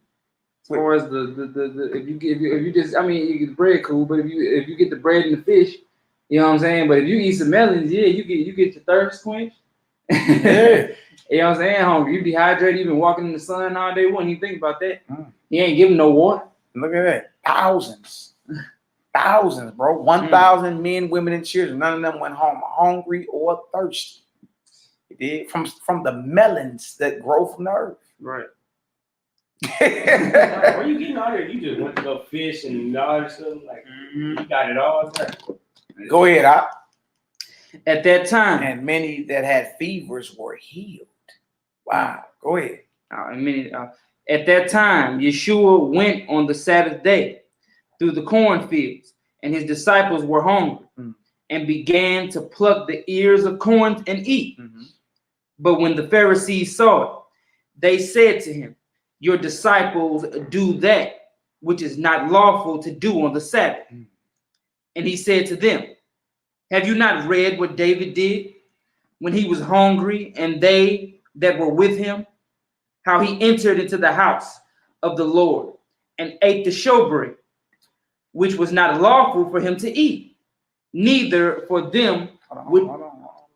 You flip me quick. Hold on. I got you. I gotta pull this Bishop collar up. All right. Bang, bang, bang. Almost done. 2 more slides. All right. Gospel of the Nazarenes. We chapter 48, page 118. Top of it. Go ahead. That was not lawful for him to eat, neither for them that were with him, but only for the priests. Or have you not read in the law how that on the Sabbath days the priests in the temple do work on the Sabbath and are blameless? But I say to you that in this place is one greater than the temple. But if you had known what this means, I will have mercy. I will have mercy and not sacrifice. You will not have condemned the guiltless, for the Son of Man is ruler even of the Sabbath. Yeah, I will have mercy and not sacrifice. You want to condemn the innocent. Guiltless mean innocent. Were the innocent being condemned in the temple as a sacrifice? Only one answer for that. All right, go ahead. And he's quoting Hosea the 6th chapter. All right, talking about the slaughter of these animals. Go ahead, Doc. And when he was departed from there, he went into their temple, and behold, there was a man who had his hand withered, who said, I was a mason and earned my livelihood with my hands. Stone mason. This ain't no goat rider. It's not the, Right. take it, the Freemasons and all that. Right. Stone mason. Go ahead. I beseech thee, Yeshua, to restore me my health, that I may not with ignominy have to beg for my bread.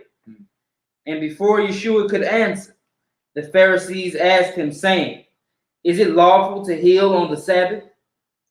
This they said that they might entrap him.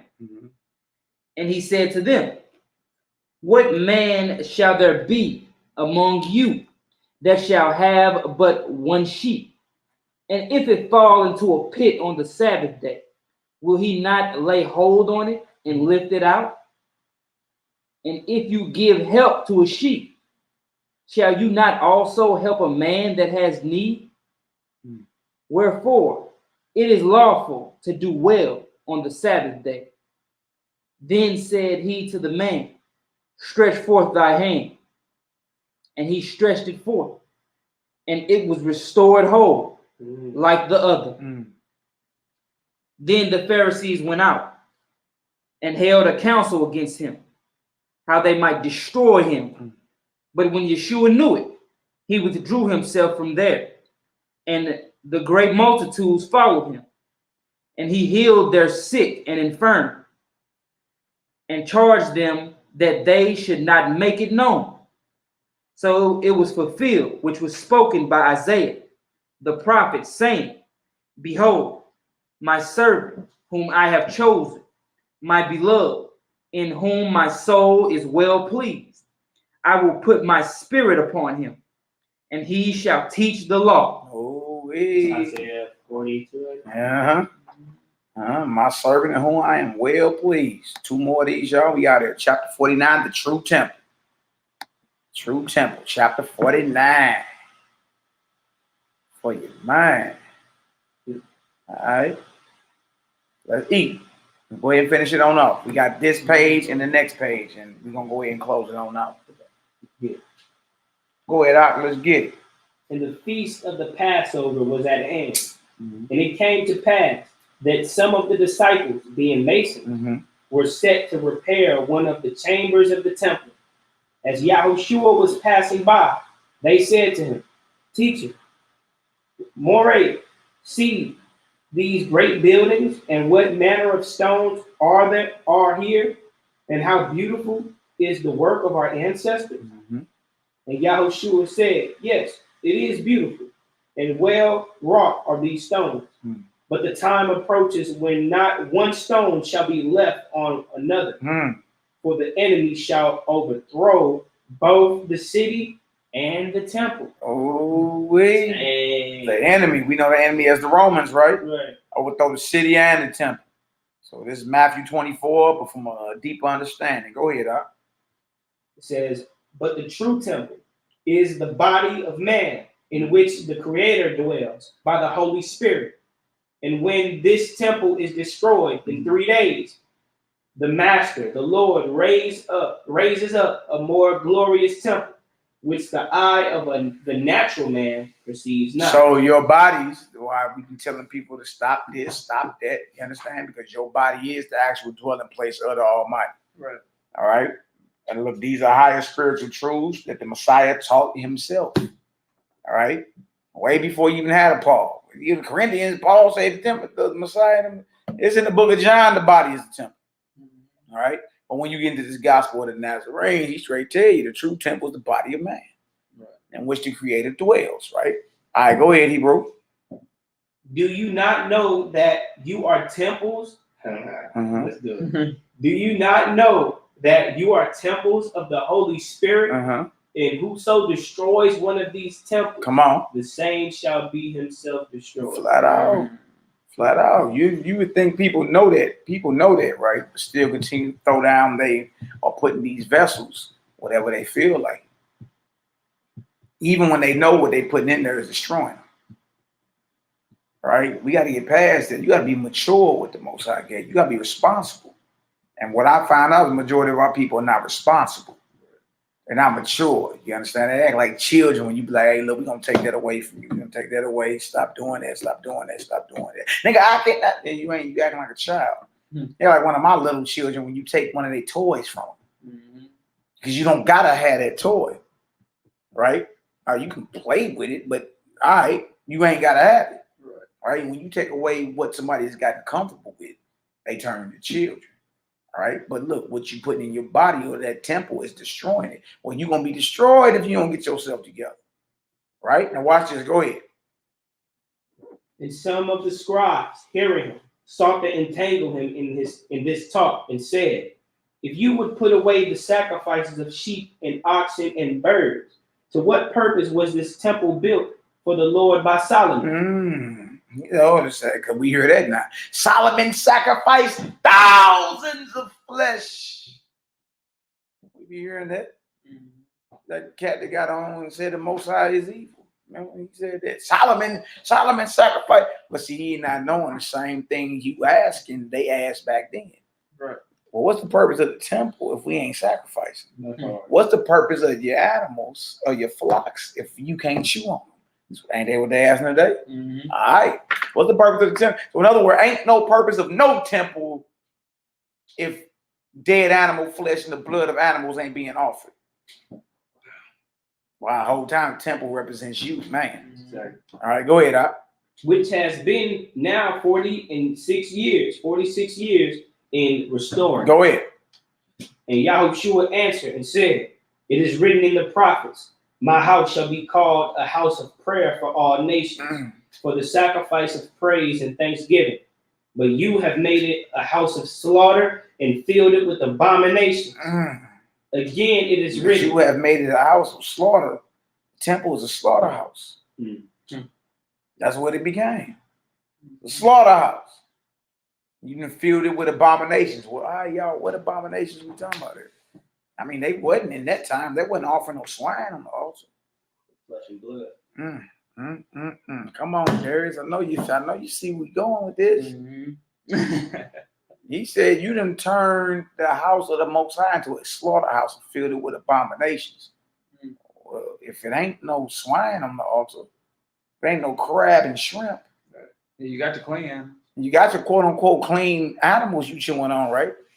Why is it called a slaughterhouse and abomination? The Most High commanded that, didn't he? Go ahead.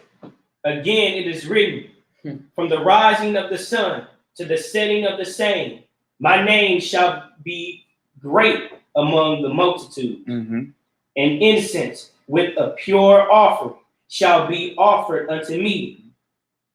Okay. But you have made it a desolation with your offerings. Last slide. Made it a desolation with your offerings. Last one. Chapter 49, Gospel of the Nazarenes, page 120. Yep, go ahead. Offerings of blood and use the sweet incense only to cover the ill savor thereof. See, so he's saying the incense that was going on in the temple was only used to cover up the foul smell of flesh and blood. So you gotta admit that, like, I mean, you gotta think if you sprinkling and throwing blood, you know what I'm saying, besides the cooking of the flesh, you know what I'm saying, it's still, you know what I'm saying, blood and whatever else everywhere else, you know what I'm saying, everywhere around the temple. It gotta be all type of putrid smells. Yeah, it gotta be out. Make you pass out, boy. What you say about the cleanup crew? The cleanup crew, like, we're the cleanup crew, like they gotta get up in there and, you know what I'm saying, then if they clean it up, you know what I'm saying, it's something that's, you know. Israelites that talk that mess go in that temple right now, they'll probably be looking crazy. Pass up. Right. Go ahead, Doc. It says, do you not know? Oh yeah. Do you not know? Because he says, I am not come to destroy the law, but to fulfill it. That's right. Do you not know what is written? Come on. Obedience is better than sacrifice. Come on. And to hearken better than the fat of rams. First Samuel, the 15th chapter. All right. So he's quoting every word where you ain't, Mosiah ain't with the sacrifices. Even though you can go to the Old Testament and show that he is with the sacrifices. Conflict, right? Right. What side you want to choose? That's all it comes down to. Right? Go ahead. I, the Lord, am weary of your burnt offerings and vain oblations. Yep. Your hands are full of blood. Isaiah chapter 1, 10 through 19. Mashiach quoting every word where it's all bad. You understand? Or where the Most High is not happy with no sacrifices. All right, go ahead. And is it not written? What is the true sacrifice? Cleanse and purify yourselves and put away the evil from before my eyes. That's right. Cease to do evil. Learn to do well. More Isaiah. Go ahead. Do justice for the fatherless and the widow and all that are oppressed. In so doing, you shall fulfill the law. That's right. Go ahead. The day approaches when all that which is in the outer court, which pertains to blood offerings, shall be taken away, and pure worshipers shall worship the eternal in purity and in truth. And all that's about to get shut down. All that's about to get shut down, y'all. We in them days now. Now understand, we worship the eternal in purity and in truth. Absolutely. All right, verse 11. And they said, who are you that seeks to do away with the sacrifices? Oh, let me say that. And they said, who are you that seeks to do away with the sacrifices and despises the seed of Abraham? Look at that. We hearing that today. Mumble mouth mad. Y'all talk about the sacrifice. Look, the sacrifice has been done away with. Right. They're not even, they was doing them in Messiah's time. These men ain't doing no sacrifice. These two groups still asking the same question. Exactly. And these two groups of people that they finna name out is the exact same people that they saying we straight learning and stuff. Yeah. It's crazy. It says, from the Greeks and the Egyptians have you learned this blasphemy. Hey, that's really crazy. Right. They say, well, we in the paganism, but you understand? Saying, look, man, we're gonna choose the deathless way, the way of life. But look, but then the funny thing is, you flip it around, y'all learn it. Exactly. Yeah, exactly, bro. All right, go ahead. And Yahushua said, before Abraham, I am. Before Abraham was, I am.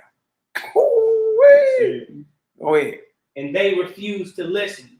And some said, he is inspired by a demon. Others said, he is mad. And they went their way and told these things to the priests and elders, and they were angry, saying, he has spoken blasphemy. He has spoken blasphemy. Y'all see that? Dang. All because he bringing out and showing you what the true temple of the Almighty is, man. You see what the true temple is, don't you? The true temple of the Most High. You are the temple. It's you. That's the big mystery. You the temple, you the book. His words are written in you. All right, all praise and glory now to the Most High. Y'all got any important words? I was going to read that, but I'll say that for the more. I was going to read that Gospel of the Nazarene, chapter 21. He straight tell you, if you don't cease from offering and sacrificing, the wrath of the Most High ain't going to cease from you. But then I do have something to say. For those that are against what we're saying, the clock is ticking. You know what I'm saying? The time of refreshing shall come. Your clock ticking even fast. For real. Repent of this evil and turn back to the Lord of the God of living and not the God of death. Absolutely. Turn away from your sacrifices and the killing of innocent animals and the shedding of innocent blood. For the Lord is not pleased with that. You know what I'm saying? He does not delight in sacrifices. The burnt offerings that you give him, he does not delight in them, but a contrite spirit and a broken heart. Come to him with that, you can be able and follow the holy law as prescribed to the Messiah, from the Messiah to the disciples, and you're going to live and you're going to be saved. That's right. It's a promise. Yeah. If not, judgment is coming. Judgment is coming. I mean, I don't even see how somebody can even claim to be neutral. After all of what we've been bringing out, you either totally against us or with us. You feel me? Because it's too much. It's too much coming out. All right, you wanted us to prove it historically. We did that, didn't we? All right. I can prove it scientifically. Do that. All right. Let's go into the Bible. We can show you the conflicts in the Bible. You understand? All right. Well, even if you're dealing with flesh laws, it still had to get brought to the priest and handled a certain way. You ain't doing that with none of that flesh. You going to the grocery store. You going to the meat market. You understand? These animals have been raped, artificially inseminated, tortured. You understand? So even if you was going by the flesh laws, you're not keeping all that and how it's supposed to get handled. All right? Even the fake Jew got enough sense to set up a priesthood and have a rabbi look at it and say if it's kosher or not. These men ain't even did that. You understand? I'm speaking of Leviticus 17. Men do Leviticus 11. Men do Deuteronomy 14. Before they say we got the right to chew on this dead animal flesh. Well, y'all forgot Leviticus 17 chapter. Whether it's hunted or whether it's caught, whether it's killed, inside or outside the camp. If you don't bring that to the door of the tabernacle, if you don't bring that to them priests, all right, it is unclean. All right, you have shed blood, blood shall be imputed to you.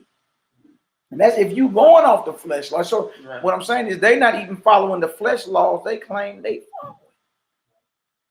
You see?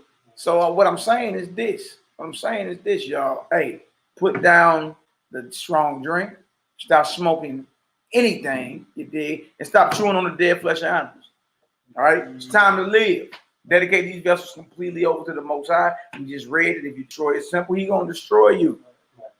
I was reading something with my brother over there. I was like, it was saying like we had put two different things together. So it was like I remember one thing where he was talking about the flesh eating, and you know the demons. We went over that before. And the demons being a part of the flesh and all of that, right? And then he was like, the demon will have the look basically of being happy or joyful because you're getting tormented and it's a part of your body. You're getting tormented when the fire comes, right? And then I had read something else when Christ was like, he said when you eat of the of the flesh of a dead animal, he said you make that dead thing alive. He said because it's basically becoming a part of your living vessel. You make that dead thing alive. It's becoming alive in you. So you're becoming, and you're also becoming it, and it's becoming you. So he said you were made from the Most High to be one, but now you are two. He said, and woe to you when that light comes and you're supposed to be one, but you are two. He said, so what shall you do then? And when you put them two together, I'm like, man, I was thinking we was talking about the eternal fire. Yes, we was like, well, what if the eternal fire is us being in the presence of the Most High, not in or the, you know what I'm saying, in the presence of that light when it shines upon you, and you're not in your right form. Like, yeah, so it's just like, you know what I'm saying, because then on one side you'll be joyful because, you know what I'm saying, you purified your temple, you purified the spirit, you made your heart and your mind, all of that one. So you'll be joyful in that light. And then on the other side, if you haven't done that, you'll be tormented. So it's just like putting it together, you know. And inside you will be the fire of death. Fire of death. And say to you, they sing gospel peace about that fire of death. Yeah. You know, the day is acidosis. Right. You're acidic, right? Or you're eating how you're supposed to be eating, alkaline. Those are the terms they apply today. They talk about the fire of death and they sing gospel peace. Right? And if you want to heat your food up at the sun, heat it up. Say, oh, wait, boy. Hey, for real. All praise and glory now to the Most High. All right, y'all. We about to go ahead and pray on out. It was good chopping it up with y'all. Eating, feeding on the living word. You understand? Y'all willing, we can jump. I like to keep going, man. Back. Keep going. Y'all willing, we can get right back up tomorrow. If not, it'll be Monday. I want to get some more into the Clementine. Let's get it done. The Nazarene Acts, basically, get it done. Y'all go ahead and make sure y'all archive all this information we bringing out, especially when it come down to proving the authenticity of the gospel of the Nazarene, any of these Nazarene books we bringing out, right? Church father historians, there's so many of them speaking about our way, right? Either by name or by the name of our books or even what's written in them. Hey, always Yahweh. I was just finna say that, bro. I was just finna say that. I promise you. I was just trying to see how to put it together, but always Yahweh. All praise. Glory now to the Most High. All right. All praise. Y'all stay encouraged and stay focused. Stay focused in these hours. All right. All right, man. Let's go ahead and pray on out, brother. I don't see NehemiYAH in the chat. What time is it? It's almost 6 outside. Nah, he said he's soft showing. He had a soft showing. NehemiYAH's soft showing going off. All right, y'all. Let's go ahead and face Jerusalem. Let's face Jerusalem and offer up these prayers. Come against these forces of darkness. All right, and ask the Most High to be with us and unleash his heavenly hosts, to unleash his 12 legions of angels of peace. Come against all these forces of darkness, bang on them, bind them up, tell them they got to move. All right. Praise and glory now to the Most High, forever living, anointed, beloved Son, in the hearts and minds of the faithful elect. All right. Come against these forces of darkness. A prayer against all the evil, greedy conspirators, the highest workers of Satan. Yahweh El Elyon, we come to you in the name, power, and authority of our Master, Yahushua the Nazarene. We summon and call for Ruach HaKodesh, your fiery Holy Spirit, to touch every mind, body, and spirit that is present, and that he give every one of us a personal encounter to do your will. We take authority over the fallen one and all his evil spirits from our position at the right hand of Yahweh, seated above every name that is named, in the power and authority of Hadon the Master, Yahushua the mighty Messiah. Use us as your battle axe and weapons of war to come against an attack, to break the back and bind the strong man powerless, to bind the strong man powerless over every heathen nation that is oppressing true Israel. The 12 tribes of Israel this very second. We cast them down and we cast them out into a herd of swine in the name, in the power, in the authority of Yahushua HaMashiach, and by his mighty and precious spirit and his eternal spirit, we pray. Use us as your battle axe and weapons of war to bind and cast down every strong man that is oppressing your precious 12 tribes. We loosen all your ministering angels of warfare. Send forth your most militant and elite angelic warriors to break the backs and crack the skulls of every ruler of darkness. To break the backs and crack the skulls of every principality over all the worldwide organizations, such as the 13 bloodlines of the Illuminati, the Rothschild bloodline, the Astor bloodline, the Bundy bloodline, the Collins bloodline, the DuPont bloodline, the Freeman bloodline, the Kennedy bloodline, the Lee bloodline, the Onassis bloodline, the Rockefeller bloodline, the Russell bloodline, the Van Dunn bloodline, and the Merovingian bloodline, the House of Saud over Saudi Arabia, that bloodline, the House of Windsor, the popes, all the Ayatollahs.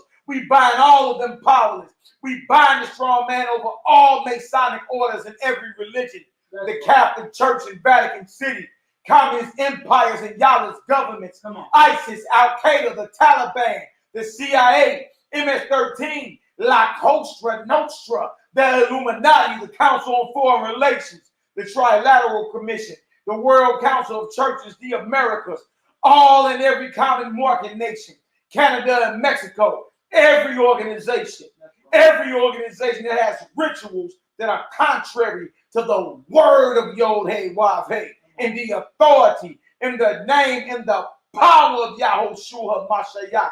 We take authority over all and every foul and evil spirit, authority, princes, kings, powers, world rulers, and the highest and mightiest servants of Satan. We bind them to be powerless. We declare them dead on arrival in the mighty name of Yahushua HaMashiach, Yahweh in the authority of Ha'adon the Master, Yahushua the mighty Messiah. We pronounce the judgments. We pronounce and declare the judgment written in the scriptures upon these evil and greedy conspirators in and over these worldwide organizations. We come against, bind up, and declare dead COVID-19. We bind up, come against, and declare dead the Delta variant. We come against, bind up, and declare dead every unclean spirit and every sickness that's affecting the flock of Yahushua HaMashiach. We touch and agree to see a mass of healing upon that flock. We come against every worker of darkness. We come against every so-called inventor of these vaccines, every inventor of these so-called diseases in this very hour. We come against them from the highest heaven. We come against them and attack them from the right hand of your glory. We come against and attack them from your throne of fire. We unsheathe, we invoke your unsheathed sword in this very hour, Heavenly Father. Cut them all down. Cut them in half. Every ruler of darkness, everyone that agrees with Satan, every fallen angel, and every demon under his command, we cut down by your unsheathed sword that is bathed in heaven, that will come down upon the children of your curse. And everyone that is joined and everyone that is in agreement with the kingdom of darkness is cursed according to your word.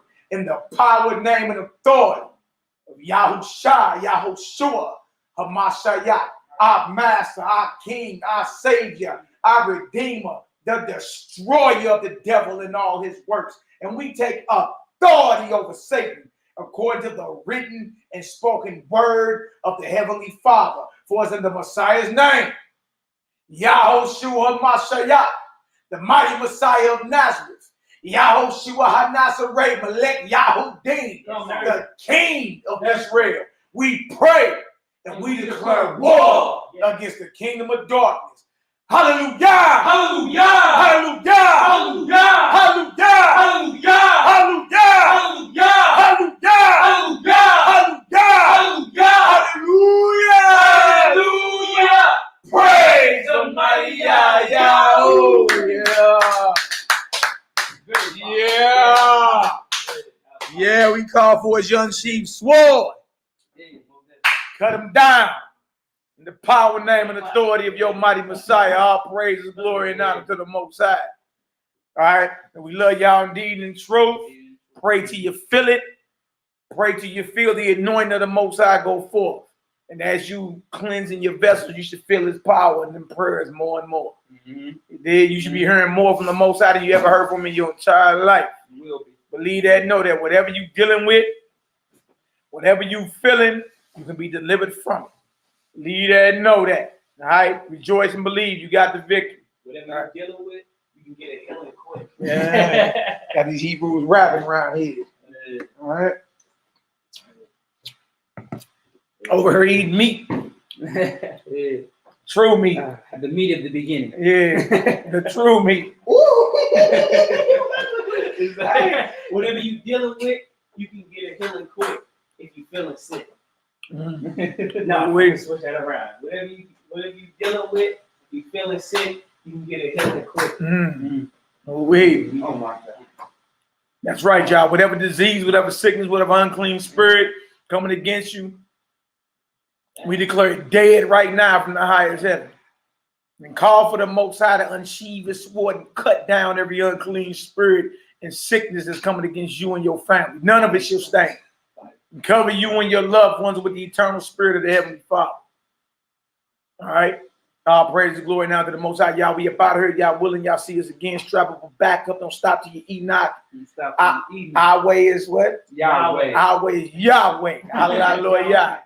All right, love y'all, deed in the truth. Y'all. Another.